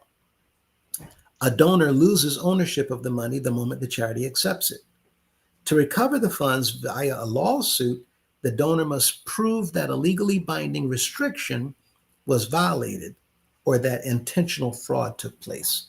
What we know what's going on here is intentional fraud, and thus the loop, right? Mm-hmm. So can members get their money back here? Yes, because we're proving with legitimate evidence that the leaders in here have intentionally been defrauding us. Not just us, they've been defrauding the government as well. So once you prove that, um, then you have to establish a standing to sue, and you're talking about membership. Uh, Individual donors lack legal standing to sue a charity. In most states, the law views a charity's assets as belonging to the public, meaning only the state attorney general has the authority to sue them. To sue directly as an individual, you usually need a written gift agreement that explicitly grants you the right to enforce the terms or demand a refund if the agreement is breached.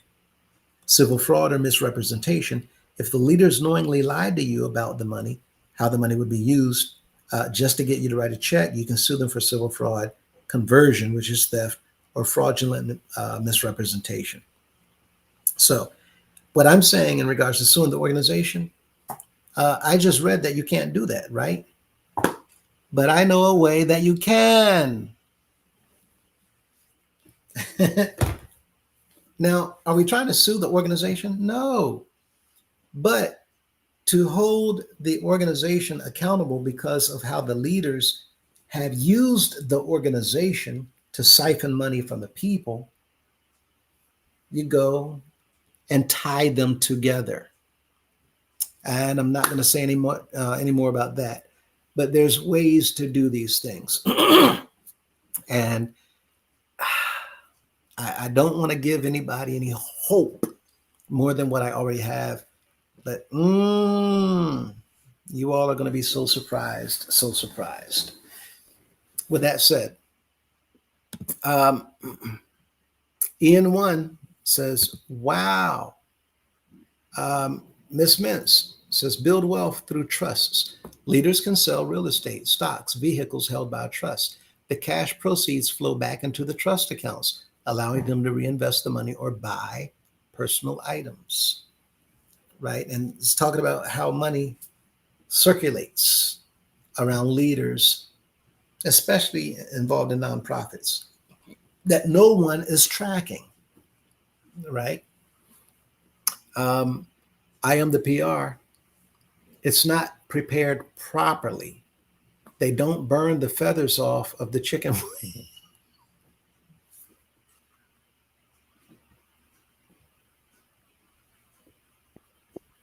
Stop laughing, Brother Lewis. Stop. Stop laughing. Oh my gosh.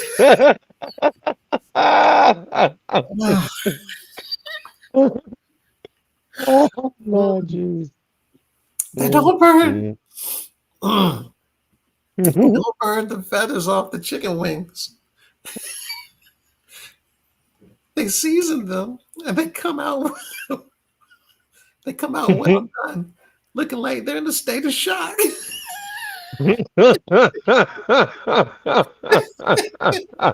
Oh, shucks. Y'all need to stop. Oh my goodness. She's talking about the people in the kitchen. Oh shucks. Miss Mintz says, did you know direct trustee distributions as sole beneficiary, the leader can transfer money directly to their personal bank account via checks, wires, or debit cards at any time. I'm sorry. I can't stop. Burning feathers off a chicken wing. Oh gosh. That No, was pretty funny right there, though. I am the PR. We didn't see that on the screen, but I just gotta let them see that before we pass on to the next comment. it didn't show. I thought I put it up. No, it didn't show. Oh gosh. Oh man. Oh yeah, I Oh, had to scroll through and find that one. some of these people are so comical. Oh Lord. But Miss Mint said, "Did you know?" Yeah, um, I did not know that. That's news to me. As sole beneficiary, the leader can transfer money directly to their personal bank account via checks, wires, or debit cards at any time. That's news. I didn't know that. And I should have known that. I did not know that. Wow. That's crazy, and that's freaking Yes. huge. Yes. We Wow. talking about these trust funds, so are you? That suggests that maybe the trust funds could be empty. Right. Could be. Could But be listen, we're going to be finding out. We're going to be finding out. potentially, Yes. Yes, sir. potentially, And potentially. I say, like that woman said on Meet Joe Black, woe be up. Hmm. Right? Let's go to the next comment. Uh, let's see. We have David. Tillman says, yo, I'm so glad I didn't pay no tithes. Hmm. Hmm. Now, see, back in the day, we would have said, you cursed. It's so true. It's so true. Now we know. Oh, gosh. Mm-mm-mm-mm-mm. Uh, and thank you, David. Baby Blue says, Lord have mercy on us. Lord have mercy on Mhm. us.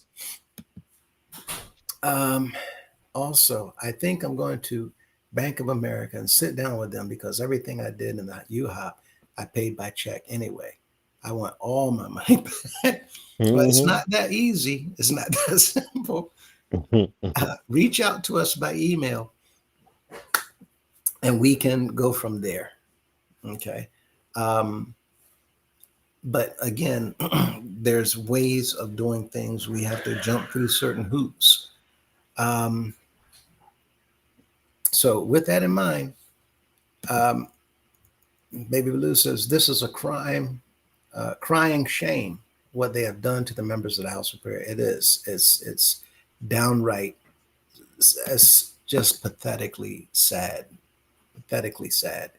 Does Portal Drive have a record, or did they keep records of our finances, or was that a lie from the pastors and the church secretary? I'm sure it's a lie. I'm absolutely sure it's a lie. After that first year, I'm sure they don't keep anything. I could be wrong, but in my mind, I'm sure when it comes to the members' personal finances, I could be wrong. I don't think I am. Because to keep all the members' personal records, it would do things that I just realized I can't say right now. And at the same token, if they don't have the people's records, it could do some things that they really don't want. Right. So again, they painted themselves into a corner. It's a catch 22. It's one of those situations where you're doomed if you do, and you're doomed if you don't. But they stepped all in this themselves, and they did this to themselves. Um, Baby Blue, if this information doesn't open up eyes that don't believe all that has been put out in the last almost 4 years, nothing will. Yeah, we'll see what happens. We'll see. And yeah, it's a lot of information. Um, and Bine says 1960. That was the request from uh, Golden Boy. Somebody please type in the comments.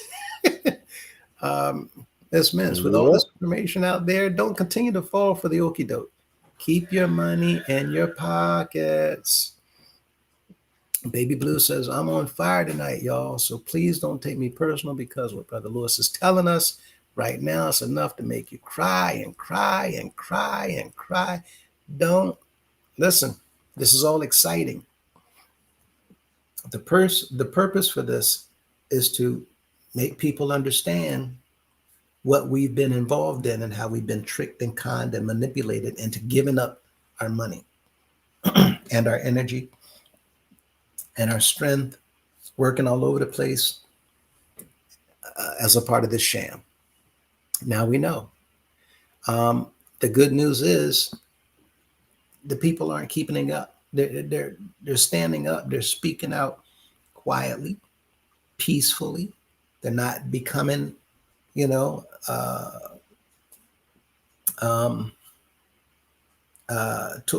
they're not becoming outrageously uncontrollable, right? They're just waiting while also expressing their displeasure towards what they're hearing and seeing on these videos, as well as hearing from one another, right? People are upset, but keep your calm. Don't let it bother you. Take the information in, and we can come together to fix this immediately as members, or we can keep paying attention and sit back and watch what we do as we do what we're trying to do. It's taking longer because when you have to work around the system against people who have a lot of money to throw in different people's way and their direction, it's going to take you longer. That's the reality. But at the same token, we see members all around the organization no longer giving, no longer participating, no longer contributing, no longer going. And if all the members, every member who's ever been in this organization, come forward and stand up that fast, done forevermore, that fast. Okay.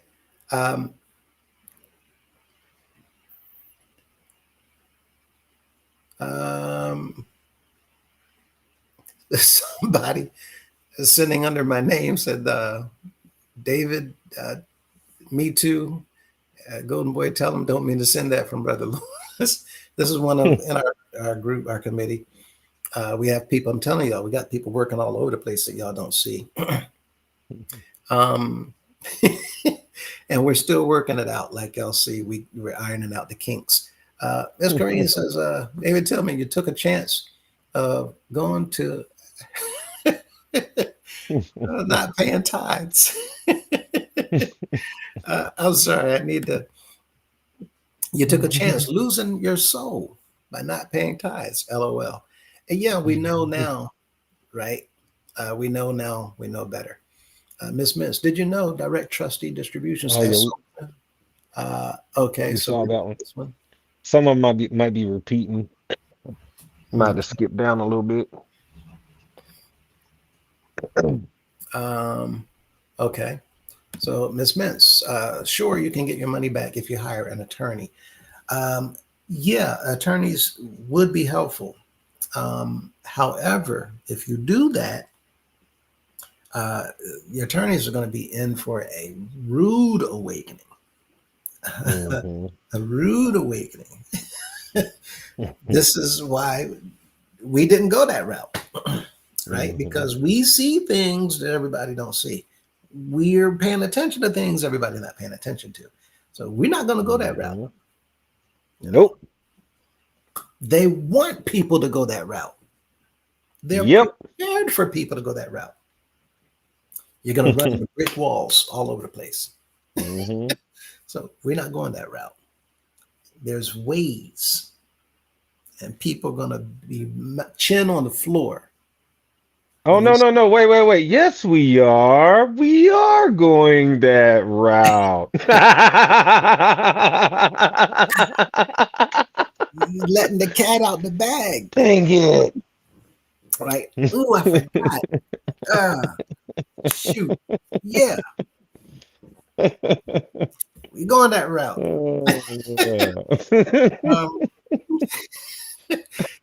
Dine said the elders have to pay for a credential that doesn't even stand up in the world, nor in a credit university. Right. Accredited university, right. You can't do much with it outside, Mm-mm. right? And that's No, they won't even let a house of Mhm. legitimate churches won't even let a house of prayer preacher speak at their church, like preach. They might let them say a prayer, but that's about it.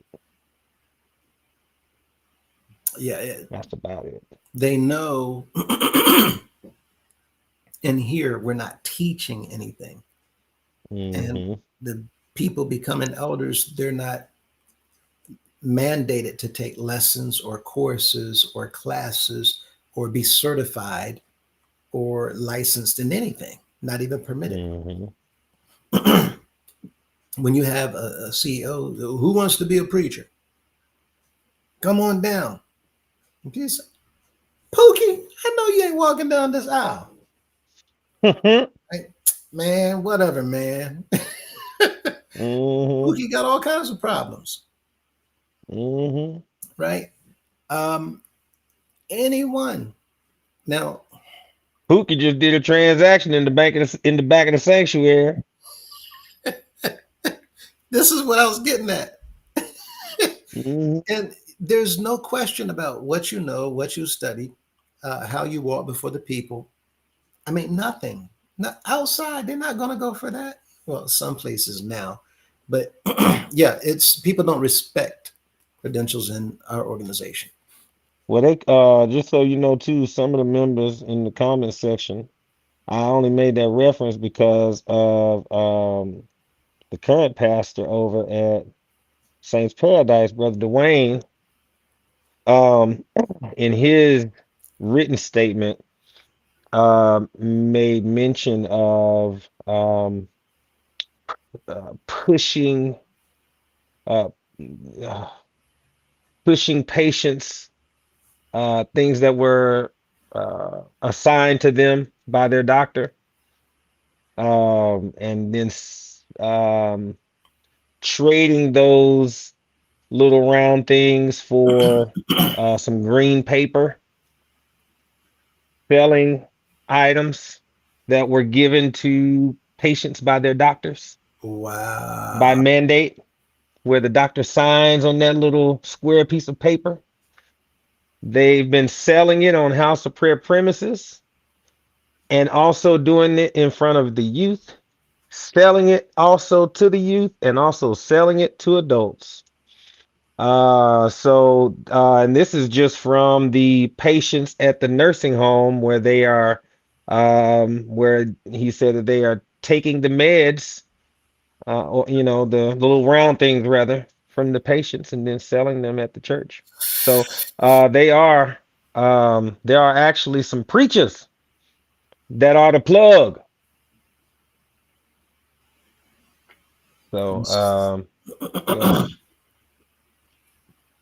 When all of these things come forward, anybody, just stand by for standby is what we used to say in the military. Hmm. Stand by for standby. Hmm. And so all of that's going to be taken care of. Stand by for standby. Hmm. Um, yeah, it's terrible to even hear that. Um, Members, the sooner we come together, it's all over. Um, Miss Mint says, that's my guess at Baby Blue. Um, I am the PR. Choirs marching in with money in hand, bands playing after every selection, right? The longer the program, the more money. Choirs, bands, I got maids. vacuum in here before I lay down. Uh, Oh, I'm sorry. No, me in here talking. I said I need to vacuum before I lay down. I thought I was on mute. Sorry. no problem. King says, and we're coming up on the end of the comments. King says, bringing that coin to the front, right? All the choirs, all the bands, all the maids, bringing that money, bringing that coin to the front. Miss Miss, Lord, I've unknowingly hit so many little girls while up there directing the choir, right? By mistake.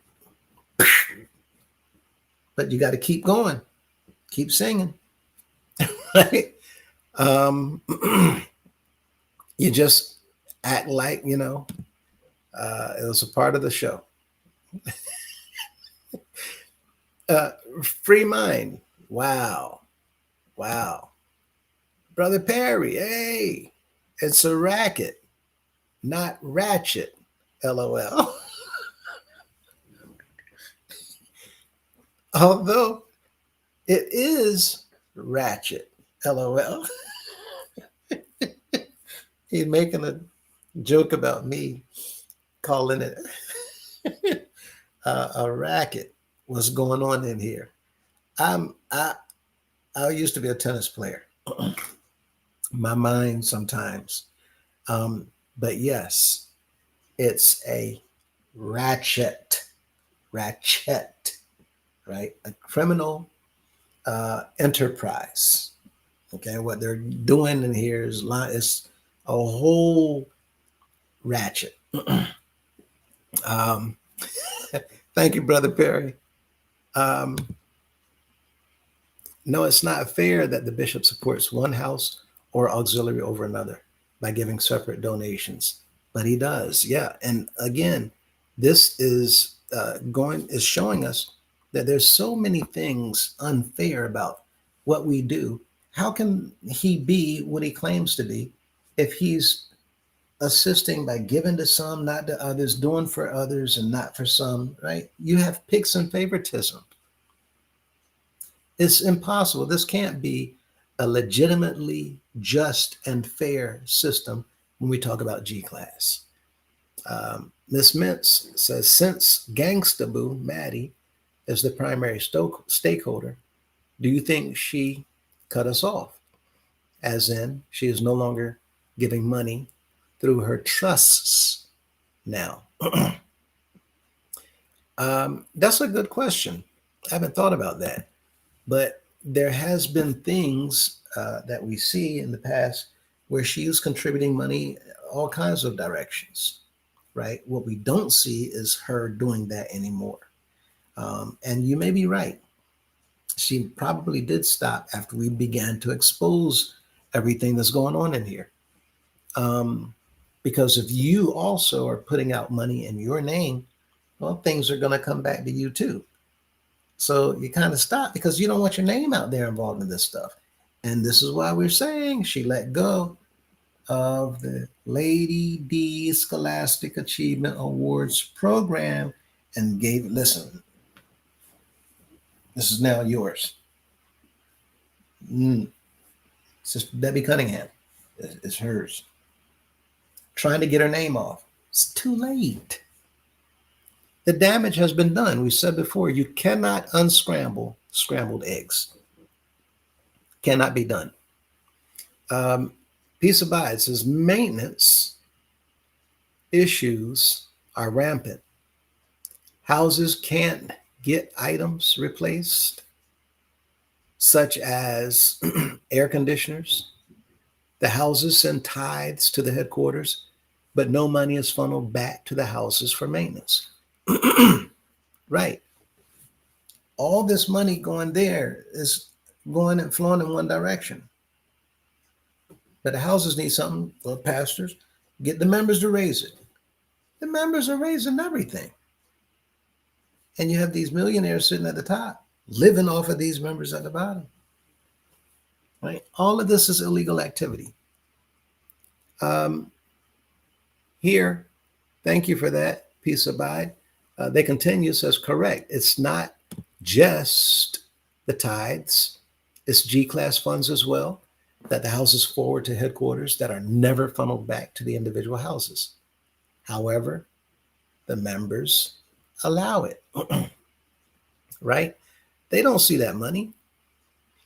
And there's nothing ever that the members see because the leader's not going to show anything. They're not going to share anything. Telling it says services are free money events. Yes, they are. Free money events for the bishops and his wives and whoever else is included. Services are free money events. We pay for space to sell. Choirs coming down with funds ranging from $1 to $100 per member. You see, y'all didn't know that. A lot of choir members, thank you for pointing that out, telling it. A lot of members did not know that some of the choirs come down with $100 bills. If you got 50 choir members, $5,000. Some bands give that. Some bands give more than that. Some choirs give more than that. So again, when he extends a program, all he thinking is cha-ching. He doing that song, cha-ching, cha-ching, blah bling, blah bling. That's all he doing. Why he And think too about how proud like we are when we're in the choir and we got our robe on and we got that $100 bill up in the air. I mean, you walking down that aisle with an attitude. You know what I'm saying? Like you giving it everything. right? Strutting, right? You're in the spotlight. Mm. What about the ones doing 500 coming down? Yep, strutting. And also that we didn't get, did y'all see that? We didn't get 2 minutes.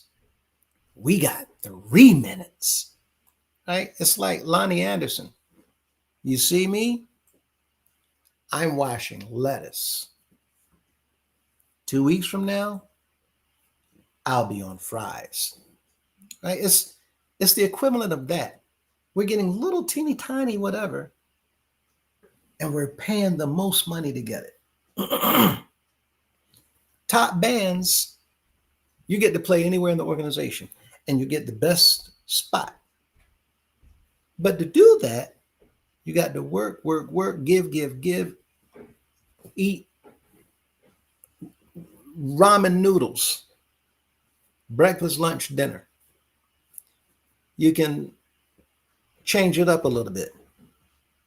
Put some cinnamon, change it up with pepper flakes, right? Hey, can y'all let us know in the comments too? Because I'm getting reports that Dolores Madison is still throwing money at people. Recently down in Miami. So if you know of her having done that recently, let us know in the chat if you've seen Dolores Madison still throwing money at people in the organization. Yeah, there has to be something that they're doing, and this is what Golden Boy is getting at. But what they do is so secluded. It's so it's done in ways that are not readily uh, recognized by the members, right? And it's intentional. And so exactly what he said. If y'all hear, you see what they're doing and how they're doing it, let us know. Telling it says exactly. There's a profile that states the bishop makes $290 million for the leadership roles. How can he afford to do that? The problem with that is there's no set amount of money. That would be something that the board of directors would set up, right? But that would be considered excessive if you are the leader of a nonprofit to have that much money coming in per year. 290,000. I'm sorry.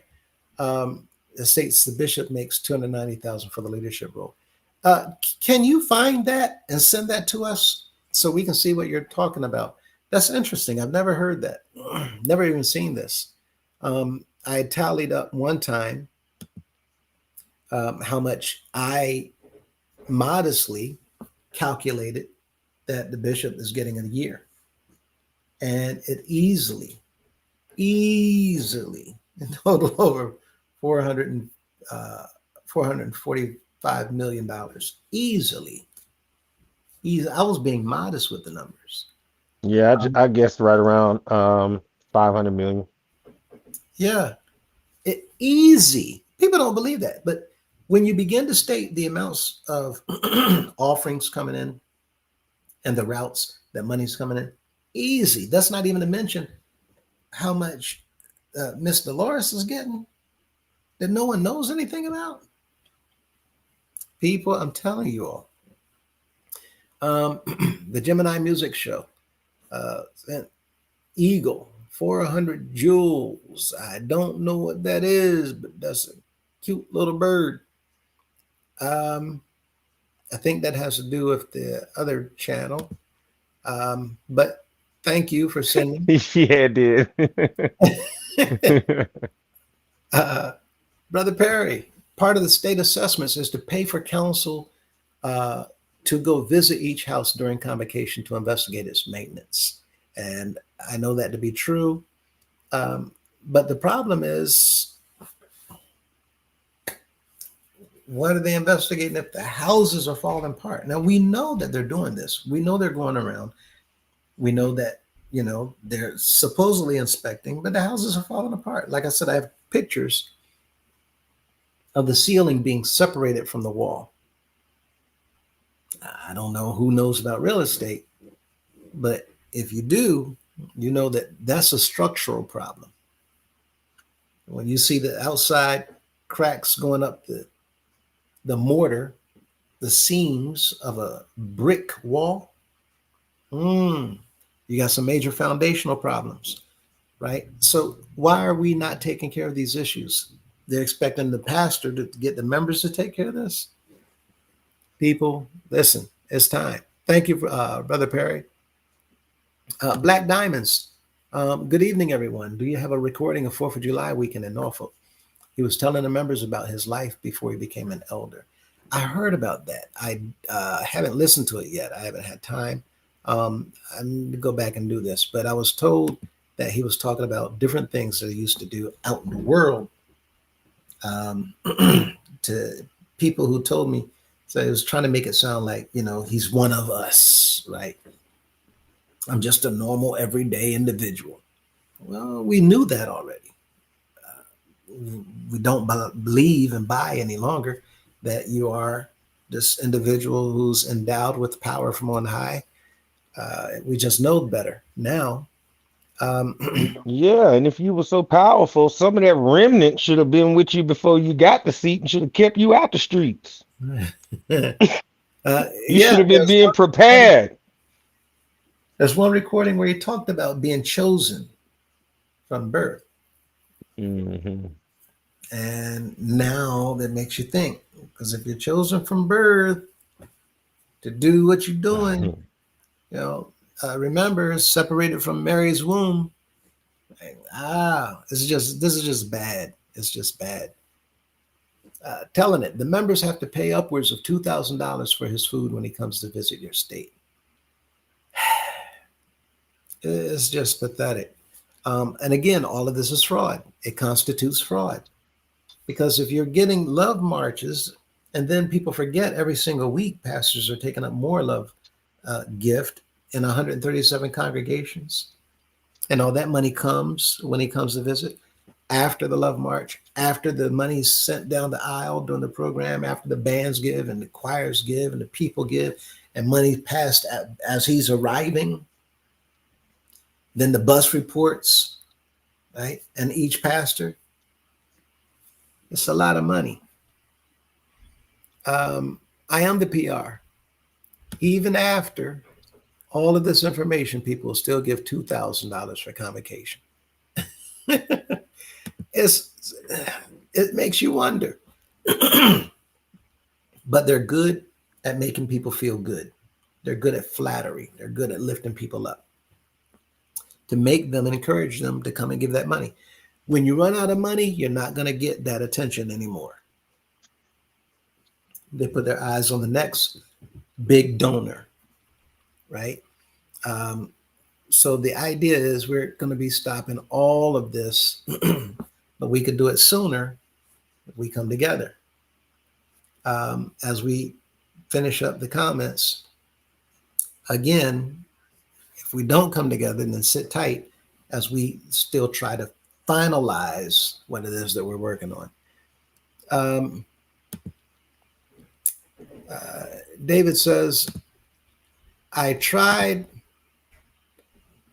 to tell him, but I'm crazy. LOL. People think you're crazy because you tried to tell them to open up their eyes. Don't do this. Don't give all that money. Don't. Oh man, you crazy. You don't know what you're talking about, man. That's the man right there. That's the man who got the keys right there. That's the last man right now in the world today. That's the greatest man on earth. All that. They would say, okay, I'm the crazy one though. I would have called him crazy. And I now look back and see, no, something was wrong with my box of Fruit Loops. I was missing a few loops. Be Mevdamin at BNet, exactly. Those credentials mean absolutely nothing whatsoever in the real world. And you're right. They mean nothing. They can get you into a hospital after hours, right? Maybe into a prison, but literally you can't do much else with it. Just a few things, but it's not recognized by other religious facilities and institutions. As Kareem says, Portal Drive is not keeping evidence. You should have kept your receipts. You have evidence, and you should keep records for at least 7 years. That's enough to speak for years of records you don't have. And this is accurate. In fact, that's information that tax advisors tell people also. Keep records that go back 7 years.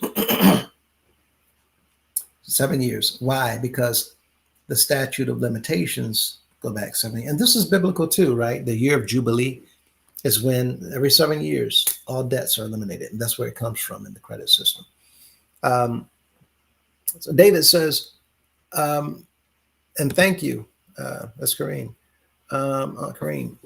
David says, so dig this is the season for all to be revealed, right? That's what it's looking like. Everything is coming out. We thought it was going to be 2024. That's when it started. And since then, just been dropping all kinds of whatever. And now that you've been listening to this platform, Golden Boy and Miss Mint's platform, and others putting things together out there on TikTok and more on YouTube, and others assembling information, you cannot ignore what's being put out now. It's just way too much. And if you are ignoring it, it's because you just don't want to acknowledge the truth. I know this hurts, but it is what it is. And the sooner we accept it, the sooner we can get over it and do something about it. Miss Miss, yep, all will be revealed. Yes, it will. Yes, it will. David, oh, I had to leave my aunt's funeral because I refused to put on a mask. Wow. See right there. Look at the date. And time might not have run out. Let us know the details and we can look into it. I was told I couldn't be in service without a mask, and I just left out my aunt's funeral in Huntersville. This is so sad. I'm sorry to hear that. But again, now you know. Look at the date. There may be something that we can do about that because they shouldn't have done it. And for people saying, well, how dare y'all sit there, house of prayer, just trying to get people money? No, we're not trying to get people money in the house of prayer. We're not trying to go after people's money. The leaders of the house of prayer has been trying to take our money, and they've been succeeding for over 100 years. House of prayer, just trying to get people. The leaders, right? So Golden Boys at Black Diamonds, I do have a copy. Can you email me and I'll send it to you? Right? That was for Black Diamonds. We do have copies of Newport News. So reach out and we can shoot you that as well. Telling it. I heard members say, if D put a dog on the mountain, follow it. We already several greedy dogs masked as bishops. Yeah. And this is what I was saying.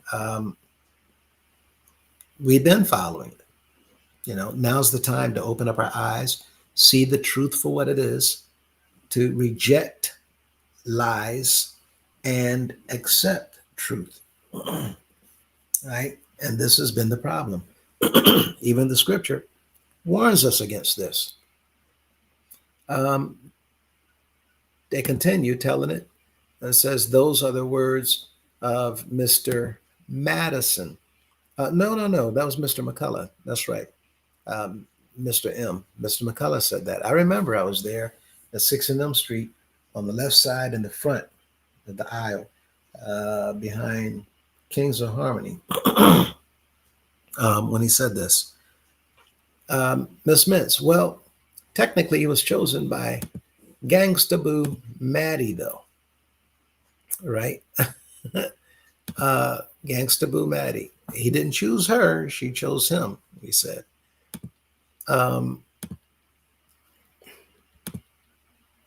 And David says, I've sat in the seat on several occasions, and yet I'm still here.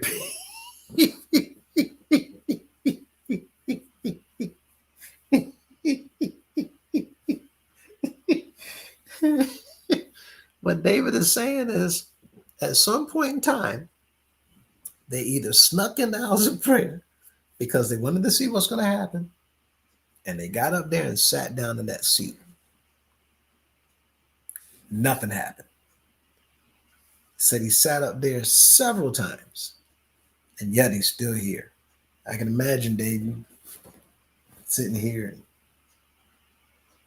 just playing, right? Nothing happened. People, the thing is that we've been hoodwinked. And David, I would love to hear more about that story. Boy, I know who you are. Tell him, LOL, we grew up together. Let me go to the next one.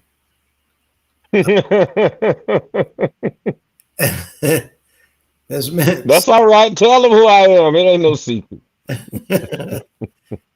To my understanding, since the UHOP is private property, they can require masks. Yes, and most people think that, but no, check your state. Check your state. And keep in mind, the House of Prayer is not private property. As a nonprofit, we can't be private property. And again, these are the things that they trick the people into believing. This is private property and we want them all. No, it's not private. If you are a nonprofit, you are not private. And you all check that out. Y'all go to Google, go to ChatGPT. Ask, is a nonprofit organization a private property? Or are they a public institution? Right? But yes, Ms. Mintz, I too thought that for a long time. And when it comes to private versus public, again, we have to understand that the laws differ in different states. So, very good. Bine says, I was recently at a funeral and was told that I needed to wear a mask. And I said, no, I'm not a member and you can't make me wear one. I told him, I told him it is not even federal mandated to wear masks anymore. And this is true. I wonder what became of that, right? And it's true.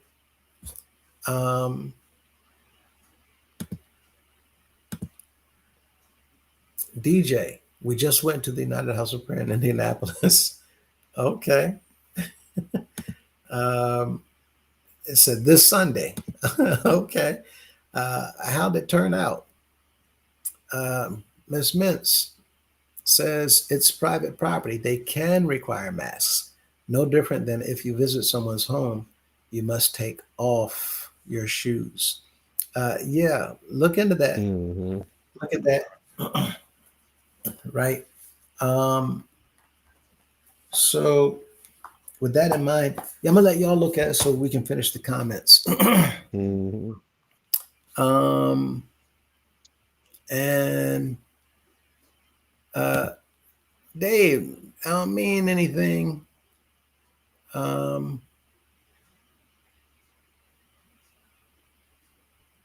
Put it on the screen. oh, yeah, I was just wondering. It's private property. So next one.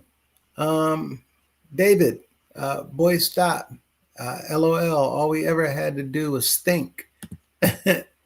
um, well, but you're still chasing daddy's club. You daddy club chasing people. Mm-mm-mm. Okay. We Uh, don't. We done all been there. yeah. The Hmm. bands should get paid more for than the pastors. And that's a good point. It Um, is. The right. bands get paid absolutely nothing, and they do pretty much all of the work. I think Yeah, the bands. Now, don't get me wrong. I'm not taking away from the choirs, because they can get up there and they can sing hard, and the organist can play the organ hard, and all of that. But the bands, they put in the most work. They put out the most in a service, like pouring out to the people. You know what I'm saying? hmm They do. So, yeah. And they're the ones that bring in the bacon. yep.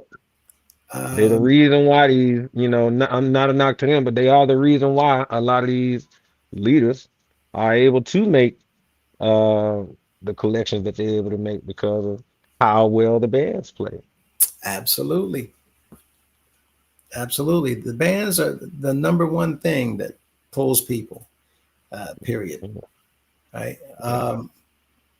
Telling it says, I bet after this live tonight, the UHOP will no longer require masks to be worn in service. Text green game over. That is that's what we're looking for. Mm, We're looking yeah. for more announcements. David said, there goes the same control practices. Continues to say the gig is up. Mhm. Janine says, I'm okay, okay, I'm real late. What's going on? Hi, everyone. Oh, Janine, you're going to love it. If you go back to the beginning, yeah, you're going to love tonight's live. Love your enemies. A lot of the band members where I attend don't wear masks at all. Yes, they've been getting away with it because, of course, they're going to play, right? But when they put their horn down, they know what they're doing. They're not putting their mask back on because they're sick and tired of the masks. Mhm. All right. So what I'm saying is the mandate is over. Um, you cannot be forced to wear a mask. You cannot be forced to take a jab. You can't be forced to show a card before you ride the buses. All that stuff. You're not even supposed to be paying for a seat on the bus. It's illegal, right? And that's what we're doing. We're covering all these things, not everything, but we're showing you a lot around the G class and a few other income streams in the House of Prayer. Just a few. We're showing you that they're illegal. So that slowly but surely the members will wake up to this. Wait a minute, that's illegal? Yes. And it's the main things. The mask wearing, come off of those masks. The buses with masks and shot. Nope. Come off of that. Mm-mm. The charging of seats. Nope. Come off of that. The G class program in its entirety. Nope. Illegal. Fraudulent. Rallies, raffles. It's illegal gambling, right? Um, Mhm. all of this stuff, the food being sold on the yard, the way the money's being uh, uh, uh, Mhm. collected. That include everything on the yard for convocation. That means anything being sold outside, whether it's Wilhelmina punch or a chicken wing, a piece of cake, a soda, candy, all of it. 110%. And all you ones out there working, not getting paid, if you're doing it for G class, not only should you be compensated. Now that's tricky because the question is asked, will be asked, were you asked to be out there doing that? If you say no, Hmm. you volunteered to do it. Well, now there's no compensation. Hmm. But at the same token, if you volunteered to be out there and you were not asked, now you're aiding and abetting. Hmm. If you was not asked to be out there, you chose to be out there, you're aiding and abetting. Did they ask you to be here? Yes, sir, Daddy. Right? You gotta- Either you're going to help yourself or you're going to hurt yourself. Yeah. If you're out there choosing to do what you're doing, you're part of the illegal acts that's taking Hmm. place within the organization. Wait, there was a judge recently that was out during um the music festival in Charlotte, and she was having people to sign up, and that was when they introduced the QR codes that they copied from our little rally, and they were a little bit worried about whether or not the members would be able to scan the QR codes to be able to, pay to get on whatever, to be a part of whatever program it was they were offering. I did get the flyer, but just very interesting. All of those individuals, um, just know now that it's in your best interest to not participate in those types of functions moving forward. Now that you know.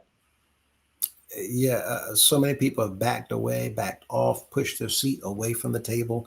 I'm done with Yeah. this, want no parts of this. And that's all good. But in order to Hmm. bring about change, we need to not push away. We need to stop and Hmm. then demand one thing, a meeting where the people can come together and do one thing That's right. that fixes everything in here, just like that. And let me add this too, because like people like to say, "Oh, they're a judge. It must be right." No, it actually suggests that the judge knows that he or she knows what they're doing is wrong, and they know that you don't know. Hmm. And So, there's many things that judges look at and they don't say a word because they know that you don't know. hmm. And inside the courtroom, they can't say anything Hmm. if you don't know. But if you know, you got a green light. Hmm. But if you don't, right? Hmm. Um, Telling it says, I heard that's been done. The band members taking their mask down, not putting their mask back on was the last comment. Um, Individuals did not know, don't realize that you don't have to wear a mask. You can turn it down. Um, and on the buses, again, that's not uh, the law. Check your states to verify. I need to say that again.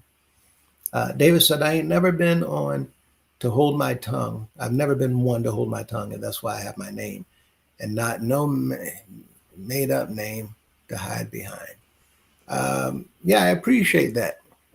Uh, but again, we'll appreciate everybody who comes on.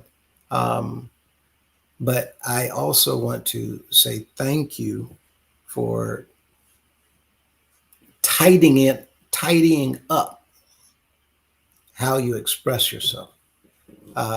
So, as you can see, a lot of us don't have made up names. A lot of us, we're out front in the open. A lot of us, you know, not only aren't hiding, but we go right out.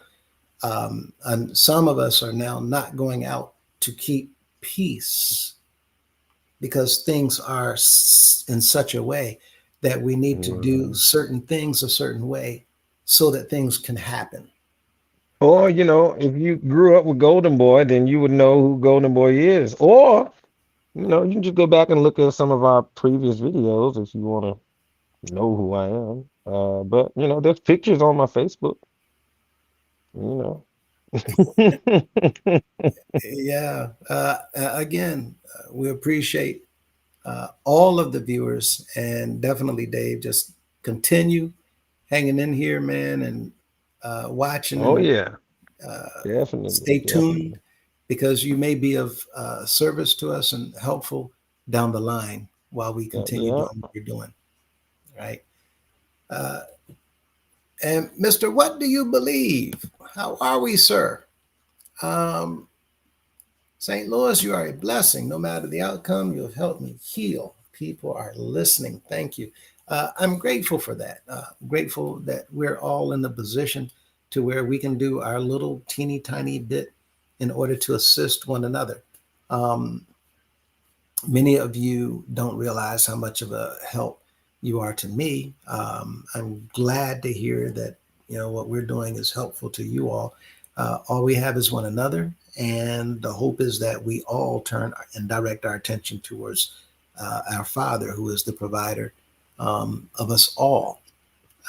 Hopefully, we can continue to practice and implement things to be an encouragement as well as a motivation for one another to constantly and consistently do better and get better as we all continue to heal and move forward from the abuse that we're coming from in our past, especially the members of this organization, as well as those of you outside that's dealt with situations like this or know of individuals who've dealt with situations like this.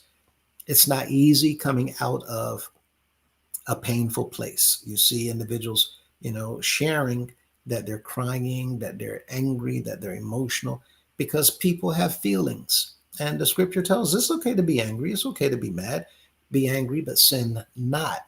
Um, Feel the emotion, express the emotion, and then let's move forward so that we can do what's necessary to put this behind us as we come away from it. So all that means is holding people accountable and getting them out.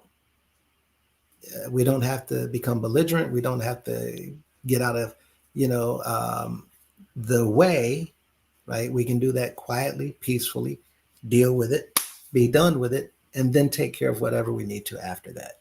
So when I talk about the members coming together, it's not because we're trying to get somebody. This is not a personal vendetta.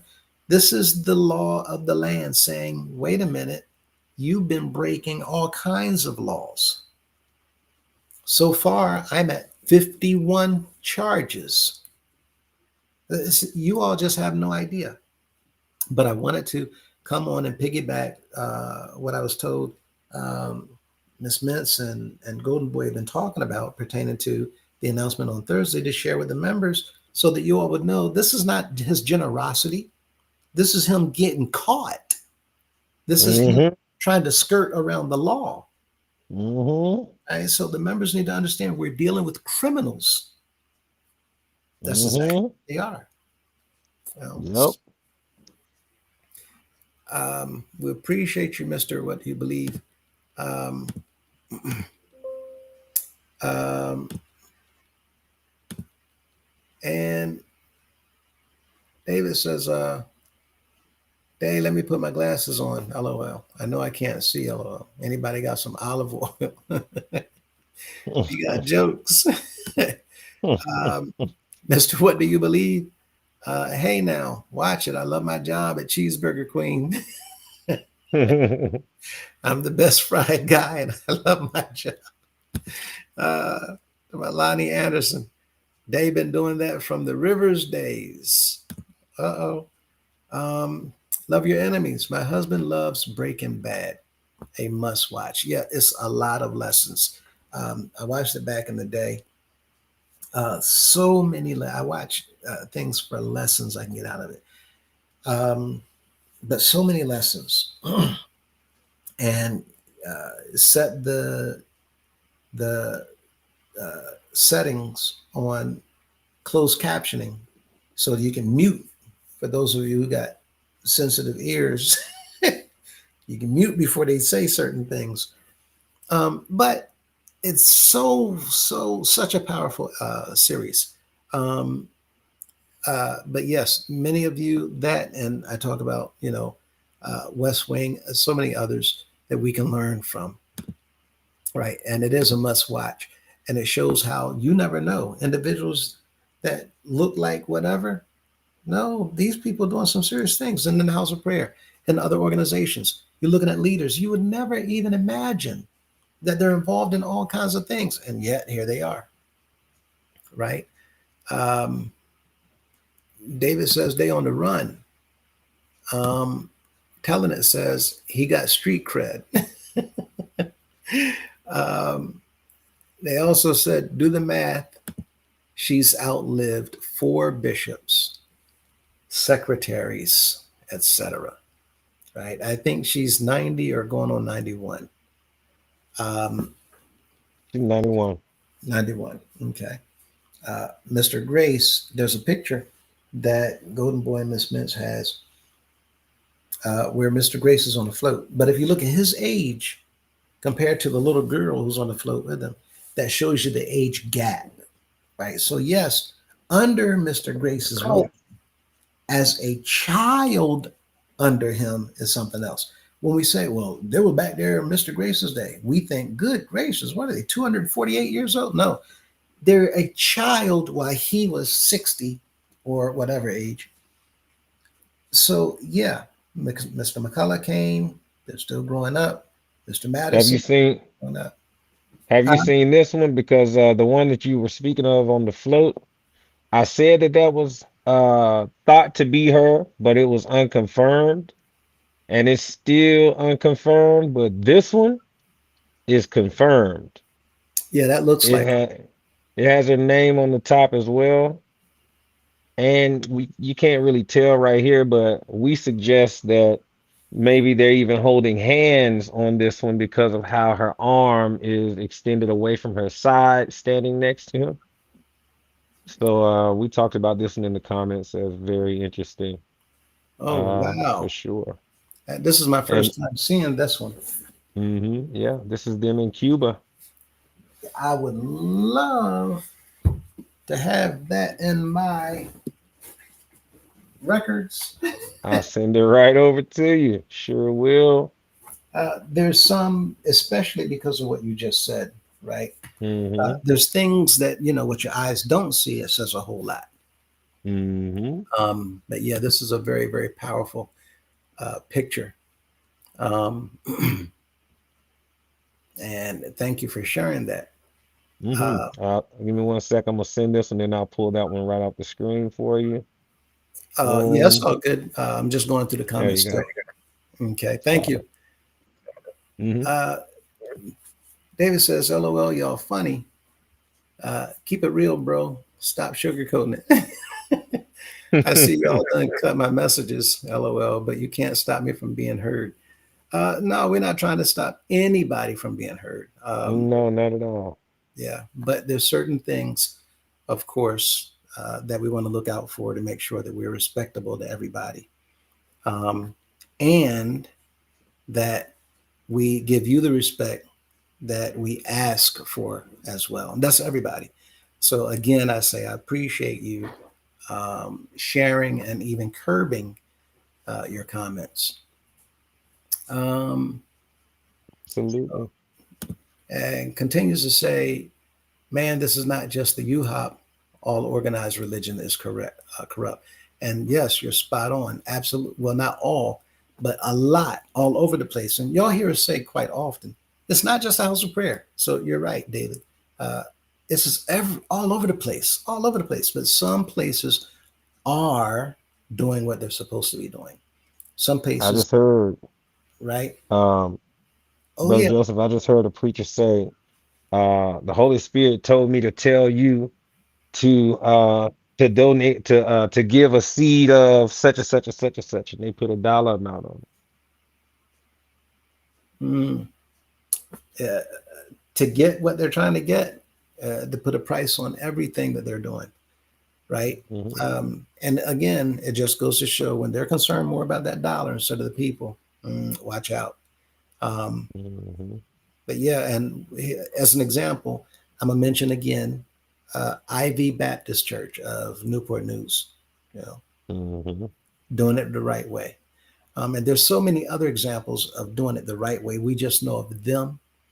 But yeah, you're right, Dave. He said, "Let me in, Coach. um, let me in." LOL. Quit playing. Um, y'all gonna get beat up putting all this out? No, no, we're not. No, not at all. Says yes.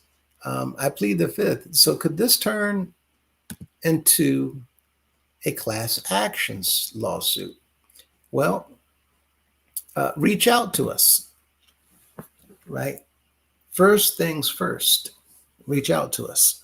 The fact of the matter is, people have been doing things wrong, and we don't want people to do things wrong.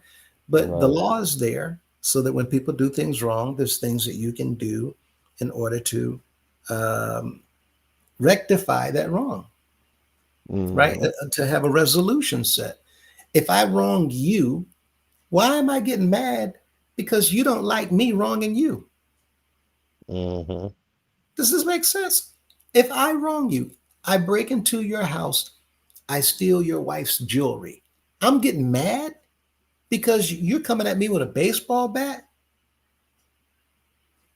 There's something wrong with this. You have the right to crack my skull if I break into your house and I steal your wife's jewelry. You have that right. The law will protect you. Why? Because I broke into your house. And if you're afraid for your life, you can't plan. If I'm sitting here and I drop the jewelry and I'm outside, my hands are okay, all right, I'm leaving it alone. You have the right to call the police, I can get arrested. But the law says force with force. So anybody who teaches or know anything about self-defense, um, if you come at me with a punch, right? You're gonna just punch. Hmm. I go and pull something out. Pop, pop, pop. No, that's not self-defense. I'm going to jail because I did not meet force with force. Hmm. But if I come to your home in the middle of the night, you wake up because you hear a noise and you have a baseball bat, you crack me in the back of the head. And if you crack my skull out, the law going to say, we're not going to do anything because you shouldn't have broken into their house. They get up in the middle of the night. They're not thinking rationally. They're thinking protect. I have a stranger in my house. I don't know what they're here for. So the laws are there to do certain things for individuals who's out here hurting and harming and wronging other people. In the house of prayer, the leaders and people helping the leaders have been wronging everybody in here. How dare they get angry or upset if people says, no, we're not going to take this. And now that we're learning about it, no, no, we're going to do something about this. So you come into the right people and you push the wrong buttons, everybody not going to just keep on letting you push their buttons. So now we're at a point where people are waking up. And this is something that the leaders have never wanted. They never wanted the people to wake up. Now they are. And we're about to do what's necessary to clean house so that the members can be taken care of instead of taken advantage of. And anybody outside the organization who needs assistance, that's what the nonprofit should have been doing in the first place. Um, man, y'all act like y'all straight out of comic book. I don't know what that means, but okay, we'll take it. Um, so stop censoring me. It's all good, David. Um, No one's censoring you, trust me. Stop being so doggone emotional. We're gonna get to you. It's one comment at a time, Dave Lord. wants to be heard. We The Gemini. ain't gonna infringe on your First Amendment right. We've been eating undone smokes and half cooked chicken for all of our lives, right? Just got used to it. I thought that's what they're supposed to taste like. I've had so many undone smokes and uncooked chicken. Um, Knock on wood, telling it. There are a lot of empty seats when AD comes to town. Yeah, it's now many people not listening to the recordings. People get recordings and just delete them. They just get them off their phone. They don't want to hear nothing. People are just so done. They're done. And they're looking forward to change. They're looking forward to us fixing this. And what I'm telling people is don't wait on us. Join in with us. Let us all fix it. We can do it faster. It'll be way easier, way simpler, and we can do much more together. However, if you're not there yet, don't worry about it. We're going to keep doing what we're doing. However, if you're waiting on us, then just know it might take another day or 4 or 14. Okay, but just know that we're taking care of it. But His will must be done. His will be done. Our Father's will is what we want, not our will. It's all about His will. Thank you, telling it, for sharing that with us. There's a lot of empty seats now. Um, uh, I plead the fifth says, cursed with a curse. Yeah, that's what it's looking like. Um, Cursed with a curse. Telling it says, absolutely. It said, check out secretary filings, 10,000, and Murray holding a position with the UNCGF, United Negro College. Yes, I think he's a vice president, if I'm not mistaken. Yeah, he is at the United Negro College Fund. Yeah. So y'all see, we've been doing some homework, and Mm-hmm. there's a lot that we. Um, so just keep watching. Um, Telling it says Murray holding a position on the UNCF, is this a conflict of interest? It can very well be, It um, could be. right? But keep in mind, everything that looks wrong, people are not going to identify it as wrong. Today, we're living in a time, y'all hear me carefully. It's not what you know, it's who you know. Mm-hmm. That's what's going on right now. So there's a lot that people don't see, and we have to keep things a certain way so that people also don't see a lot. And for those of you who don't understand, don't worry about it. When we get done, we're going to be explaining a lot of things, like how certain things happened and how certain things got undone. So what you don't see today, don't worry about it. We're going to come back and revisit all these things. Um, Telling it says having keyboard issues tonight. No problem. We have keyboard issues all the time.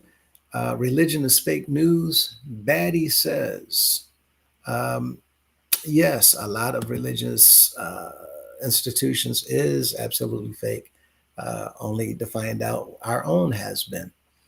Telling it says, if Charlotte stops giving, uh, this United House of Prayer thing will crumble.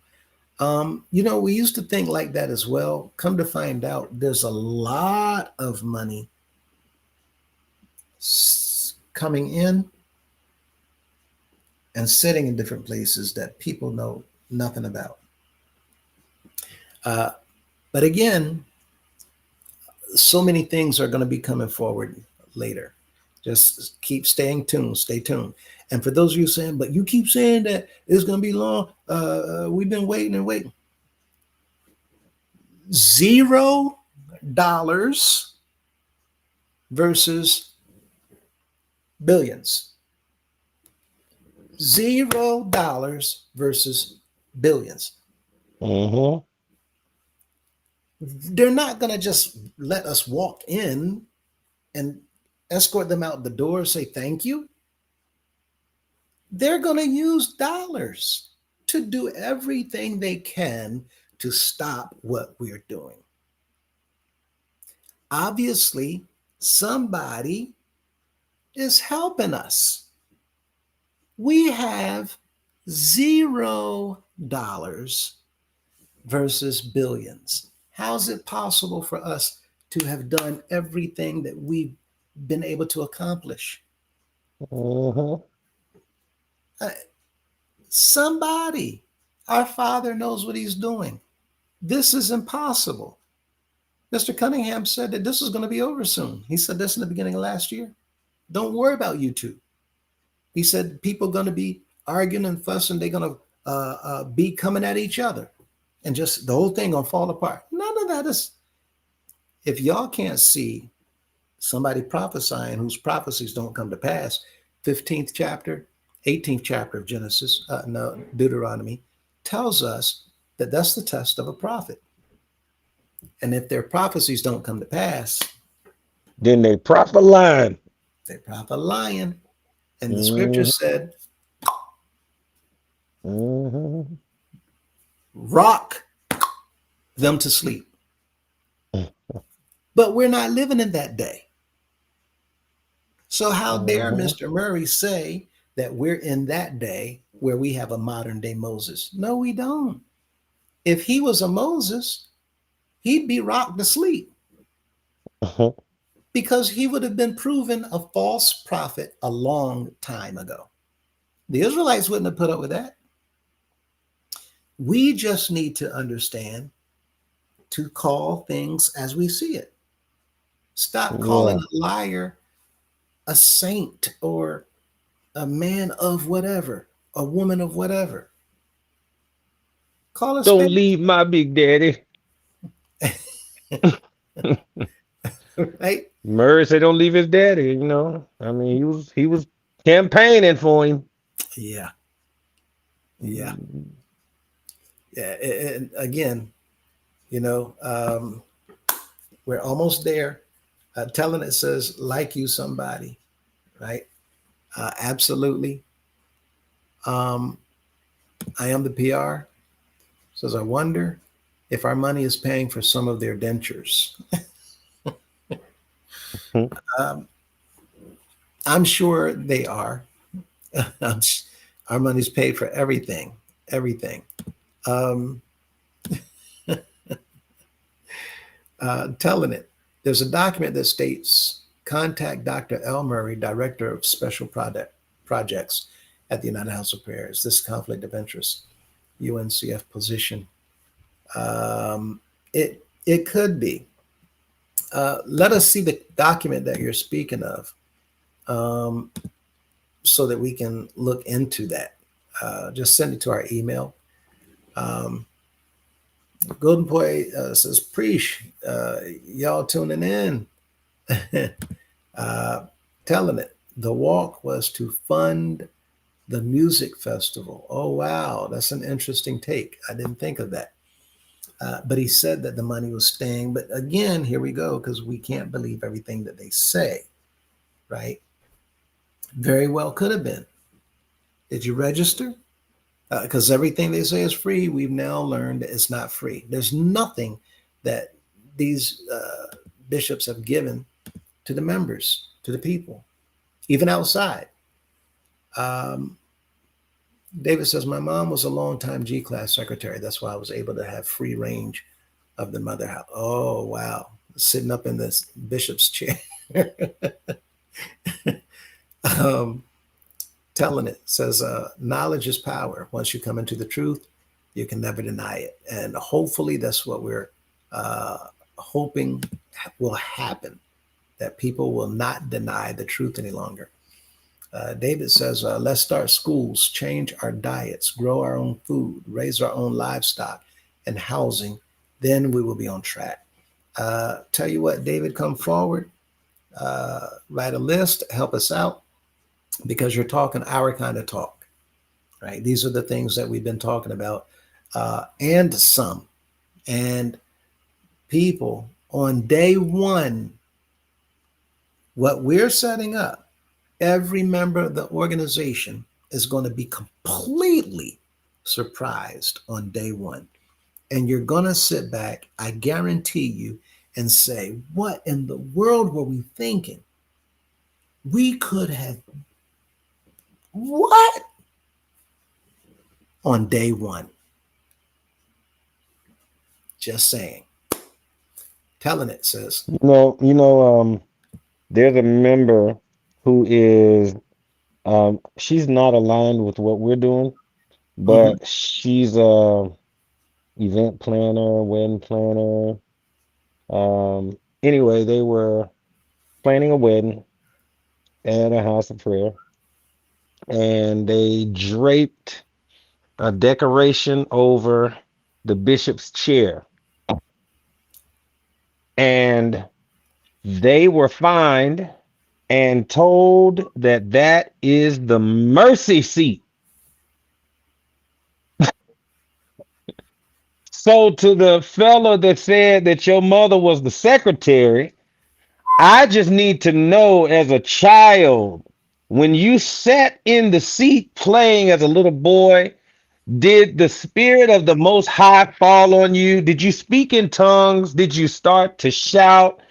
Did you go through any type of healing experience? What type of miracles did you experience having allegedly sat in what House of Prayer leaders refer to as the mercy seat?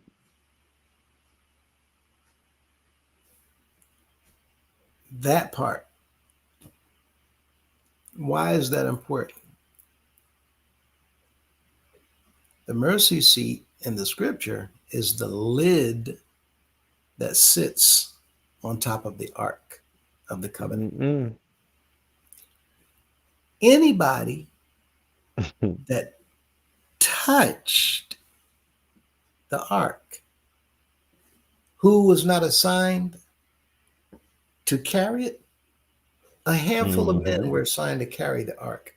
And they had staves, one man in the front, one man in the back, on the left side of Mhm. the ark. On the right side, one man in the front, one man in the back, golden staves, and they carried it. If you were not one of those men, four men, one day the ark was about to fall off of a cart being pulled by oxes.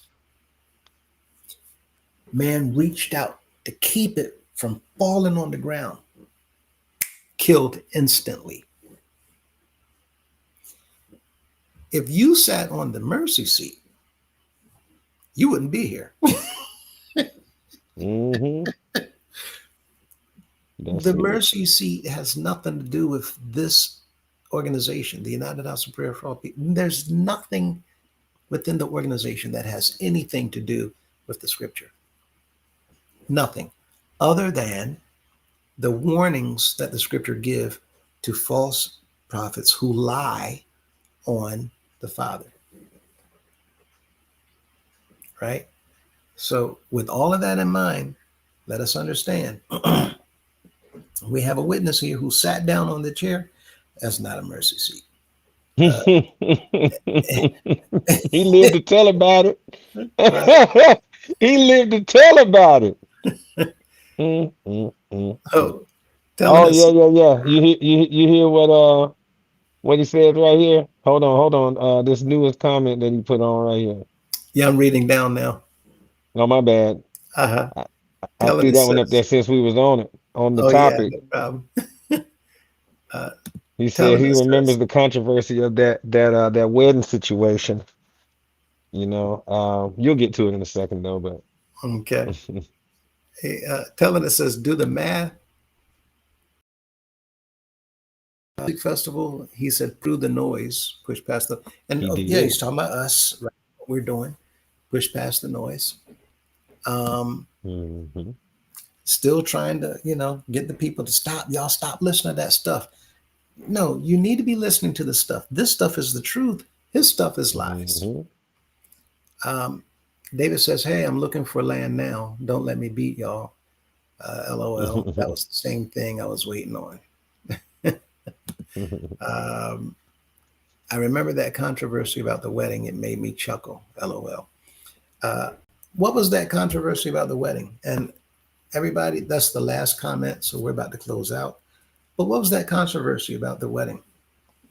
Do you draping remember? the draping that cloth over Yeah. the bishop's seat, and her having been fined, and the reason was because they told her that that was the mercy seat.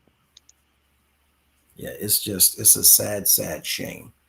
Um, Hmm.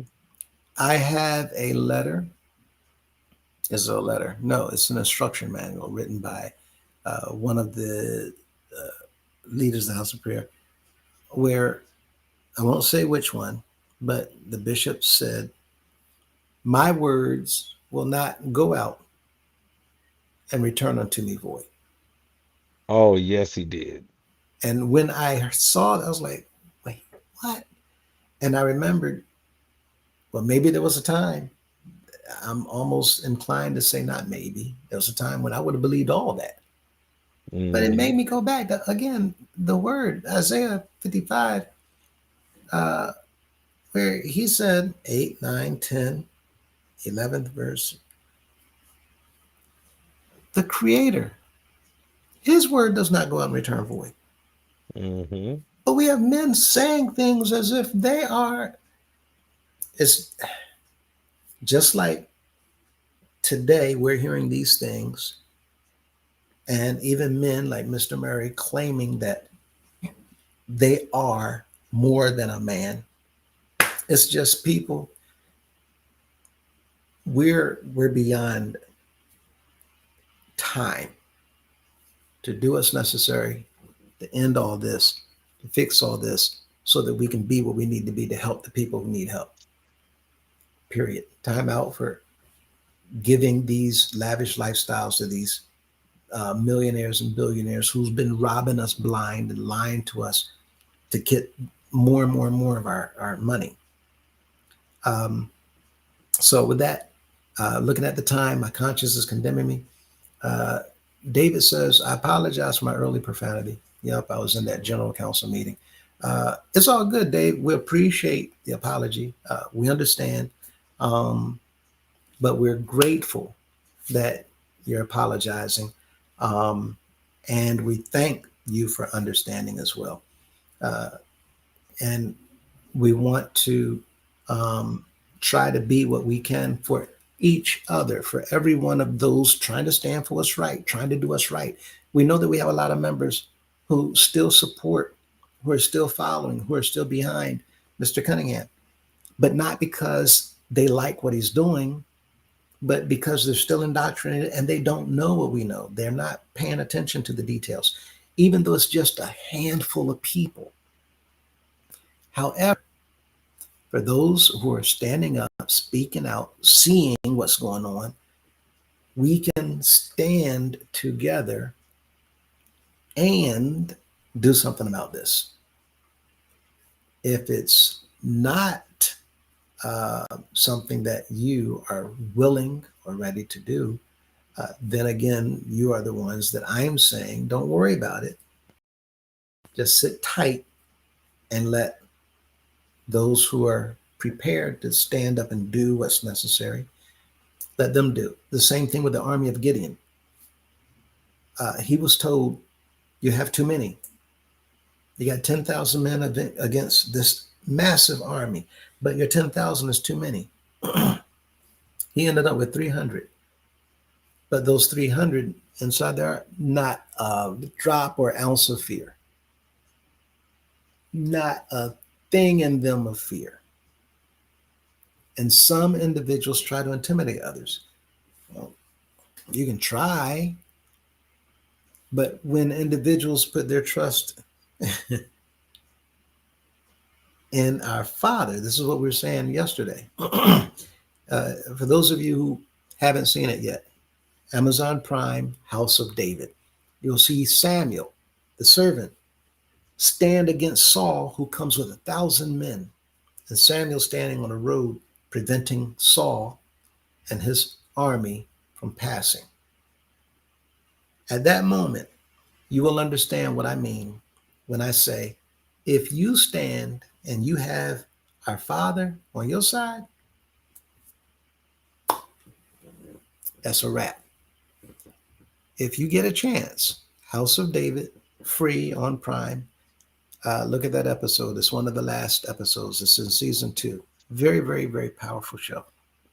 So, um, telling it says, time out for the purple suit. um, and David says, remember, there's nothing new under the sun. And you're right. We've been here before. we've seen this before. Um, and he says, "Yo, um,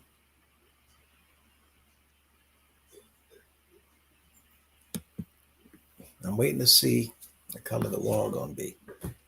Yeah, we'll see. Time is coming. In the meantime, keep watching. Stay tuned. Uh, Golden Boy, is there anything you want to say, add, touch on before we close out? No, other than moving forward, Miss Mintz and I are going to commit to Mondays and Fridays. And then if there's anything that causes us to do like a surprise, we'll do that on Wednesday. So we were gonna say like Monday, Wednesday, Friday, but we'll use Wednesday as an alternate day. That'll put us on both sides of you on the weekend, and then give us like a 3 day potential breather in the middle there. So and then if anything else comes out, we'll Miss Mintz and I'll take care of that midway through on Wednesday.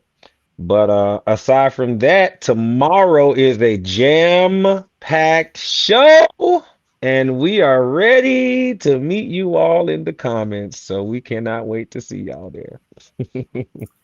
And if I can, I'll pop up and say hello, check up on you guys. My hope is to be finished with what Hmm. I've been working on uh, by tomorrow behind the scenes. If Solid. not, obviously I won't be able to pop on. But as soon as I Hmm. do, I'm looking forward to popping Solid. on, um, to show some support as well. Been Indeed. hearing quite a few things, and believe it or not, I actually had somebody who uh, asked if I could bring you guys with me when I go see them, and they wanted to get your autographs. Wow. Yeah, Wow. it's just Appreciate one of that. those things. Yeah, but we thank you all, everyone, for hanging out with us. Even through the lateness of the hour, we're grateful to hear that this information was beneficial to you. Share the video. Let individuals know what it is that we're talking about and what you got out of the video. Hmm. The fact that we're looking at illegal activity, fraud, the whole nine, all over the organization. And now it's time for the members to back up a little bit so that we can pay attention to what the law is looking at so that we're not Right. involved in the violations of the law. I'm sorry. No, I was agreeing with you. Hmm. Mhm. So from there, we can look forward to come together to do what's necessary to fix this problem or hang out a little bit longer while we wrap some things up and see exactly what we're going to see from there. In the meantime, thank you for your time. Thank you for your participation. Thank you for your commenting. Thank you for joining in. Thank you to the committee members. Thank you to coalition members. And we'll go ahead and close out some sweet river. Indeed. Time. Enjoy your evening, and I'll let Golden Boy take it from here. Solid. Appreciate y'all.